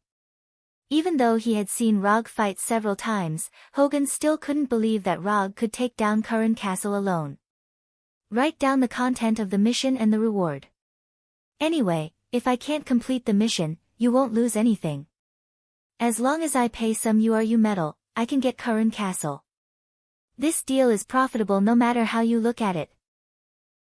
While Hogan was still hesitating, Rog directly took out the mission scroll from the summon scroll, and then handed it to Hogan. Maybe he was moved by Rog, or maybe he wanted to make Rog give up, but Hogan finally wrote down the mission on the scroll. When he wrote down the reward, he hesitated for a few minutes, and then wrote down a number that he wasn't very confident in. URU metal, 5 kilograms. Hogan just signed his name, and the relevant mission information appeared in the system's mission page. Mission content: capture Karun Castle, mission status, incomplete, mission reward, 80 ninja coins. Rog thought that this would be a very simple and easy mission, but after seeing the mission reward given by the system, he felt that he seemed to have overlooked something. If it was just a simple mission, the system would never give a reward of 80 ninja coins. This made Rog smell a trace of danger. Show me the latest information about Karun Castle. For the sake of safety, he decided to carefully study the current situation of Karun Castle. Even if he was very strong, he still needed to be cautious. This was a valuable experience that Rog learned from a certain hero. Chapter 103. Map of the city, garrison forces, weapons and equipment. Although Rog didn't know where Hogan got all this information, but the information was so detailed that it was easy to make people think that there was a mole in the enemy's garrison, which helped him a lot. After carefully skimming through it a few times, Rog handed the several pages of information back to Hogan. But from the current information, he still didn't understand why the system gave him 80 ninja coins as a commission reward. But since he couldn't figure it out, he didn't want to think about it for the time being. You can go and prepare the URU metal now. I hope that when I come back, I can see those little guys with charming luster. After saying that, Rog walked out of the tent and went directly to the Karun Castle's gate. Kusanagi sword, thunder fan, plus Madara's armor, Rog felt that his current preparations were enough. The garrison of Karun Castle discovered the arrival of Rog and the others early in the morning, but they didn't have the slightest intention to take the initiative to attack. Going out to meet the enemy is cool, but people will die. Especially after knowing the news of the death of the 3 Storm brothers, the commander of Karun Castle completely cut off the idea of taking the initiative to attack. The commander of Karun Castle was very satisfied with the feeling of security now that he had the absolute advantage in terms of military strength and the protection of the city walls. However, after seeing Rog coming towards the gate, he suddenly felt a sense of danger in his heart. He didn't know why he had such intuition, but he decisively ordered the energy cannons on the city walls to aim at Rog. Being aimed at by more than a dozen shimmering cannons is not a very pleasant thing, because you don't know if these guys who are controlling the energy cannons will suddenly tremble. When he came to a place about 300 meters away from the gate, Rog stopped, held the handle of the thunder fan with his right hand, and took it from his back. Mission, execute. After muttering in his heart, Rog used the body flicker technique and disappeared from everyone's sight. He rushed directly to the city gate like lightning. With the body flicker technique, he only needed 2 to 3 seconds to cover the distance of 300 meters. While the garrisons on the city wall were still searching for him, he had already crossed the city wall and arrived in front of the garrisons with the thunderclap fan in hand. Ever since Rog obtained the thunderclap round fan, he had always used it as a defensive equipment. But after fighting with the 3 Storm brothers, he felt that he could slightly change the purpose of the thunderous fan. The troops stationed in Karun Castle had no idea how he had appeared. The only thing they could see now was the thunder fan that was flashing with blue lightning. Boom! Boom! Boom! 4 to 5 arm-thick bolts of blue lightning struck the garrison on the city wall like lightning serpents, instantly wiping out the garrison on Rog's right. Rog didn't use any ninjutsu, he just injected the thunder attribute chakra into the thunderclap round fan and then released it. Although this way of using it was simple and crude, it was very effective. With the sound of these lightning bolts, the siege of Karun Castle officially began. The huge gap in strength often means the birth of a tragedy.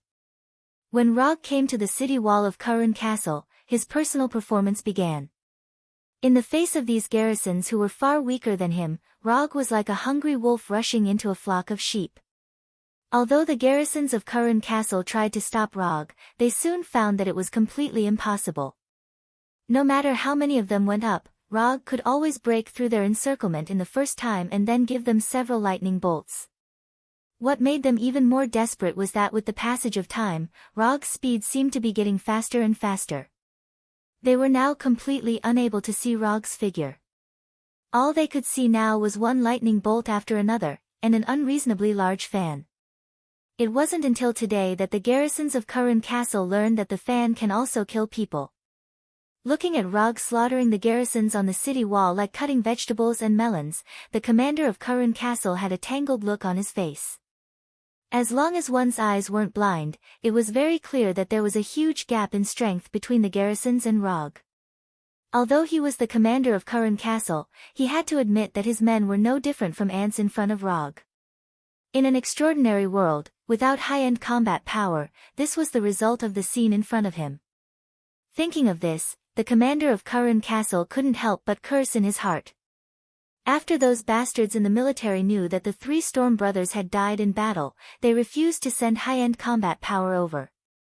To save their reputation, they had to put high-end combat power on a more suitable battlefield. After struggling for a few minutes, the commander of Curran Castle finally made a decision. Go to the dark dungeon and bring Owl here. Tell him that as long as he can defeat one person, we will return his sister to him. Sir, this is not good, Owl is, do as I say, I will take responsibility if there is a problem. More than 10 minutes later, Rog, who was on a killing spree on the city wall, saw the so-called Owl. He didn't know if it was because his killing just now was too brutal, or because Owl's reputation was too great, but when Owl appeared on the city wall, the garrisons quickly retreated as if they had seen the devil, and the entire city wall became empty in an instant. The moment Owl appeared, Rog used chakra to perceive his situation, and then he got a result that surprised him. There was no energy reaction in his body, and his vitality was at a normal level. Other than being over 2 meters tall and having muscles that were comparable to a bodybuilding champion, the shirtless Owl didn't look special at all. This guy, there's nothing special about him. Just when Rog identified Owl as an ordinary person, an amazing scene happened. Owl, who was dozens of meters away from him, flashed in front of him, and his right fist directly hit the armor on his chest, sending him flying. Boom! Rog, who was sent flying, directly crashed through the wall of the tower. This speed, it was the first time Rog encountered this kind of thing.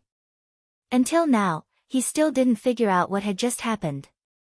If he wasn't wearing armor, Owl's punch was enough to cause him a lot of injuries. However, at this moment, the strange Owl appeared in front of him again. Rog, who had already suffered a loss once, naturally wouldn't sit still. When Owl's right fist was about to hit him again, dozens of blue electric currents visible to the naked eye appeared on his body. Lightning released 1,000 birds. Boom! Rog was once again sent flying by Owl, but this time, Owl who attacked him also flew out upside down. Although he looked a little disheveled, Rog did not suffer any particularly serious injuries. Thank you Vibranium, thank you URU Metal, thank you 1,000 birds. After returning to the city wall, Rog didn't dare to have the slightest carelessness. He put the Thunder Round fan back on his back and took out the flying Thor kunai. It was faster than his body flicker technique, and surpassed the dynamic visual ability of Sharingan. Rog, who is good at speed, met an enemy who is also good at speed for the first time. Chapter 104. What was going on with this guy? If a person possessed unimaginable super speed, then generally speaking, there were only 2 possibilities. One was to master the extraordinary power related to speed, and the other was a superpower born from the genetic mutation of the body. But at this time, Owl was obviously neither of the 2 situations. There was no energy in his body, and his life force was at a normal level. There were no signs of genetic mutation. Owl, who had attacked Rog twice in a row, did not stop there. When the numbness caused by the 1,000-bird flow slightly eased, he launched a third attack on Rog. It was still a straightforward attack. Although Owl had incredible speed, his attack method was so simple that it made people speechless. Relying on speed to come in front of the enemy, and then using his fist to attack the enemy. Rog, who had suffered twice, naturally would not be hit by such a simple attack again. At the moment when Owl's figure disappeared, he also used the blink technique to leave the place. Even so, Owl still kept up with his speed. Just when Owl's right fist was about to hit his head, his figure suddenly disappeared in front of Owl. Flying Thor. Rog returned to his previous position and picked up the Flying Thor kunai that he deliberately left in place. What kind of experience was it to fight with an enemy with super speed? This question had always been answered by Rog's enemy. And now, he could finally answer this question himself. The answer was only one word: aggrieved. To be precise, it was extremely aggrieved. Unable to see the enemy's trace, unable to dodge the enemy's attack, unable to keep up with the enemy's movements, no matter what the situation was, it was enough to make people feel extremely aggrieved. What was more troublesome was that behind this aggrieved feeling, death followed closely. The blink technique was definitely out of the question. Owl's speed had obviously exceeded the blink technique's speed. This also meant that Rog only had one last choice left. The Flying Thor technique. Rog did not expect that there would be a day when he would use the Flying Thor to compete with someone in speed, and it was with a strange man who had super speed for some unknown reason. Were they trying to determine who was the fastest man? Rog didn't have a problem with the word fastest, nor did he have a problem with the word man. It was just that he had an instinctive repulsion when he put the fastest time with a man. Just when Rog was still thinking about it, Owl recovered from his doubts and no longer cared about how Rog disappeared just now. In this regard, Owl was very similar to Rog. Since he couldn't figure it out, he wouldn't think about it anymore. Before Owl launched an attack, Rog took the initiative to throw the Flying Thor kunai in his hand to Owl.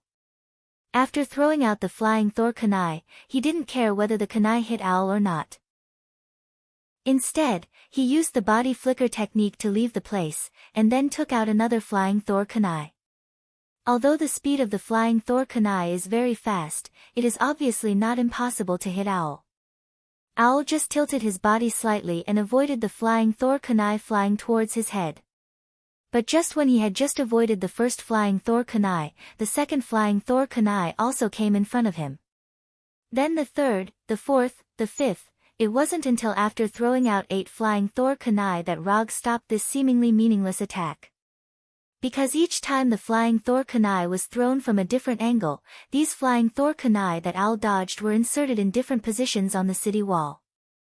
If you carefully observe the landing point of these Flying Thor kunai, you will find that these Flying Thor kunai seem to be thrown out randomly, but in fact, each Flying Thor kunai presents a similar angle. The preliminary work has been prepared, then it's time to perform. Rog threw the Flying Thor kunai in his hand, and then disappeared with the kunai in an instant.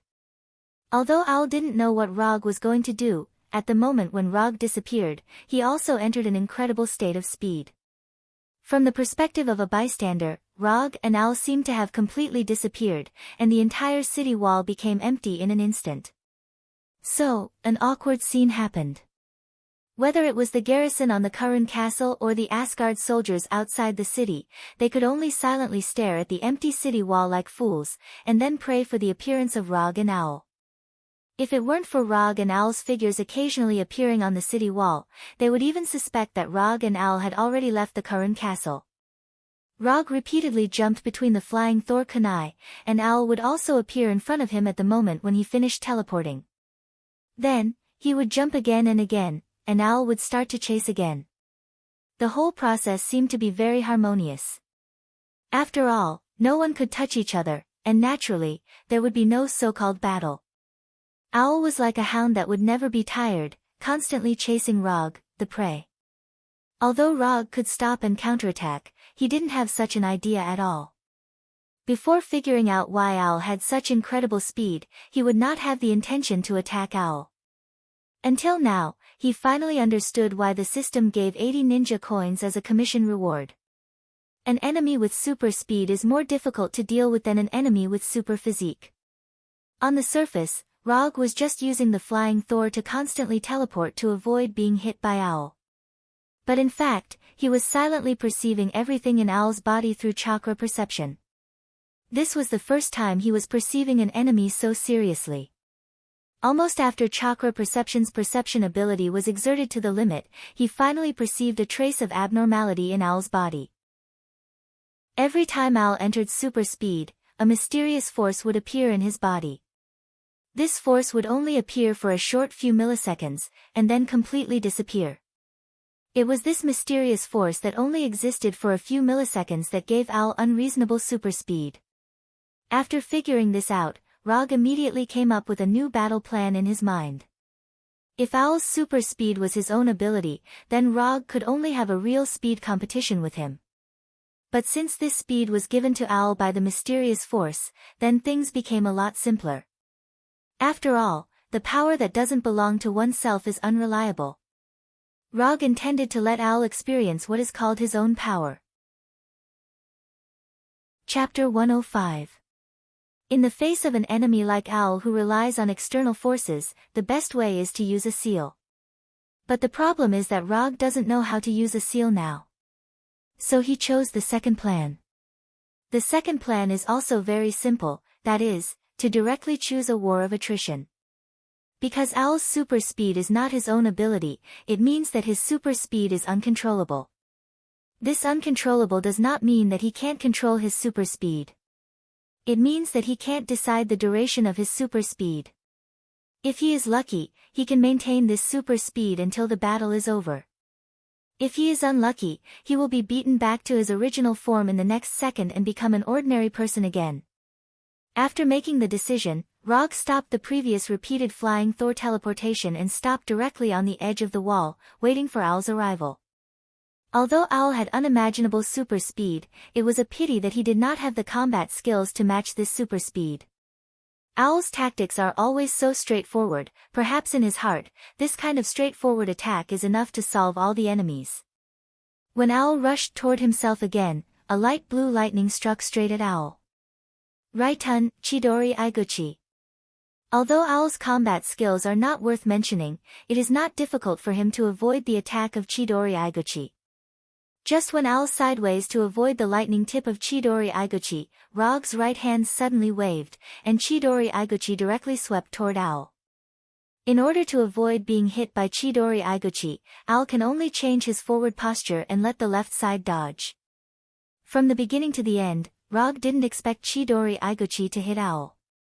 The reason why he used Chidori Iguchi was just to let Owl appear where he wanted. Although Owl, who dodged to the left, avoided the sweep of Chidori Iguchi, he ignored the flying Thor kunai at his feet. Flying Thor. Rog, who was standing on the edge of the wall, came to Owl's side in an instant, and then before Owl could react, his left palm hit Owl's back. Rog's left palm did not cause any harm to Owl, it was just a simple slap. If time permits, Rog doesn't mind letting Owl experience the taste of Rasengan. Although it only takes a little time to cast Rasengan, this time is enough for Owl to use super speed to leave here. After being patted by Rog, Owl also realized something. But at this moment, it was meaningless. Flying Thor. If it wasn't for the Flying Thor spell on Owl's body, Rog wouldn't be interested in touching a male's body. The outcome of this battle had been decided. Relying on the super speed granted by the mysterious power in its body, Owl continued to jump for more than 10 minutes. In the end, when the mysterious force did not continue to appear, Rog used the flying Thor kunai in his hand to cut across Owl's neck, completely ending his life. Without Owl's restraint, Rog once again began his one-man siege. At the moment when Owl's body fell to the ground, in the mind of the commander of Kurun Castle, the picture of the fall of Kurun Castle involuntarily emerged. Although there were still 7,000 or 8,000 troops stationed in Kurun Castle, and a large number of specially prepared defensive equipment, but this did not change the fate of Kurun Castle. After killing Owl, Rog did not continue to attack the ordinary soldiers, but began a purposeful beheading operation. With the help of the Flying Thor, all the defenses of Kurun Castle were useless to him. No matter how many guards there were around these commanders, the last thing they saw was the Kusanagi sword with lightning wrapped around it. One commander after another was killed, and the command system of Kurun Castle quickly collapsed. It didn't take long for the garrison of Kurun Castle to be in a mess. They didn't know what to do now, whether to continue to hold their posts, or to pursue Rog, who was alive and kicking in the city, or to choose to retreat directly. Death and chaos quickly shrouded the entire Curran castle. When most of the commanders of Curran castle were killed by Rog, the remaining commanders finally made a decision.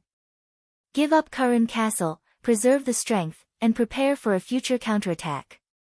Half an hour later, the west gate of Curran castle was opened, and the garrison of Curran castle began to retreat. Looking at the mighty 5,000 or 6,000 people, Hogan seriously thought for a moment, and finally made the decision to pursue. Although it was impossible to wipe out the enemy, but it was not a problem to add some trouble to the enemy. Most of the garrison of Curran castle chose to retreat, and those who stayed in Curran castle also chose to surrender. Although Rog did not attack these ordinary soldiers, but his previous battle had left a very deep impression on these soldiers. So after the main force retreated, they decisively put down their weapons and expressed their willingness to surrender. Anyway, it was not the first time they surrendered, and losing to Asgard was not a disgrace. In terms of treatment of prisoners of war, Asgard's reputation had always been very good, and this also unknowingly dispelled some of the worries of the garrison of Curran castle. Until now, these soldiers still thought that Rog was from Asgard. Because in their minds, only a powerful country like Asgard could produce a strong person like Rog. A few hours later, Hogan led the Asgard soldiers to officially take over Curran castle. Whether it was Hogan or the other Asgard soldiers, they did not expect that this siege of Curran castle would turn into a one-man show by Rog. Except for the loss of some soldiers when pursuing the garrison of Curran castle, Asgard took over Curran castle without any losses. Well, the URU medal you want may be given to you later. It will take a few days for the logistics team to arrive. They should have some URU medal in their hands. After all, they are the only ones who have army craftsmen. Hogan said to Rog with some embarrassment. The mission was completed, but he could not pay the reward. This was even more embarrassing for him than losing the battle. That's not urgent. I have a question now. Rog told Hogan about the special characteristics of Owl in detail, hoping to get some information from Hogan. If I'm not wrong, the energy on Owl's body should be the awakened divine power. But under normal circumstances, awakened divine power will exist forever and will not disappear like this. Hogan said with uncertainty. Awakened divine power? What is that? Rog continued to ask. The reason why Asari and Warner Protoss are called the Protoss is because we have a kind of energy called divine power. But not everyone can awaken divine power. Only the best of a race can awaken their own divine power. The power of Odin, the power of Heimdall, the power of omniscience, and the power of the storm of the three storm brothers are all awakened divine powers. Chapter 106. Although Hogan didn't awaken divine power, as an Asgard, and an Asgard officer with a high position, he still has enough understanding of divine power. Through Hogan's explanation, Rog also roughly understood the so-called divine power. In short, divine power is the racial superpower of Asari and Warner Protoss. However, this superpower is not caused by genetic mutation, and the difficulty and conditions of awakening are a bit high. According to Hogan, the proportion of awakening divine power is about 1 in 10,000. Of course, this is just a rough proportion. For those who are born in a good family, the possibility of awakening divine power is hundreds of times higher than ordinary people. This is the fundamental reason why Asari and Warner Protoss can maintain the aristocratic rule. From this point of view, Owl was undoubtedly a lucky guy who was bursting with luck. But unfortunately, he doesn't seem to have received a complete education on divine power, otherwise, the speed divine power in his body wouldn't show such a strange state. Both lucky and unlucky, Owl may be the kind of person who has the legendary Schrodinger's luck. After waiting for a few days in Curran Castle, Hogan finally waited for Asgard's reinforcements and logistics team, and then handed over the agreed URU medal to Rog. Unconsumed ninja coins, 336. The system's commission reward is in his hand, and the URU medal is also in his hand. Rog's mood also became better. Because there is no next attack plan for the time being, Rog finally experienced a real alien trip in Curran Castle. There were all kinds of unknown Vanaheim specialty snacks, alien races from an unknown planet, alien weapons with strange shapes, and alien skin colors and hair colors that were all different from the aliens. Rog was like a real tourist, appearing in every corner of Curran Castle, tavern, weapon shop, food street, romance street. Although Curran Castle has just experienced war, it has no impact on the lives of the residents in the city. Everything in the city is developing according to this established trajectory. Without investigation, there is no right to speak. After a few days of tourist life, Rog found that he still prefers Earthlings, or alien races that don't look much different from Earthlings, such as Warner Protoss. Because of the focus of Warner Protoss, after waiting in Curran Castle for a week, Hogan and Rog finally received the latest news from Thor. The process was a bit difficult, but Thor still completed the established goal and successfully took the target city. Fandral and Volstagg had also successfully completed their mission, and the number of Asgard's camps in Vanaheim had increased to 7. Although there are still 16 camps under the control of Warner Protoss, Asgard's early plan can be regarded as perfectly completed. From departure to the present, a total, less than 2 weeks. According to this progress, it will take at most 3 months for Asgard to restore order in Warnerheim. 3 months, for Asgard with an average lifespan of 5,000 years, is a short period of time that doesn't need to be calculative. However, things didn't develop as smoothly as Asgard expected. 3 months passed in the blink of an eye. In the past 3 months, Asgard sent several reinforcements, increasing the number of Asgard soldiers in Warnerheim to more than 50,000. But even so, Asgard only recovered 7 camps in the past 3 months. Of the 23 camps, 14 have returned to Asgard's hands. The remaining 9 are still firmly in the hands of Warner Protoss. In the process of Asgard recovering the camps, Rog didn't stay idle. He accepted several commissions from Thor and the 3 warriors of Sengoku. But he doesn't know if the system did it on purpose, but most of the commissions from Thor and the 3 warriors of Sengoku didn't pass the system's judgment. The few commissions that passed the judgment didn't give a high reward. Unconsumed ninja coins, 385. After 3 months, Rog's unconsumed ninja coins increased from 336 to 385. He only needed 15 ninja coins to get the Sage Mode inheritance, which is worth 400 ninja coins. After 3 months of serious consideration, Rog finally decided on which Sacred Grounds immortal technique inheritance he wanted to learn. In fact, he didn't need to think for so long. With the Wood Release and Hashirama Sage Mode, he only has one choice, and that is the Shikatsu Forest Sage Mode inheritance. The Toad Senjutsu of Mount Mayaboku is only suitable for people like Prince Ming. Even a fierce person like Jiraiya only got an incomplete Sage Mode after decades of learning. As for the Ryuchi Cave, Rog only thought for a second and refused. No matter what era it is, stay away from men who play with snakes. Their spirit is a bit. He doesn't know if the system will pack a summon contract of a living slug after redeeming the Sage Mode inheritance. Just when Rog started to imagine some beautiful things, Thor came to him with Thor's hammer. Sif came with Thor. Sif finally appeared on Asgard's list. As for whether it was her own wish or Queen Fria's arrangement, only the 2 of them knew. There are more and more garrisons in Maguang City. I hope you can go in and see if there are any loopholes in the defense line. We have been delayed here for too long. Thor said to Rog with some tiredness. The Maguang City he mentioned was the culprit that caused their progress to be seriously delayed. Asgard wasn't the only one who will increase their forces. After Thor joined Rog and others, Warnerheim also increased their frontline forces.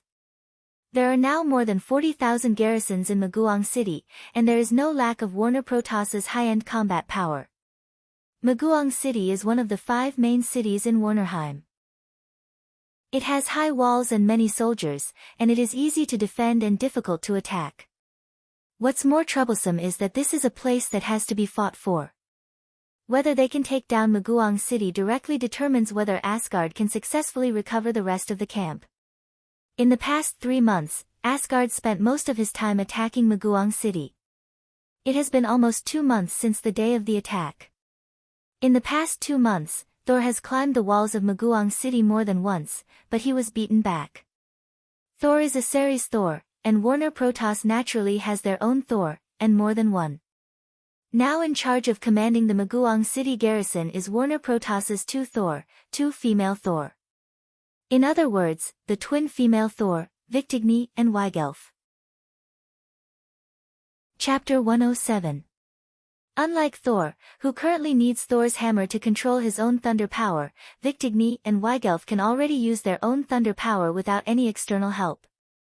Just by looking at this point, Saul had already fallen behind the 2 female thunder gods on the opposite side. If it weren't for Thor, the current situation would not be Asgard's soldiers besieging Maguang City, but Maguang City's garrison chasing after Asgard's soldiers. Old rules, you know. As soon as the voice fell, Rog summoned a commission scroll and threw it directly to Thor. Although most of the tasks entrusted by Thor did not pass the system's judgment, in general, Rog still made some money from them.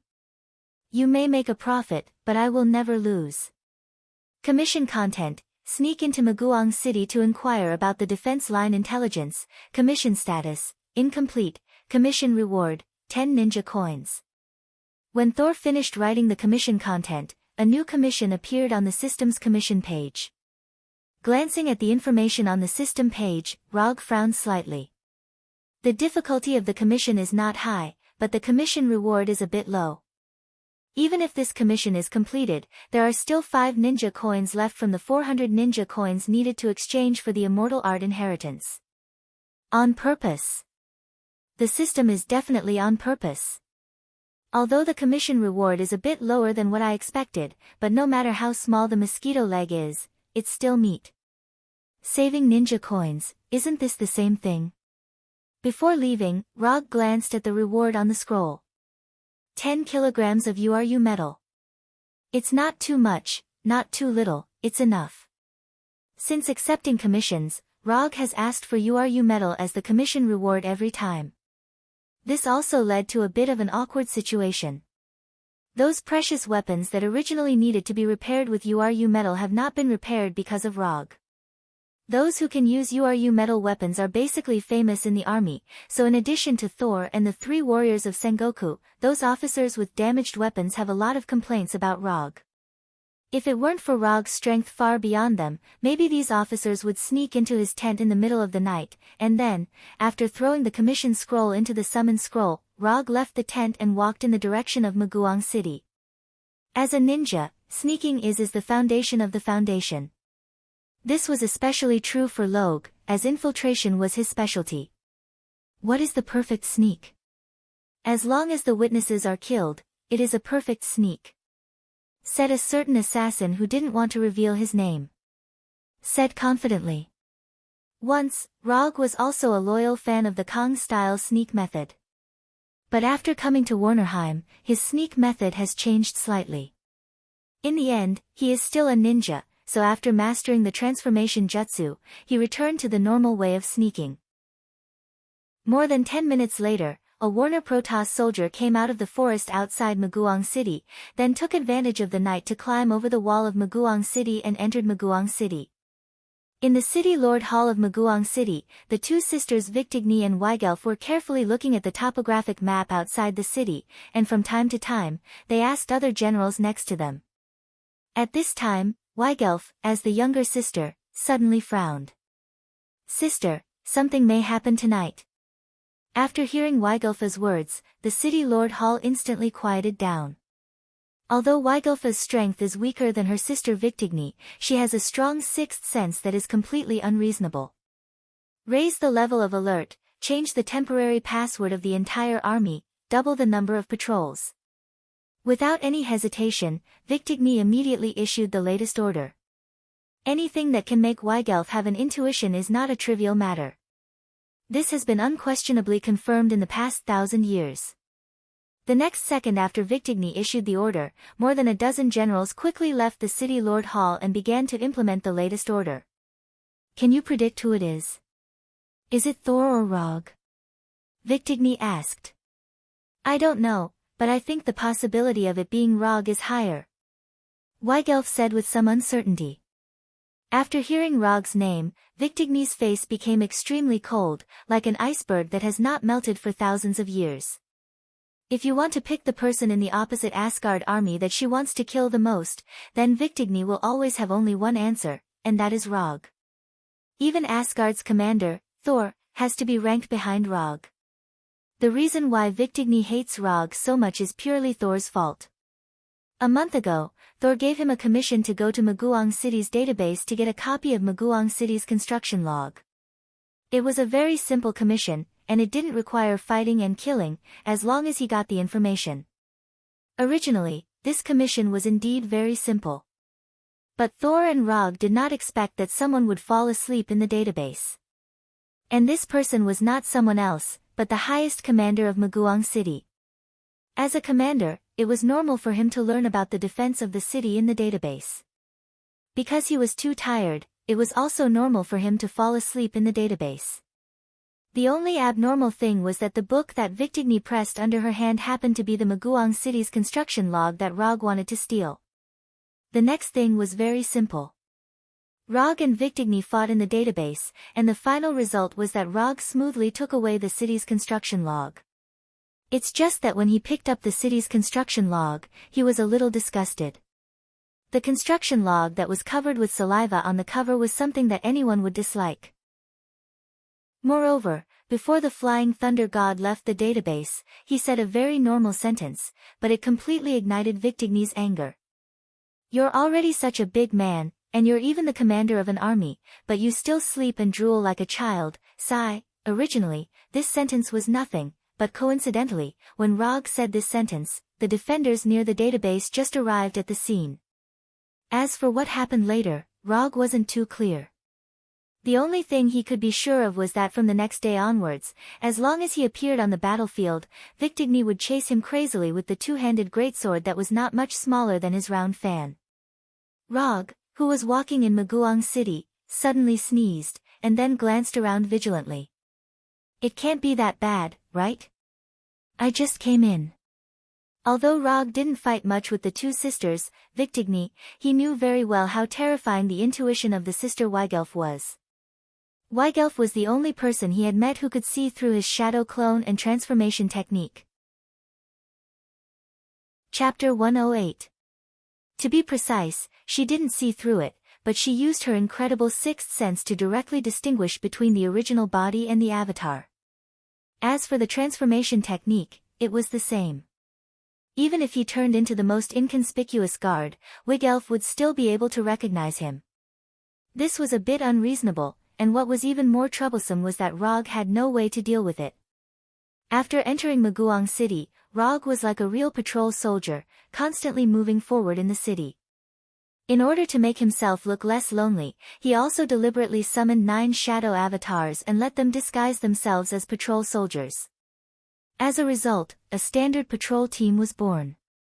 If someone paid a little attention, they would find that the people in this patrol team were all soldiers who died in battle. In the silent night, a small patrol team made up of the dead who had died in battle was patrolling the city like ghosts. With the addition of some sparse drizzle and a bleak breeze, it was a typical opening to a horror story. Although there were many garrisons in Maguang City, they were not very familiar with each other. So even if there was a completely unfamiliar patrol team passing by in front of them, they did not have any doubts. The military discipline is quite strict, and the line of defense is also very reasonable. From the looks of the soldiers, their food and sleep are not bad, and their mental state is also very normal.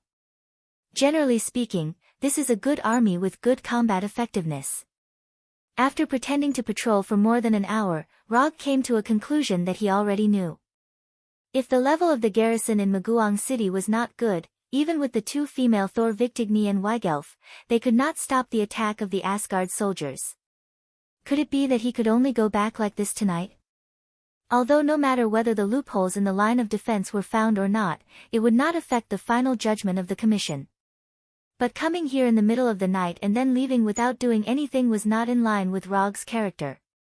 Just as he was considering whether to do something temporarily to let the garrison of Maguang City have a full night, a real patrol team came towards them.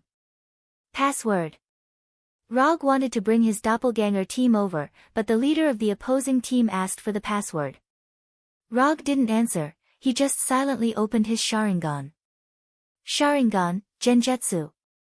After seeing Rog's blood-red eyes, the patrol captain was instantly hypnotized. Just as the patrol captain was about to lead the team away, a young soldier in the middle of the team suddenly shouted, "Captain, they didn't answer the password." As the saying goes, if you don't seek death, you won't die. Rog had originally planned to let this team go and stir up trouble elsewhere. However, this young soldier directly interrupted his plan and successfully obtained a VIP ticket to hell for himself. Kill them all. Rog and the others weren't the only ones here. There were also the other garrisons that had just been replaced. The 9 doppelgangers shot at the same time, more than 40 garrisons, including the patrol team, only lasted for less than a minute before all of them turned into corpses.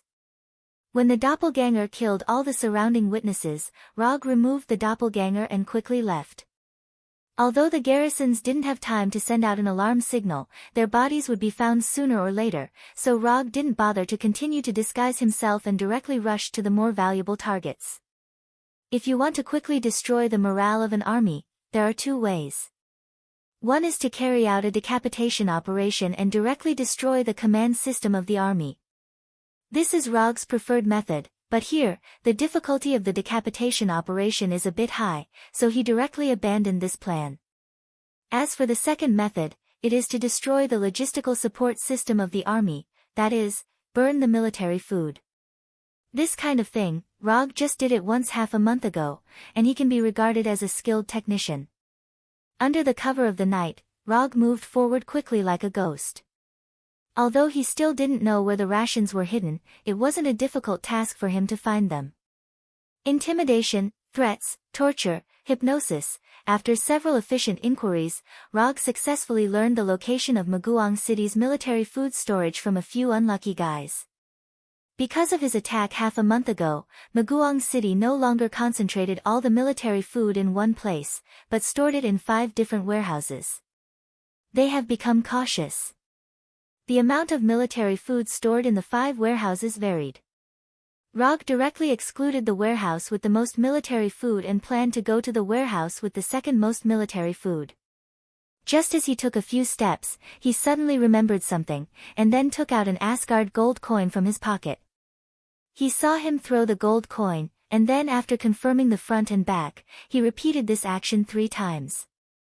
After these rounds of random selection, he finally determined the final goal. The goal, the warehouse with the 4th most military food storage. The reason why he used the method of throwing the gold coin to determine the target was purely because Weigelfa's strong 6th sense left a deep impression on him. He didn't want to fall into an ambush prepared by the enemy because of a random choice he made. After determining the target warehouse, Rog didn't go immediately, but summoned 4 shadow clones. In the face of an enemy like Weigelf, no matter how cautious he is, it is not too much. The main body went to the 4th warehouse, and the 4 shadow clones went to the other 4 warehouses. In this way, even if he bumped into Weigelf in the 4th warehouse, he could directly go to the other warehouses through the Thor. This is not fear, this is necessary caution, the caution of a ninja. After confirming that there is no problem, Rog began to go to the 4th warehouse. Although there are a lot of soldiers guarding, it is still normal. There is no particularly strong energy fluctuation around, this should not be a trap. After coming to the 4th military food warehouse, Rog first used chakra perception to perceive the surrounding environment, and then rushed to the warehouse like lightning. Fire release, grand fire annihilation. The blazing flames rushed to the warehouse like a huge wave, and then under Rog's gaze, it was blocked. A wall-like energy barrier appeared out of thin air, blocking all the blazing flames of the grand fire annihilation. At the same time, a hemispherical barrier with a diameter of several kilometers was instantly formed. When the energy barrier appeared, Rog established a link with the Flying Thunder God on the Shadow Clones, and planned to directly leave here with the Flying Thor. However, the appearance of the hemispherical barrier completely shattered his hope. The Flying Thor technique disappeared. Chapter 109. No, it didn't disappear.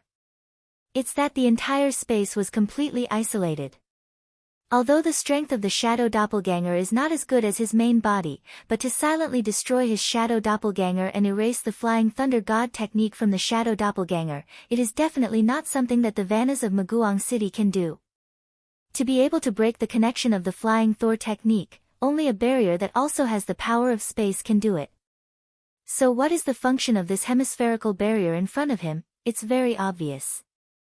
I didn't expect that you would be willing to waste so many resources on me. When Rog spoke, the energy barrier in front of the warehouse door disappeared, and the two sisters, Victigny and Weigelf, wearing pale golden armor, came out. As long as we can kill you, it's worth it even if we have to pay more resources. As soon as the voice fell, the blue cloak on Victigny's body fluttered without wind, and a light blue lightning appeared around her. Is it necessary? Didn't I just say that you drool in your sleep? Getting angry over such a small matter isn't something a qualified commander would do. Compared with the frosty Victigny, Rog at this time was much more casual, as if he didn't realize that he was in a trap. On the surface, he was still as calm as ever. But in fact, he has been silently praying in his heart. Thor, if you have a little conscience, come and save me quickly. Small matter.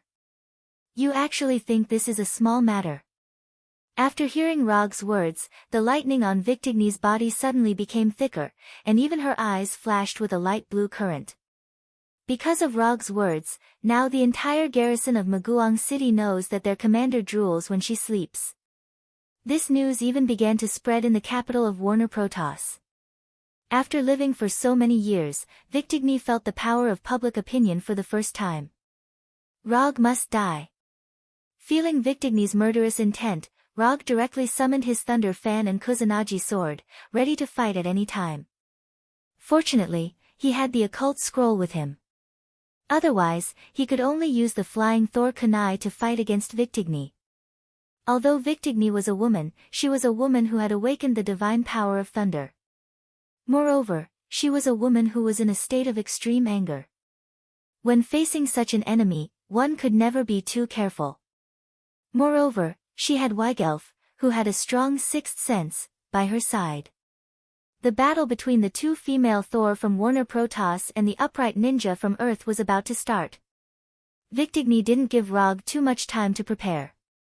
At the moment when Rog summoned his Kusanagi sword and Thunder Fan, she had already raised the two-handed greatsword in her hand and attacked Rog like lightning. It was just a simple straight charge, but Victigny broke out with all her strength. Her whole person was like a real lightning that came in front of Rog, and then a thunderous strike. Boom! The two-handed greatsword wrapped in lightning and Thunder Fan fiercely collided with each other, and a strong explosion like a small nuclear bomb broke out.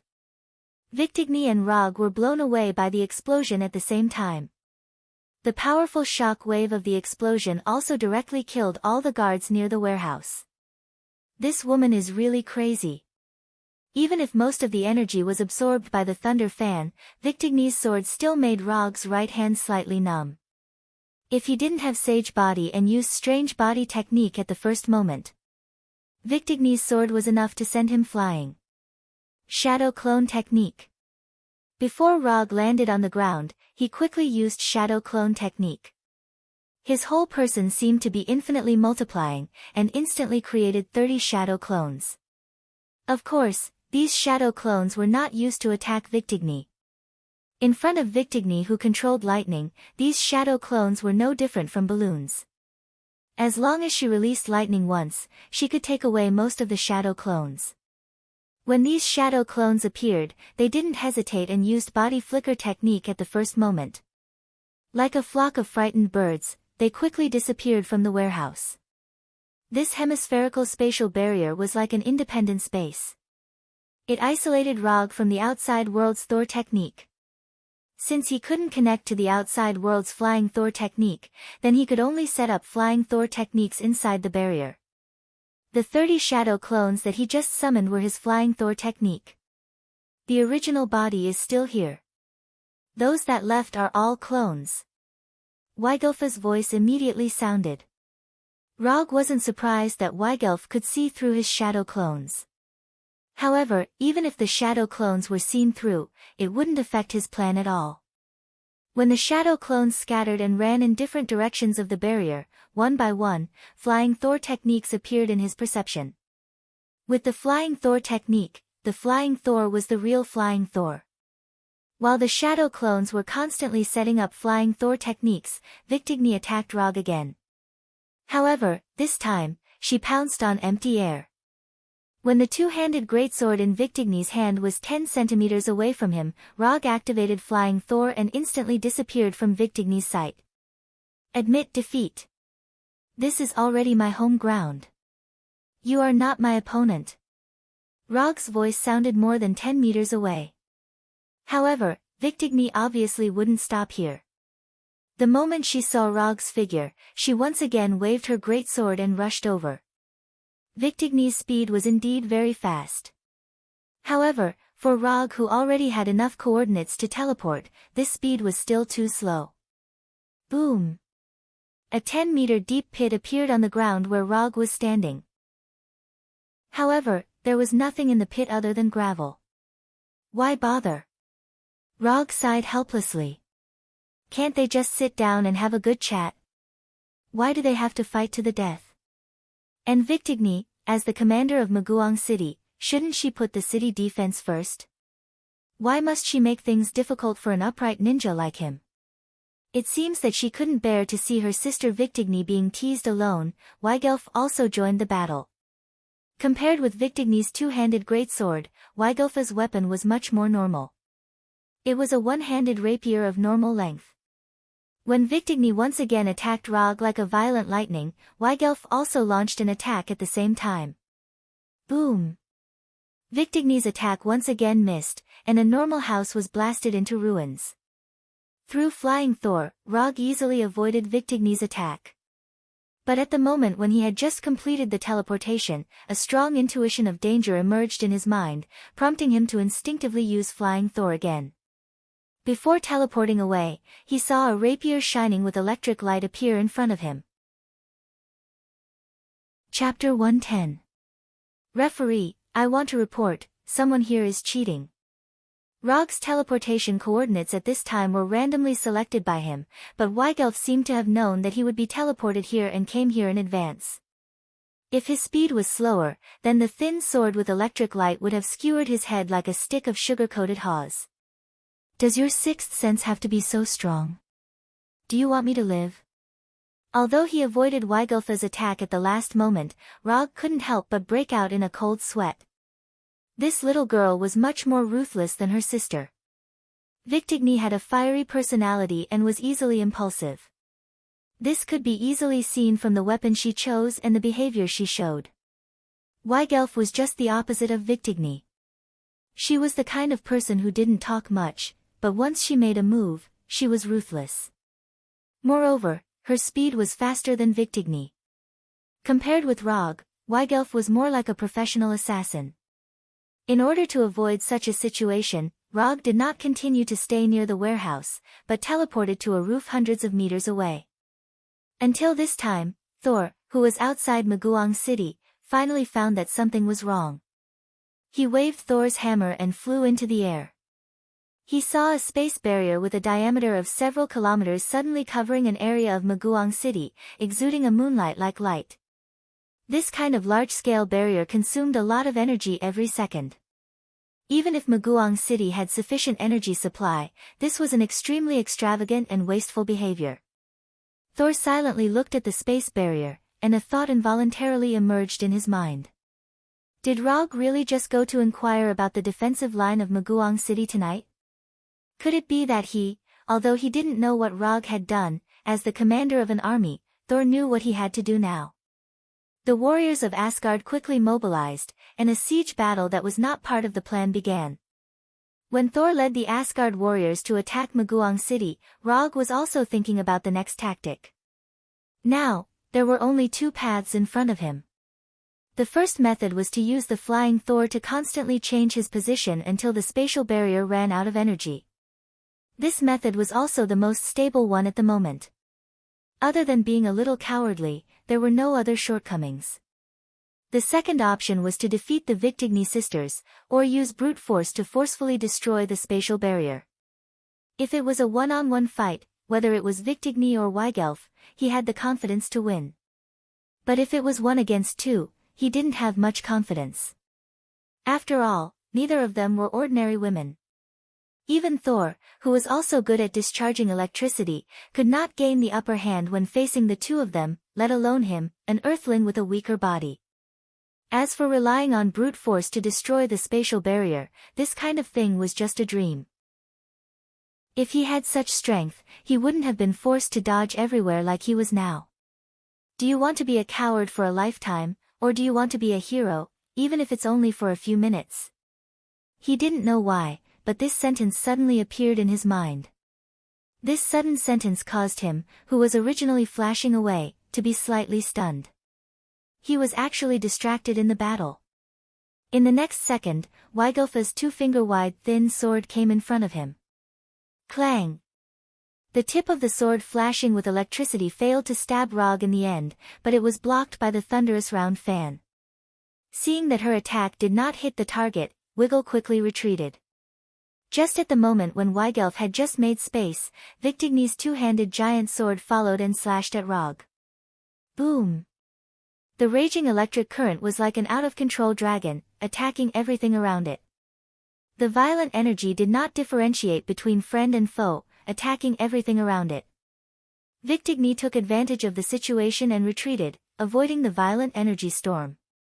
In the middle of the energy storm, Rog, who was holding the round fan, was motionless like a wooden man. If it wasn't for the strong chakra light shining on his body, Victigny would even suspect that Rog had directly lost consciousness, so he stayed in the energy storm stupidly. At this time, Rog was very awake, it could even be said that he was very awake. Although there was the protection of chakra, the electric current in the energy storm still gave him an incomparable stimulation. The reason why he didn't Flying Thunder God was that he wanted to personally feel the thunder power released by Victigny, and compare it with his newly developed ninjutsu.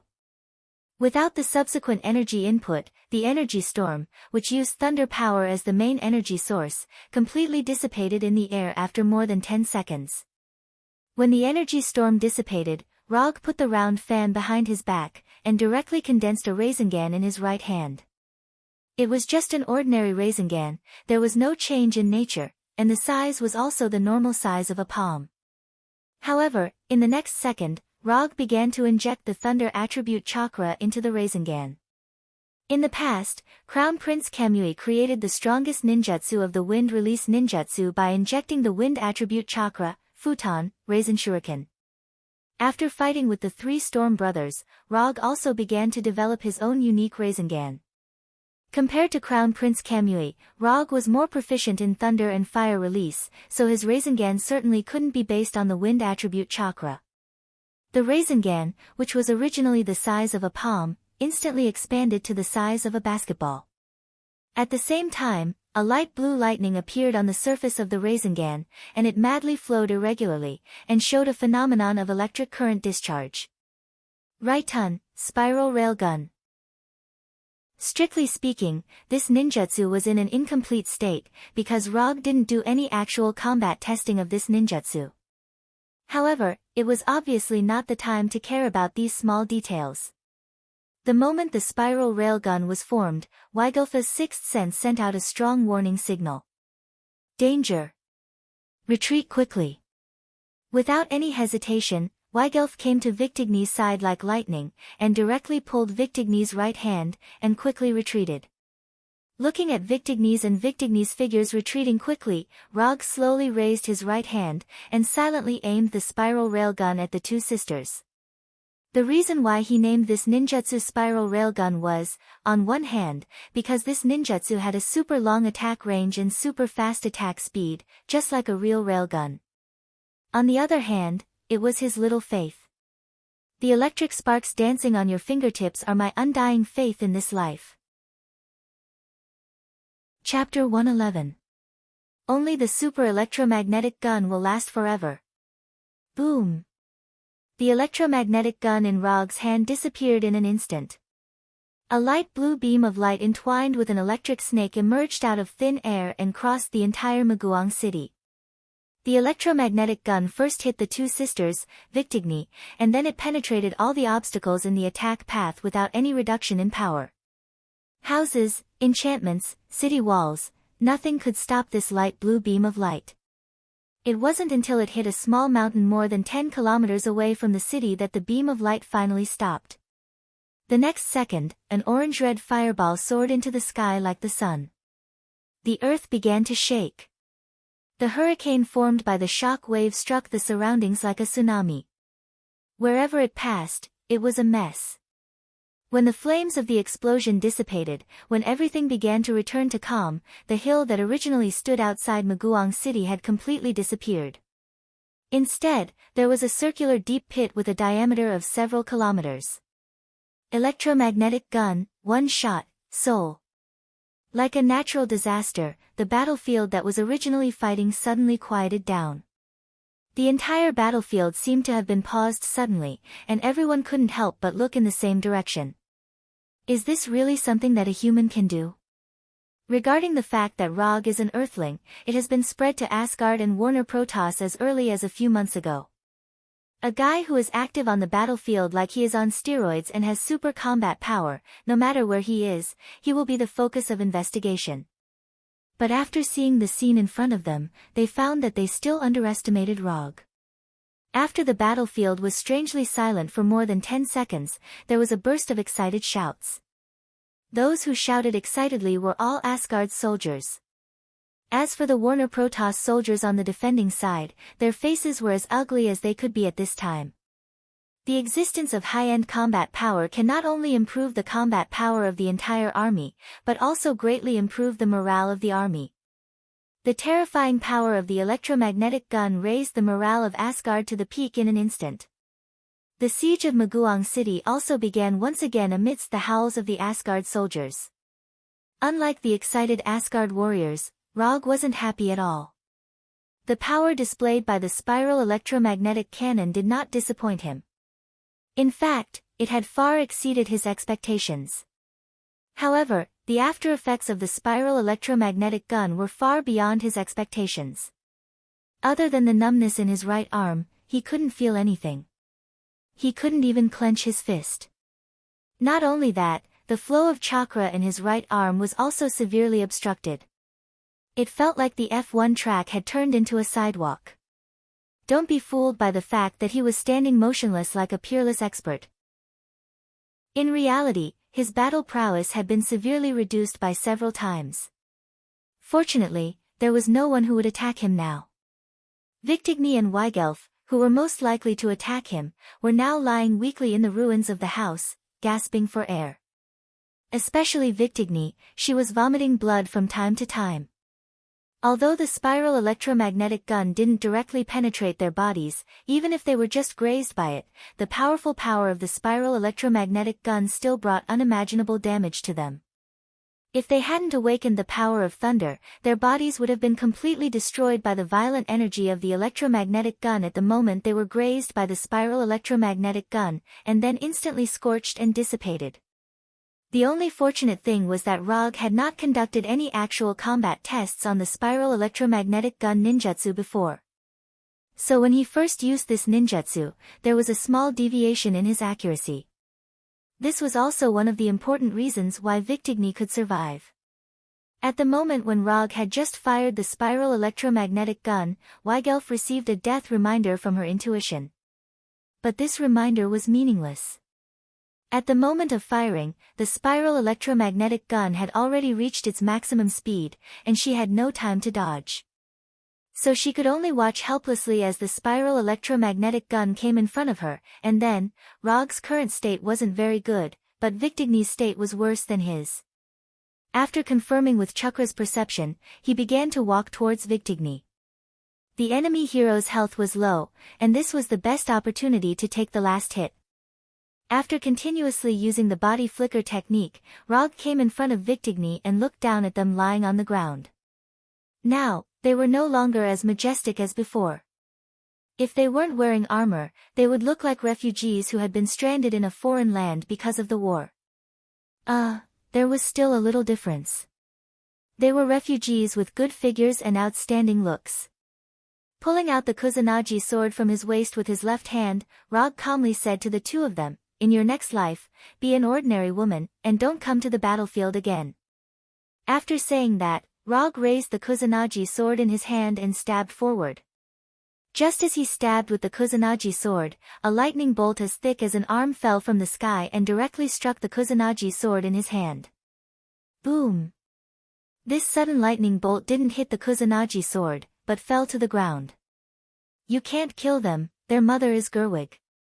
Killing them will provoke an all-out war between Asari and Warner Protoss. The one who summoned the lightning to attack Rog was none other than Thor. After flying in front of Rog, he briefly explained the reason. "You're the commander, you have the final say."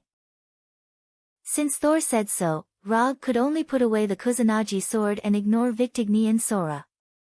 Although Victigny and Sora avoided death, they also became Thor's prisoners of war. Maguang City eventually fell into the hands of Thor. After capturing Victigny and Sora, it was only a matter of time before Maguang City fell. Except for some stubborn generals who led the troops to break out, most of the garrison chose to surrender. Asgard successfully took down Maguang City, a city with great strategic value. According to the post-war statistics, Maguang City had more than 40,000 garrison troops. Nearly 5,000 people died in the siege, 30,000 people surrendered, and nearly 8,000 people successfully escaped. Asgard, as the side that attacked the city, also paid the price of more than 6,000 people.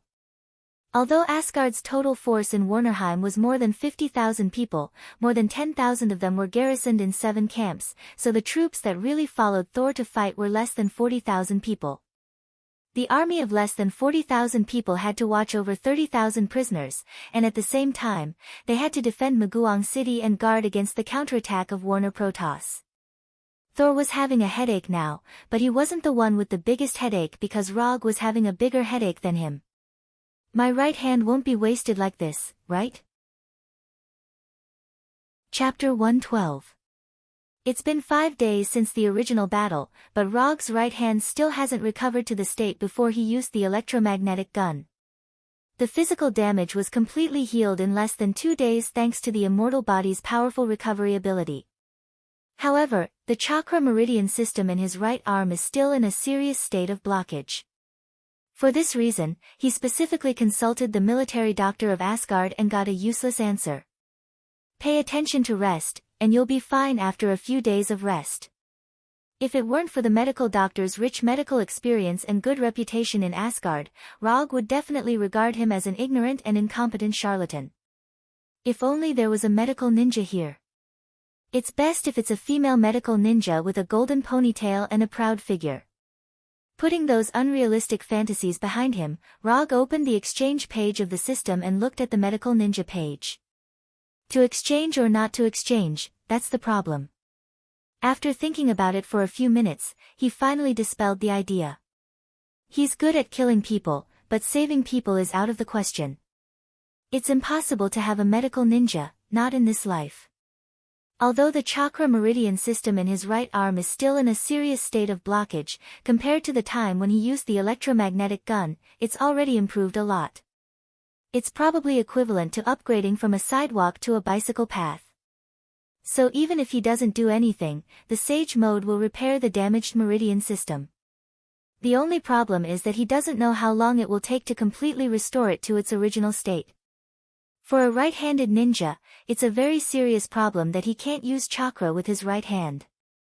This will not only affect the ninja's strength, but also affect the ninja's self-confidence. So he intends to solve this problem in his own way as soon as possible. If he guessed correctly, the blockage of the meridian system in his right arm should be related to his imitation of the Thunder God's power. The electromagnetic gun is a brand new ninjutsu that he created based on the Rasengan and added the Thunder God's power to chakra, and then borrowed the Railgun, Bijadama, Thunder God, and other things. Most of them were reliable. The only thing that wasn't reliable was the divine power of thunder that he had imitated. Of course, it is also possible that the side effects of ninjutsu are too great, beyond the tolerance of the meridian system, so this situation occurred. However, no matter what the reason was, he could not allow anything to happen to the golden right hand. He doesn't know any medical ninjutsu, and there is no way to quickly improve his sage body, so he intends to use a simple and violent method with high success rate to solve this problem by force. Since chakra couldn't solve the problem, he would use the immortal technique chakra to solve it. If you remembered correctly, the sage mode of the Shikatsu forest had the ability to borrow natural energy to greatly increase the vitality of the body. Not only could it increase one's speed and defense, but it could also increase one's attack range and power through natural energy. As for the Senjutsu chakra, it can increase the power of his ninjutsu, taijutsu, and genjutsu by leaps and bounds. This is not something he needs to pay too much attention to at the moment. It is said that when the sage body of Hashirama meets the sage mode of the Shikatsu forest, there will be some wonderful changes. As for whether this information is reliable or not, Rog can't be sure. Unspent ninja coins, 395. The sage mode of the Shikatsu forest required 400 ninja coins. As long as he completes one more commission, he will have enough ninja coins. Thor, he can directly exclude him. He shouldn't have any commissions in the near future. The 3 warriors of Sengoku, their URU medal quota for the next few hundred years has already been used up. As poor people, they won't have any commissions for the time being. Sif, although she has enough URU medal quota, she doesn't particularly approve of Rog's commission. It can even be said that she is very against it, so she can also be excluded. As for the rest of the officers and generals who have URU medal quota, forget it, I won't consider them. After thinking about it seriously, Rog found that there are only a few potential clients in Asgard. How about expanding the scope of business, or adding Warner Protoss to the client whitelist? Although he has killed a lot of Warner Protoss people in recent months, strictly speaking, he is just a hired thug by Asari. But this can only be thought in his mind. Compared with the commission, Warner Protoss may want to know how to kill him. Using that kind of inhumane, bloody, and painful way to kill him. After sighing helplessly, Rog left his room and walked to the other side of the city. After 5 days of reorganization, Asgard has completely controlled this extraordinary city. Although there are still some stubborn people who launched some meaningless attacks from time to time, it didn't affect Asgard's control of Muguang City. After passing through a few streets, Rog came to a manor that was strictly guarded by Asgard's soldiers and didn't hesitate to consume energy. Lord Rog. When he came to the gate, the Asgard soldier in charge of guarding the gate immediately saluted Rog. I'll go in and take a look, you can continue with your mission. After saying that, he passed through the specially set up spirit formation gate and entered the magnificently decorated manor. Although the area of this manor is not very large, the decoration is extremely exquisite. Even Rog, an earthling, had to sigh at this ingenious alien architectural style. When he came to the hall of the manor, he saw 2 familiar faces. After seeing Rog's arrival, the hot-tempered Victigny immediately stood up and rushed towards him. At this time, Victigny completely lost her previous valiant posture, even the fist she waved was as weak as an ordinary person. At this time, do you still hate me so much? Rog easily avoided Victigny's fist, pressed his left hand on her shoulder, and then pushed her back with a little force. Although Rog only pushed her slightly, Victigny stepped back more than 10 steps before finally stabilizing her body. Give up, you can't be my opponent now. After speaking, Rog ignored the angry Victigny and found a seat to sit down and poured himself a cup of tea. What do you want to do? Weigelf, who was sitting opposite him, asked. Nothing, I just want to know if you have any unfulfilled wishes. Chapter 113. After hearing Rog's words, Weigelf, who was sitting opposite him, rolled her eyes at him, and then slowly said, If you have something to say, just say it, you don't have the intention to kill me and my sister, otherwise you wouldn't have locked us up here. Weigelf is not only calmer than Victigny, but she is also more thoughtful than Victigny when considering things. So she won't be distracted by Rog's words. I was going to make a little joke with you. In that case, I will say it clearly. Do you have any commission that you want to complete now? If there is, I can help you complete it. Of course, letting you go, or killing Thor and so on are not in the scope of this. Rog said straightforwardly, completely ignoring the fact that he was the one who had captured Vigdini and her companion. What is the price? Weigelf asked calmly. This depends on the specific content of your commission. As long as the reward is not excessive, I can accept it. Considering the current situation of Vigdini, Rog didn't specifically specify the reward. What he wants now is just ninja coins. As for the reward, it's just icing on the cake. Weigelf looked at Rog seriously, and then continued to say in a calm tone, "No. You can leave now." Really? That's really a pity. After getting a clear reply from Weigelf, Rog stood up directly and walked straight towards the door. He originally planned to come over and try his luck. If there is a commission, of course, everyone will be happy. If there is no commission, he won't care too much. Just as Rog was about to leave the hall, Vigdini suddenly said, "Wait, I have a commission." Rog stopped and turned to look at Vigdini. "I want to fight with you. If you win, the wrath of the hurricane is yours." After that, Vigdini pointed to the two-handed greatsword placed in the corner of the hall. "It's not that I look down on you, but in your current state, you can't be my opponent. Even if I stand still and let you use one hand and 2 feet, you can't beat me." Although Thor didn't put Vigdini in a real prisoner camp, in order to avoid some unpleasant things, he still made some restrictions on them. For example, adding a seal on them. Because of the existence of the seal, Vigdini not only lost control of their thunder power, but even their physical fitness was suppressed by the seal to the level of ordinary Warner Protoss soldiers. It was also because of this that Saul was at ease to lock them up in this manner instead of the underground prison that was strictly guarded. Although I don't understand your power attribute, I'm very sure that you must have a way to suppress your own level to the same level as me. Under the same conditions, 1-on-1. Whoever loses will hand over their weapon to the winner. Vigdini said as she walked towards Rog. When she finished, she was less than a meter in front of Rog. Being too competitive isn't a good thing, but since you insist, I don't mind fulfilling your little wish. As soon as his voice fell, a commission scroll appeared in Rog's hand. The commission is for me to fight with you once, and the reward is for your wrath of the hurricane. You think you can win? I've never lost in front of a woman. Although she was not very happy with Rog's current tone and attitude, Vigdini still took the commission scroll and wrote the content. When Vigdini finished writing the commission, the system also gave the result of the judgment, and a new commission task appeared in the commission page. Commission content: fight with Vigdini once. Commission status: incomplete. Commission reward: 5 ninja coins.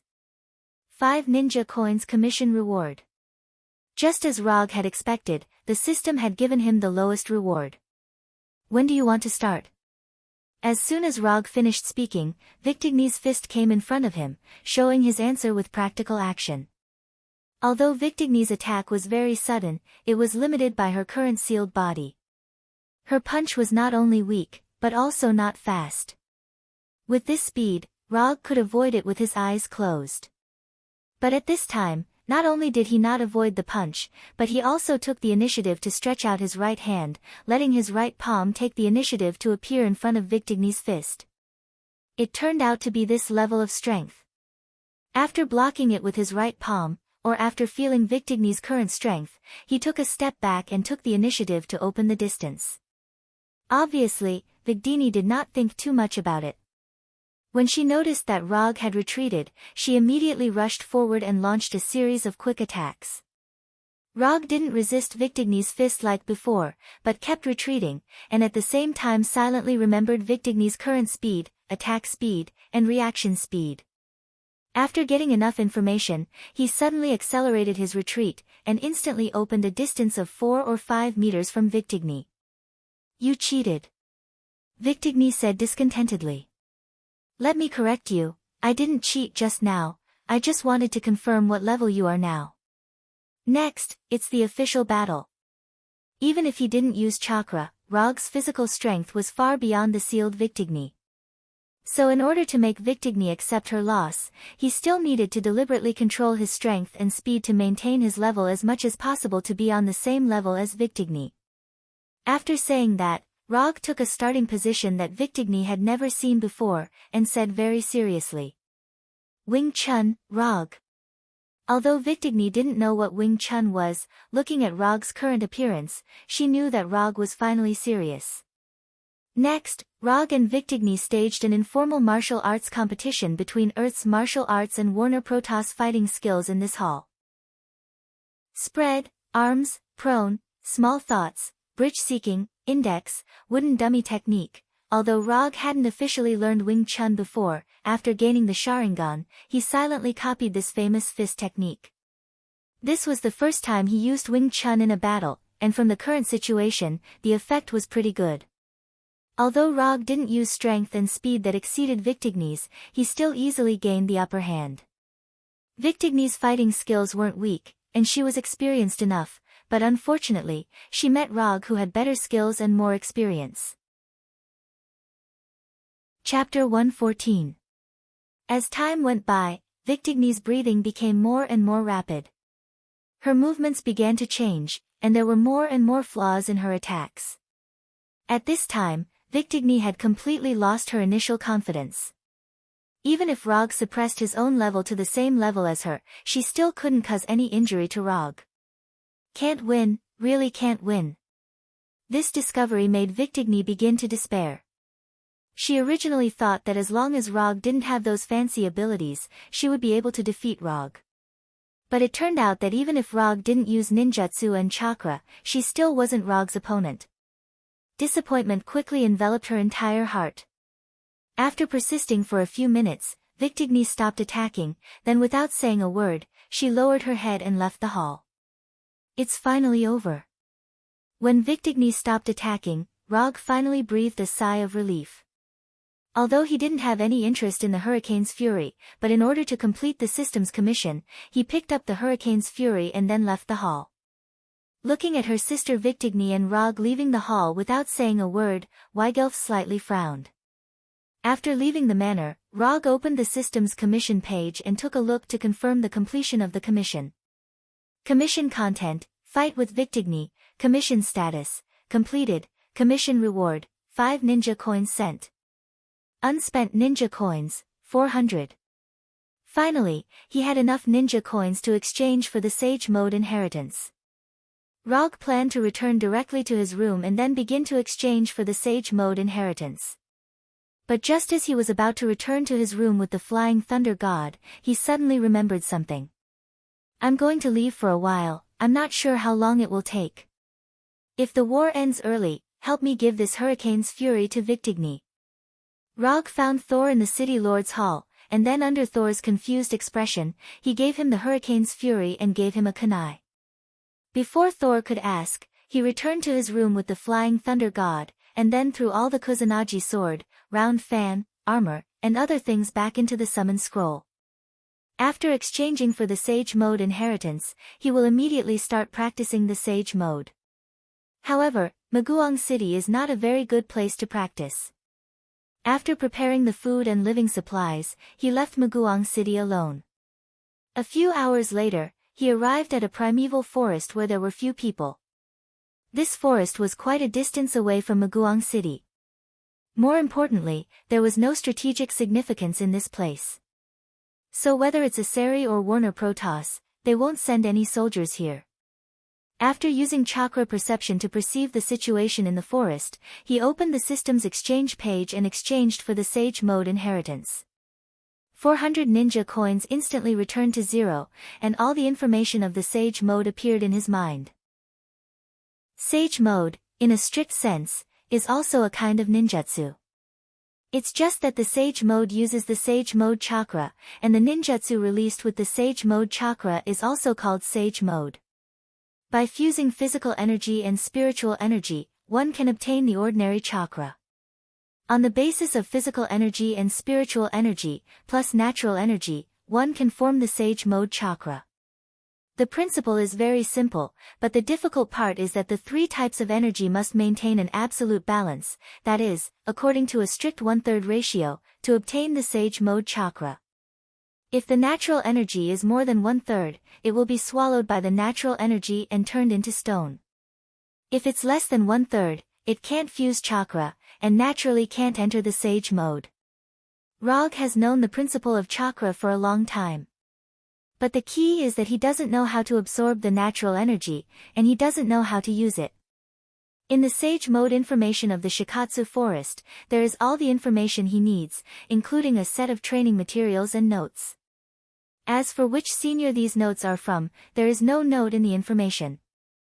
Under normal circumstances, the sage mode can only be practiced in the three inheritance grounds, namely Shikatsu forest, Mount Myaboku, and Ryochi cave. The system considerately considered this problem, so it gave him a new ability. Inherent barrier, Shikatsu forest. Once activated, it can create the real Shikatsu forest and replace the surrounding space with the real Shikatsu forest. Simply put, the real Shikatsu forest will replace the real world, but only for the duration of the inherent barrier. But compared to the real Shikatsu forest, this Shikatsu forest is very different. In the real Shikatsu forest, there is a living slug that has lived for a long time, and its size is unknown. But in the real Shikatsu forest, there is no living slug. If he wants to have a living slug in the real Shikatsu forest, he can exchange it from the system. But the exchange price is a bit expensive. It's just a little cheaper than a tailed beast. After going through the information about sage mode in his mind a few times, Rog finally focused on the new ability, Inherent barrier, wet bone forest. He now has sufficient evidence to prove that the reason why the sage mode can be sold for 400 ninja coins is because of the inherent barrier. If there is no inherent barrier, the exchange price will be at least 50% lower, or even more. After confirming the activation method of the inherent barrier, Shikatsu forest, he decisively activated the inherent barrier. In just a moment, the alien forest in front of him disappeared. It was replaced by a tall, Earth-style rainforest. Looking at the scenery in front of him, the Shikatsu forest is not mysterious at all. Except for the high humidity in the air, there is not much difference between this place and an ordinary rainforest. Of course, this may also be because he is too weak right now, so he can't discover the mystery of the Shikatsu forest. A Shikatsu forest without a living slug is a Shikatsu forest without a soul. After silently cursing in his heart, he began his first immortal technique cultivation. Shikatsu forest, Mount Myaboku, and Ryochi cave. Other than the fact that their locations were very mysterious, more importantly, they all inherited the mysterious immortal mode. And their immortal mode was even more different. Not only are their appearances different, but their abilities also have their own characteristics. Sage mode chakra can turn ninjutsu into sage mode, and greatly increase the power. This is something that the sage mode of the three secret places can do. In addition, their sage mode has some unique advantages. Ryochi Cave's sage mode can use natural energy to perceive the surrounding life and chakra. Mount Myaboku's sage mode can greatly increase the amount of chakra, increase the perception ability, and can also summon Mount Myaboku's toads to release sage mode. Shikatsu Forest's sage mode can greatly increase the vitality, agility, defense, and can also increase the attack range of taijutsu with the help of natural energy. Chapter 115. A strong physique, a huge amount of chakra, and a tenacious will, these were the three main points of cultivation in the Shikatsu Forest's immortal mode cultivation notes written by a senior who did not wish to reveal his name. For an ordinary ninja, these three prerequisites may be a bit difficult to achieve. But for Rog, these three prerequisites are basically non-existent.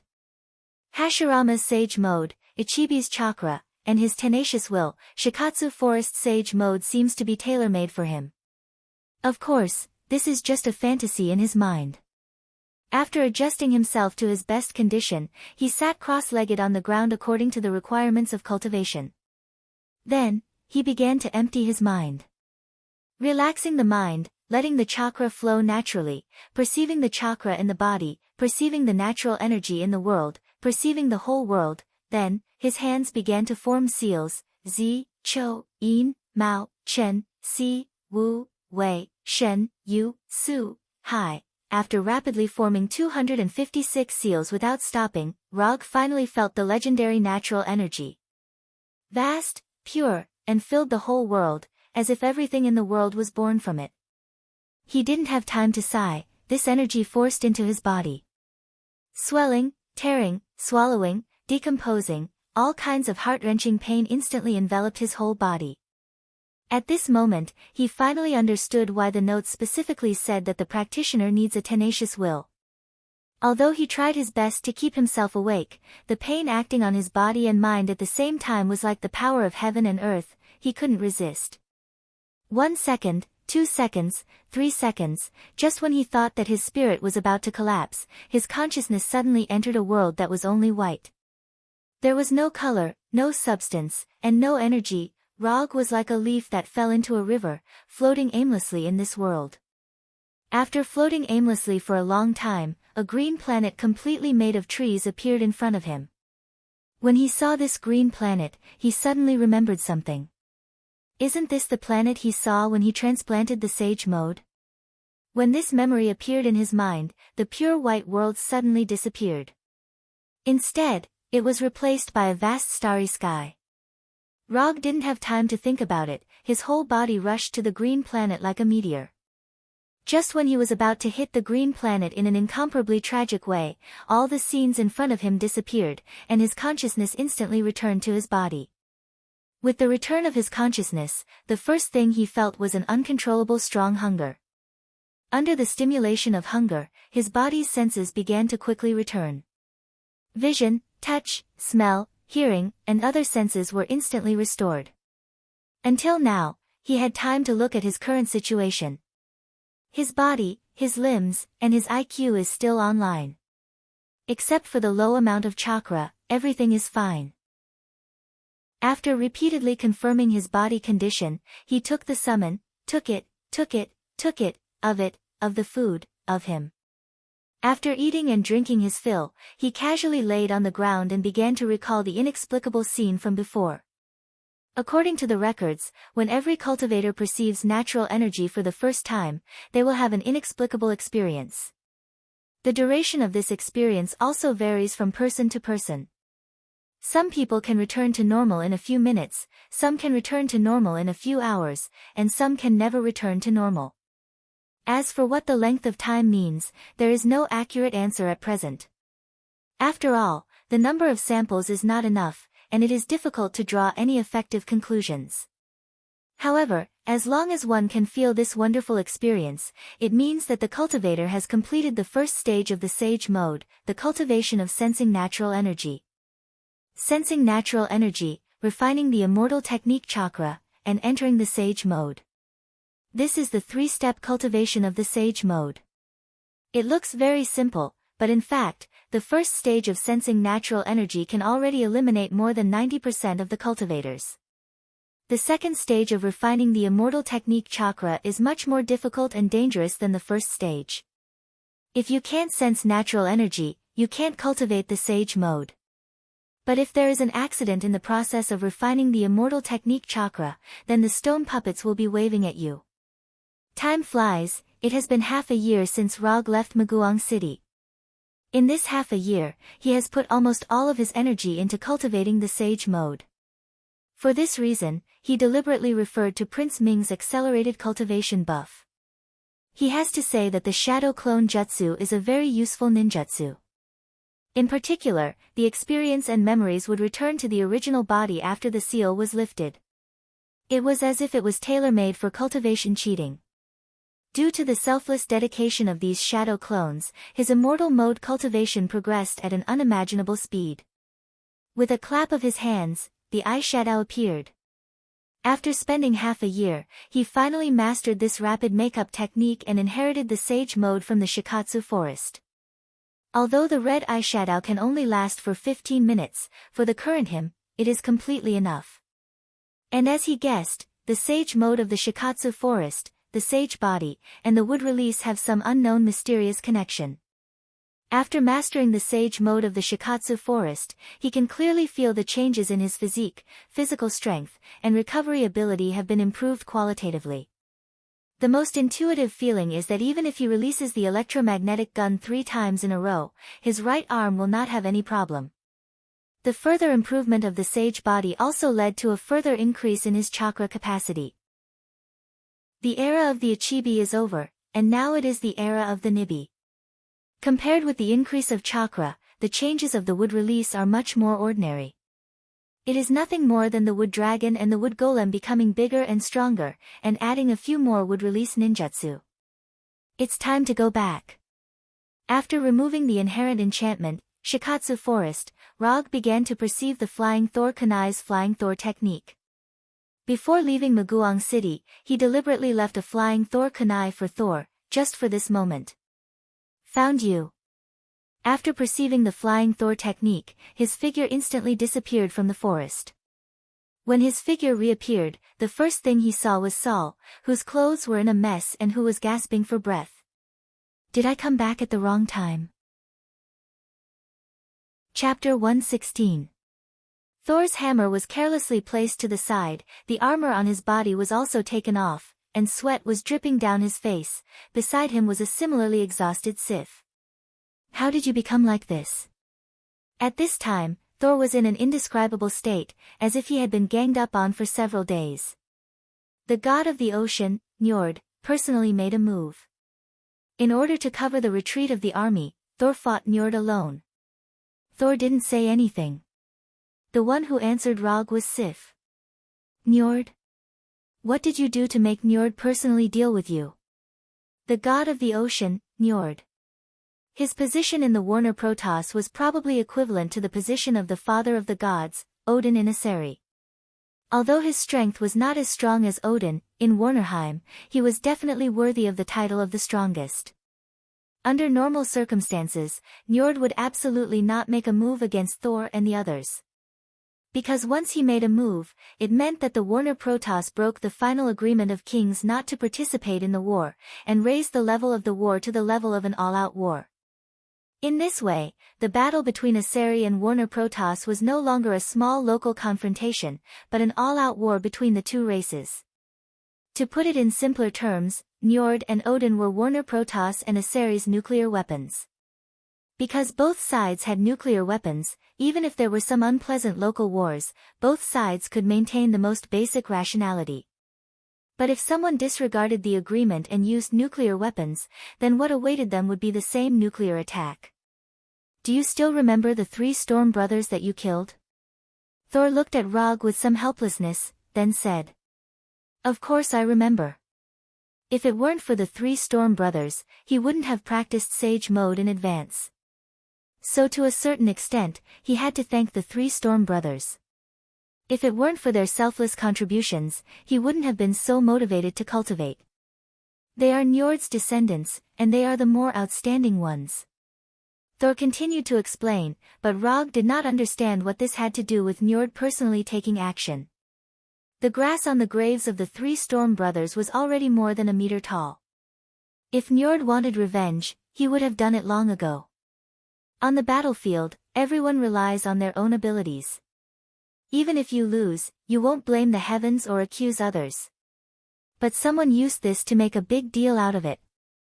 They spread it in Warner Protoss, saying that Njord's descendants were even worse than Earthlings, and that 3 of them couldn't even defeat one. Coupled with the continuous defeats of Warner Protoss, Njord's reputation among the general public is getting lower and lower. In order to regain his reputation, Njord organized an army of 30,000 people and led them into battle personally. This reason sounded reasonable, but Rog still felt that this reason was a little too far-fetched. Would Njord, an old monster who had lived for God knows how many years, be so impatient? It was impossible that he didn't know what it meant for him to personally take action, but he still chose to do so. In order to regain his reputation, he didn't hesitate to draw out Odin. This didn't seem like something a king would do. Especially when his own strength was not as good as Odin's. Don't you feel that something is wrong? Rog asked in return. We also feel that something is very wrong, but that's all the information we have right now. And Njord really did take action. Thor naturally noticed this, but Njord's action made them have no time to think about other things.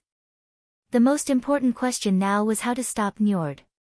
If they couldn't stop Njord, then everything they had done before would be meaningless. At this moment, the three warriors of Sengoku suddenly came into the tent and said to Thor, "Njord is coming with the army. He will appear in front of the camp in at most an hour." All the Asari camps in Warnerheim had been recovered. If it wasn't for Njord's appearance, they would have considered returning to Asgard. "Inform the entire army, we will continue to retreat." Thor sighed helplessly and gave the order to continue the retreat. This was not a good order for Asari, which valued martial arts.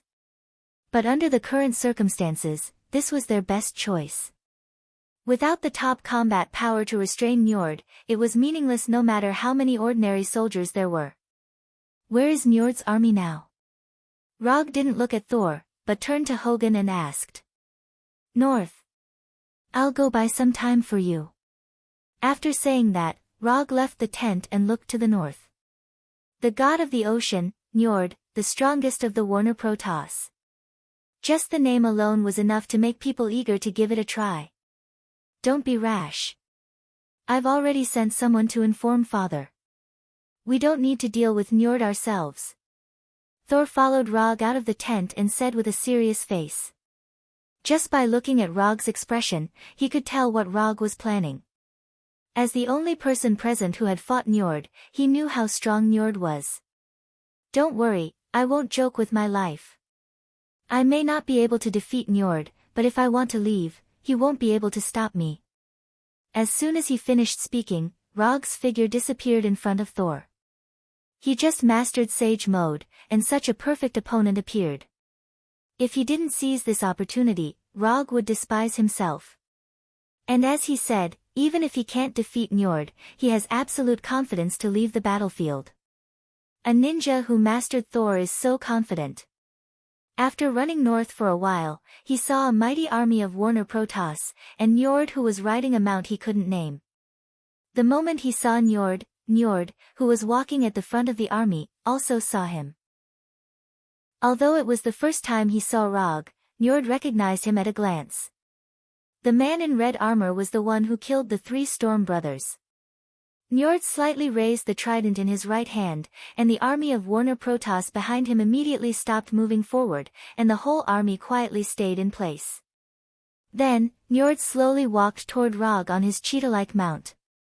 When Njord walked toward him, Rog also summoned the Kusanagi sword and the thunder fan, and then put these two weapons on his body.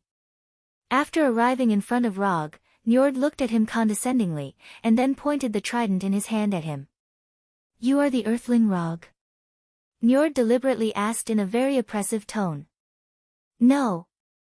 I am, Sage Rog." Roger put his palms together, and a red arc of eyeshadow appeared in his eyes. A red circular pattern also appeared on his forehead. Chapter 117. The moment he put his hands together, the chakra in Rog's body turned into chakra. Unlike Mount Myaboku's Sage Mode, Shikatsu Forest's Sage Mode doesn't need to absorb chakra in a static state, and it doesn't need to transform into chakra in advance. As long as the ability to sense and absorb chakra is strong enough, Shikatsu Forest's Sage Mode can be activated instantly.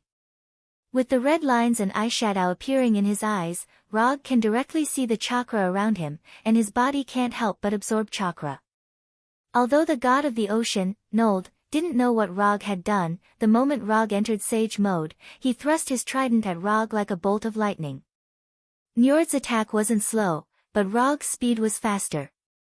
After entering Sage Mode, Rog's strength, speed, and physique have undergone a qualitative change. Especially the vitality of his body, it has increased to a terrifying level. Handprint healing. In Sage Mode, Rog is the same as Hashirama, he can automatically recover when he is injured. In other words, in Sage Mode, not only can he fight, but he can also take a beating. When the flashing trident was about to reach him, Rog used the body flicker technique and disappeared in an instant. However, he didn't retreat. Instead, he used the body flicker technique's explosive power to jump high. Sage Mode, Odama Rasengan. The Odama Rasengan with a diameter of 1 meter instantly appeared in his right hand, and then he fiercely attacked Njord on his mount. As the strongest of the Warner Protoss, Njord naturally won't be hit so easily. He suddenly raised his right hand holding the trident, and the tip of the trident pierced the Odama Rasengan in Rog's hand. Boom! An energy storm mixed with Senjutsu chakra and storm force erupted with a loud bang.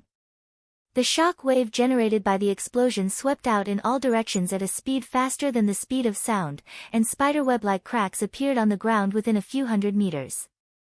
The shock wave of the explosion lifted Rog in the air, and Njord's mount directly knelt on the ground and let out a painful howl.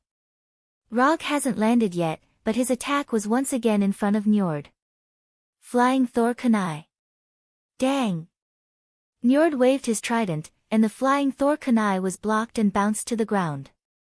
Rog did not expect the flying thunder god Kunai to hit Nold in the first place. All he wanted was a set of coordinates that he could teleport to.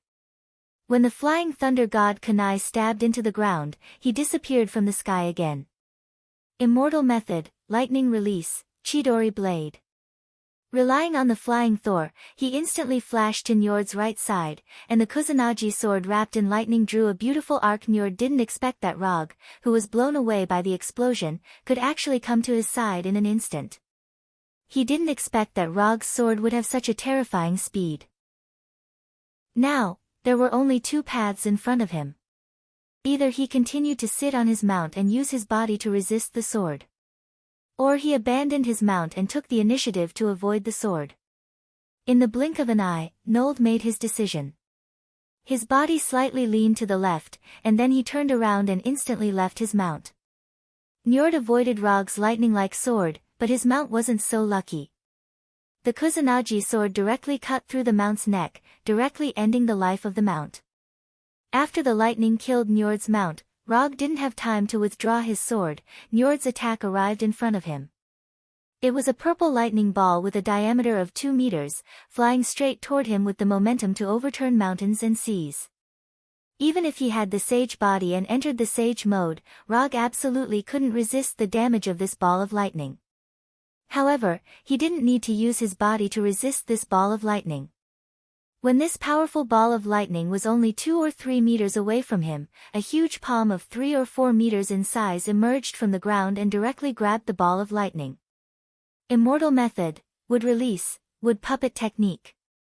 I often say that in the past, Hashirama used the wood puppet to catch the Kyuubi's Baijidama with his bare hands. Today, I, Rog, used the wood puppet to catch the sea god Njord's ball of lightning, no problem. When the huge palm caught the ball of lightning, Wood Puppet Arhat, whose height soared to more than 40 meters, climbed out of the ground. Although Wood Arhat's appearance didn't seem too oppressive, at this time, seeing Wood Arhat catch the ball of lightning with his bare hands, the Warner Protoss soldiers couldn't help but have the feeling that Wood Arhat was an abyss demon. Holding a ball of lightning that constantly released strong electric current in his right hand, and a wooden dragon with a long hooked nose wrapped around his body, Wood Arhat appeared directly in front of everyone. Here you go.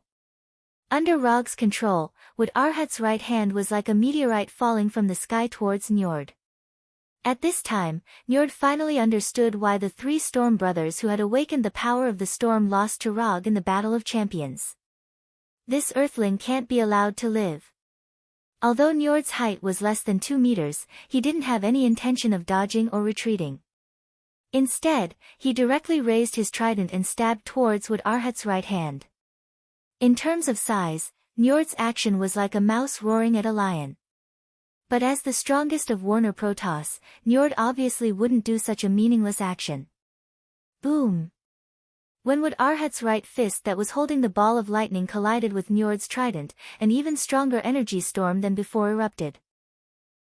The shockwave from the explosion even directly swept through the Warner Protoss soldiers 1 kilometer away, causing the originally neat and orderly formation of the Warner Protoss to suddenly become a mess.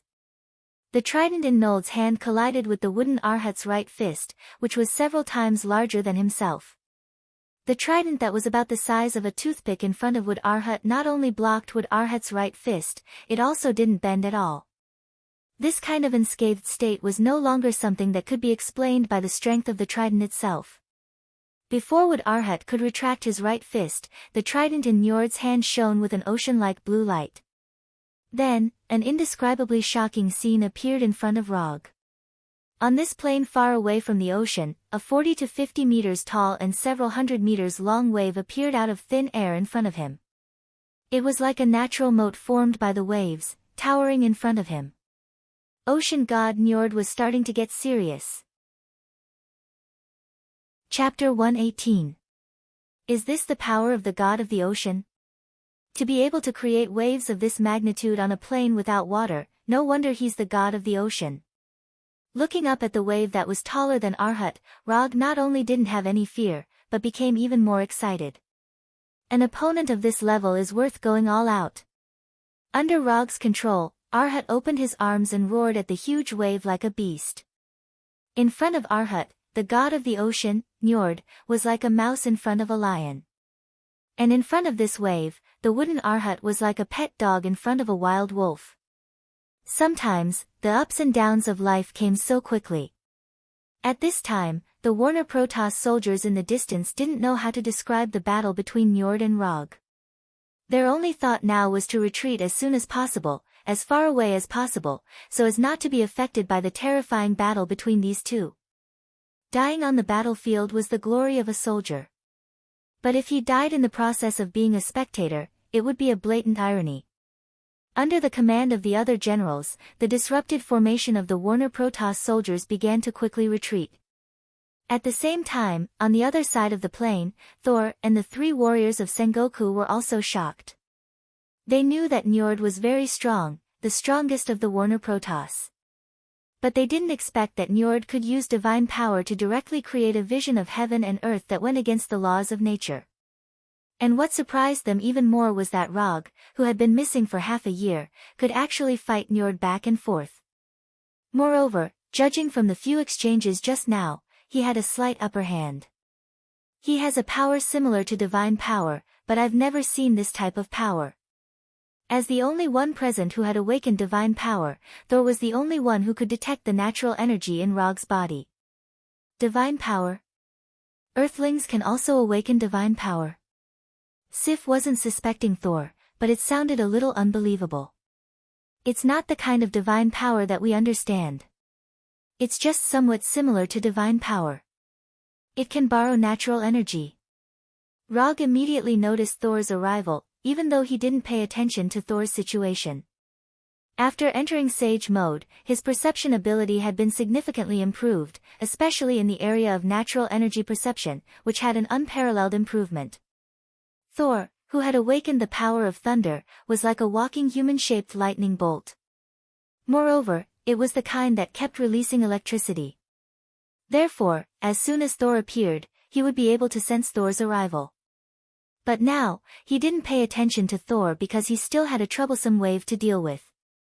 Under Njord's control, the tens of meters high wave rushed towards Arhat like a ferocious beast. It had the momentum of completely destroying Arhat. At the moment when the wave hit, Rog also used a ninjutsu that he had never used in actual combat. Sage mode, would release, world of trees descending. At the moment when the wave was about to hit Arhat, the whole earth began to tremble violently, and huge trees directly rushed out from the ground. In an instant, a forest with a radius of several kilometers appeared on the plain, completely changing the terrain of the plain. You have waves, I have forests. Don't underestimate Sage mode. The huge wave carried an aura that could destroy everything as it slammed into the wooden Arhat, slamming into the forest that had sprouted from the ground. At the moment when the wave hit the forest, the earth seemed to howl, and the dull and heavy sound of the wave resounded throughout the world. The waves flowed through the forest like a flood, destroying a large number of trees. An obvious gap appeared in the originally dense forest. When the seawater dissipated, the forest was still standing on the ground, and Arhat was still standing. Now, it's my turn. Rog didn't give Njord a chance to launch another attack. Arhat's fists were like Gatling guns as they bombarded Njord. The Gatling Bodhisattva of Namo had saved the world with great compassion. 3,600 revolutions in a single breath. Physics is converted to Buddha. Eula Eula Eula Eula. The last time this happened was when the destroyer was made of URU metal. Njord was not the destroyer, but the wooden Arhat was not the wooden Arhat of the past. Right now, the wooden Arhat was burning the immortal technique chakra. Just as Arhat's physical fist was about to hit Njord. A spherical barrier made of light blue light appeared in front of him, completely blocking Arhat's fists that could destroy rock and steel. Although the spherical barrier was only a few centimeters thick, it was like an absolute domain, blocking all of the wooden Arhat's attacks. The dull sound of the attack was like the sound of war drums, reaching everyone's ears. While the light blue barrier blocked Arhat's attack, Njord once again raised the trident in his hand. The cloudless sky was suddenly shrouded in dark thunderclouds.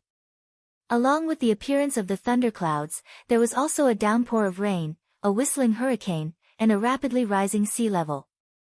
Waves, lightning, torrential rain, hurricanes, this was the full power of Njord's ocean godly power. The warriors of the Warner God clan, who had already retreated several kilometers, after seeing this apocalyptic phenomenon, did not need anyone to order them to quickly retreat again. Should we go up and help? Sif came to Thor's side and asked. No need. Without awakened godly power, we can't get involved in their battle. Thor was currently the only person qualified to get involved in the battle, but he had no intention of getting involved. Although he didn't know what Rog was thinking, he was certain that Rog was enjoying the battle. Relying on his ocean godly power, Njord directly changed the weather within a dozen kilometers, creating his own domain. You used the forest to change the terrain of the plains, then I'll turn the entire plains into an ocean. Wrath of the god of the sea, the sky, and earth change color. Under the protection of the spherical barrier, Njord began to slowly rise into the air, and finally floated in the thunderclouds like a light blue sun. Bolt after bolt of lightning struck the forest, and the rapidly rising seawater flooded the entire plains. Dozens of hurricanes formed a storm cage, firmly trapping Rog in the forest. Looking at Njord in the thunderclouds, Rog somewhat helplessly sighed. Afraid that I won't be able to aim, so he purposely gave me a clear target? Surrounded by a forest of towering trees, under his feet was the 10-meter-tall wooden Arhat. Rog stood on the wooden Arhat's head, and had no intention of leaving. Since Njord purposely gave him such a clear target, it would be unreasonable not to hit him. Immortal spell, lightning escape, spiral electromagnetic gun. Chapter 119. With a thought, the light blue spiral electromagnetic gun with lightning wrapped around it appeared in Rog's right hand. Looking at the spiral electromagnetic gun in Rog's hand, the god of the ocean Njord snorted in disdain. You want to use this to defeat me? Aren't you looking down on me too much? Njord knew exactly what the spiral electromagnetic gun in Rog's hand was, and he also knew that Rog used this move to defeat Victigny and her sister. But he still didn't think that the spiral electromagnetic gun could hurt him. He was the god of the ocean, the strongest of the Warner Protoss. The spiral electromagnetic gun could defeat Victigny and her sister, but it could never defeat him. This was the confidence of the god of the ocean. Glancing at Njord, who was high above, Rog slowly raised his right hand and aimed the spiral electromagnetic gun at Njord. From the outside, the spiral electromagnetic gun in his hand was no different from the last one. But in fact, the spiral electromagnetic gun this time was more than 10 times stronger than the last one. What was circulating inside the spiral electromagnetic gun was not chakra, but the immortal technique chakra. After aiming the spiral electromagnetic gun at Njord, Rog fired the spiral electromagnetic gun without any hesitation. The best way to deal with those arrogant guys was to give them a hard slap on the spot. In just a moment, the spiral electromagnetic gun wrapped in lightning arrived in front of Njord. Then, it slammed into the absolute barrier built by the god of the ocean. Boom! A strong explosion like the explosion of a neutron star rang out, and a strong and dazzling blue light instantly shrouded the entire sky. Pitch-black thunderclouds, violent lightning, raging tornadoes, the original apocalyptic scene was swept away by the terrifying shockwave generated by the explosion, and instantly returned to its original sunny appearance. One punch of wind and rain, no gods in the four seas. For some reason, this sentence suddenly flashed in Rog's mind. Before he could think about it, the shockwave generated by the explosion roared like a tsunami and slammed into Arhat the wood and the forest. The trees in the forest were uprooted, and even the amazingly large wood Arhat couldn't help but take a few steps back before he finally stabilized his body. The shockwave disappeared as quickly as it came. When everything returned to normal, the originally lush forest was already a mess. Rog, who was standing on top of Arhat the wood, ignored the situation in the forest and looked directly at Njord in the air. The absolute barrier formed by the god of the ocean still appeared in front of Njord. However, compared to the previous complete sphere, the current divine barrier was like a wall that had been blasted by a Gatling gun. There were holes everywhere, and it gave off a feeling that it would collapse and dissipate at any time. Behind the fragmented barrier was Njord, who was gasping for breath. Now, he was no longer as conceited as before, and the armor on his chest had completely caved in. The size of the dent was just a little smaller than the spiral electromagnetic gun. Never in his wildest dreams did Nold expect the helical railgun to be so powerful. At the moment when he was hit by the spiral electromagnetic gun, he felt as if he had been hit by Odin, who was holding Thor's hammer. If it wasn't for the god of the ocean dissipating part of the spiral electromagnetic gun's power, the attack just now would have left him with an unforgettable memory. At this time, the first thing that appeared in Njord's mind was not how Rog could make such a powerful attack, but which bastard had investigated. The attack's power was limited. Although it defeated Victigny and Weigelf, it did not cause serious damage, and did not have the power to directly kill. Njord really wanted to kill the intelligence officer who came up with this conclusion. Even the god of the ocean's divine power that he had created could not stop the spiral electromagnetic gun. This attack's power could not only seriously injure Victigny and Weigelf, but it could also instantly kill them. The last time he suffered an attack of this level was more than 1,000 years ago when he fought with Odin. It was also because of that defeat that Warner Protoss signed a peace agreement with Aseri. Thinking of this, Njord seriously looked at Rog, who was on top of Arhat. This guy, could he be Odin's illegitimate son? The power of thunder was Odin's specialty. And the spiral electromagnetic gun just happened to contain the powerful power of thunder. Just as he was randomly guessing the relationship between Rog and Odin, he saw the familiar spiral electromagnetic gun in Rog's hand. Again. After seeing the spiral electromagnetic gun in Rog's hand again, Njord instantly became 120% alert. The god of the ocean's divine power once again appeared in front of him, and at the same time, he clenched the trident in his hand. Although the power of the spiral electromagnetic gun was far beyond his expectations, it was still enough to make him raise his hand and surrender. There was only one person who could make him put down his weapon and choose to surrender, and that was the father of gods, Odin. Rog raised his right hand again and aimed the spiral electromagnetic gun at Njord. After mastering Sage Mode, his Sage body had also undergone an obvious evolution.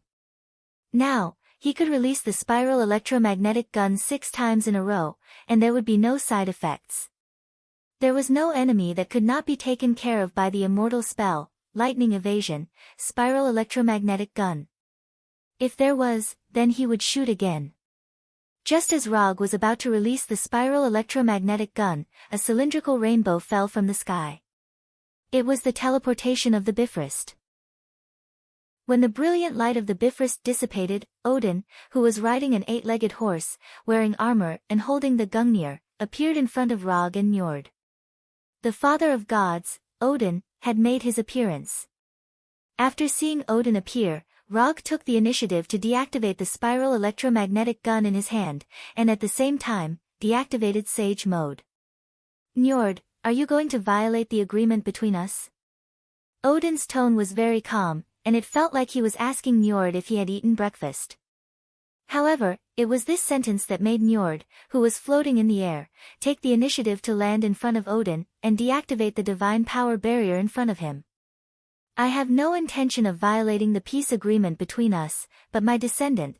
Before Njord could finish his words, he saw Odin's extremely cold eyes, and then he silently swallowed the rest of his words. Looking at Odin, who was silent on the eight-legged horse, Njord did not say anything in the end and silently left. A few minutes later, the army of Warner Protoss began to retreat. Did the difference in treatment have to be so obvious? Something that he could not do even if he fought for his life, Odin did it with just one sentence. This was too much of a blow. Chapter 120. What was a big shot? As long as he appeared, no matter how complicated things were, they would become incomparably simple. When Odin personally came to Warnerheim, the chaotic Warnerheim immediately returned to its original order. Warner Protoss returned to its original territory without a word, and the peace agreement signed thousands of years ago came into effect again. Except for the soldiers who died in battle and the people who were displaced due to the war, everything returned to its original state. In less than 2 days, Asgard took care of all the things in Warnerheim, and the troops began to return to Asgard. Before returning to Asgard, Rog went to see Victigny again and returned Victigny's wrath of hurricane to her. Then, he left Warnerheim like a scumbag who didn't recognize anyone after pulling up his pants. After returning to Asgard through the Bifrost, Rog suddenly found that Asgard was obviously different from when he left. In other words, he finally felt the magic of Asgard. The natural energy was so rich that it was unreasonable. Even if he didn't enter Sage mode, he could clearly feel the excessive natural energy. Living in this environment, even an ordinary Earthling could be strengthened to the point of superhuman. In the next few days, the whole of Asgard celebrated the victory of the troops who went out to battle. As for the soldiers who had contributed to the war effort, they had also received their due rewards. Except for Rog. Is this military merit list serious? Hogan and the others got a reward, but I didn't. Rog looked at the military merit list that had just been released in his hand and asked in confusion. To be precise, you're not the only one who didn't get a reward. Thor's name won't appear on it either. Sif casually explained. He is him, and I am me. He's the heir to the throne, and the whole of Asgard will be his in the future. But I'm not. Although he didn't fight for the military merit, Odin's way of doing things was still very disappointing. The reward wasn't important, but it was meaningless if he didn't even show some appreciation. By the way, His Majesty wants you to go see him after the banquet. Tonight? If Rog remembered correctly, Asgard's banquets usually lasted until the wee hours of the morning. Yes, tonight. After receiving Sif's confirmation, Rog suddenly had a bad feeling. Odin was so old, it shouldn't be. After the banquet ended, Rog was led by the royal guards to the highest observation platform of the Golden Palace. Apart from Odin, there was no one else on the huge platform. At this moment, Odin was clad in golden armor, and the tip of the Gungnir emitted strands of electricity from time to time. You're here. Odin was the first to speak. Yes, I'm here. Rog replied simply. Are you very curious why your name isn't on the list of military merit? Odin turned to look at Rog and said calmly. I'm not particularly curious. Since you've removed my name from the list of military merit, you must have your own considerations. As the king of Asgard, Odin obviously couldn't write the list of military merit himself. What he needed to do was to review the list of military merit submitted to him and determine the final reward. Rog was very sure that his name was definitely on the list of military merit, because he had taken a look at the list before submitting it.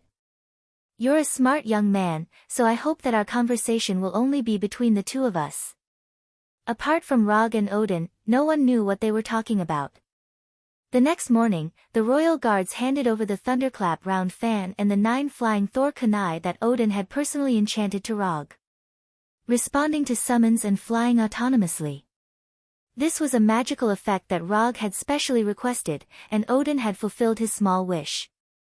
With these 2 magical effects, the round fan and the flying Thor kunai could fly directly into his hands when he needed them, just like the Thor's hammer.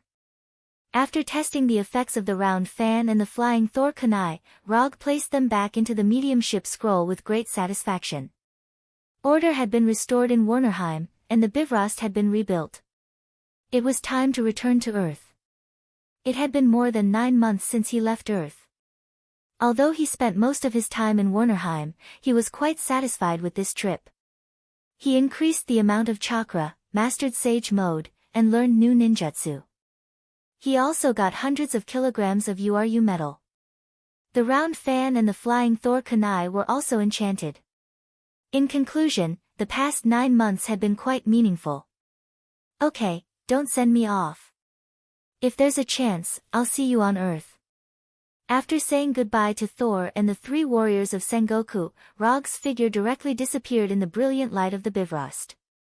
Because there was no specific request for the teleportation location, Heimdall directly set the teleportation location in the original city of Anticapuant.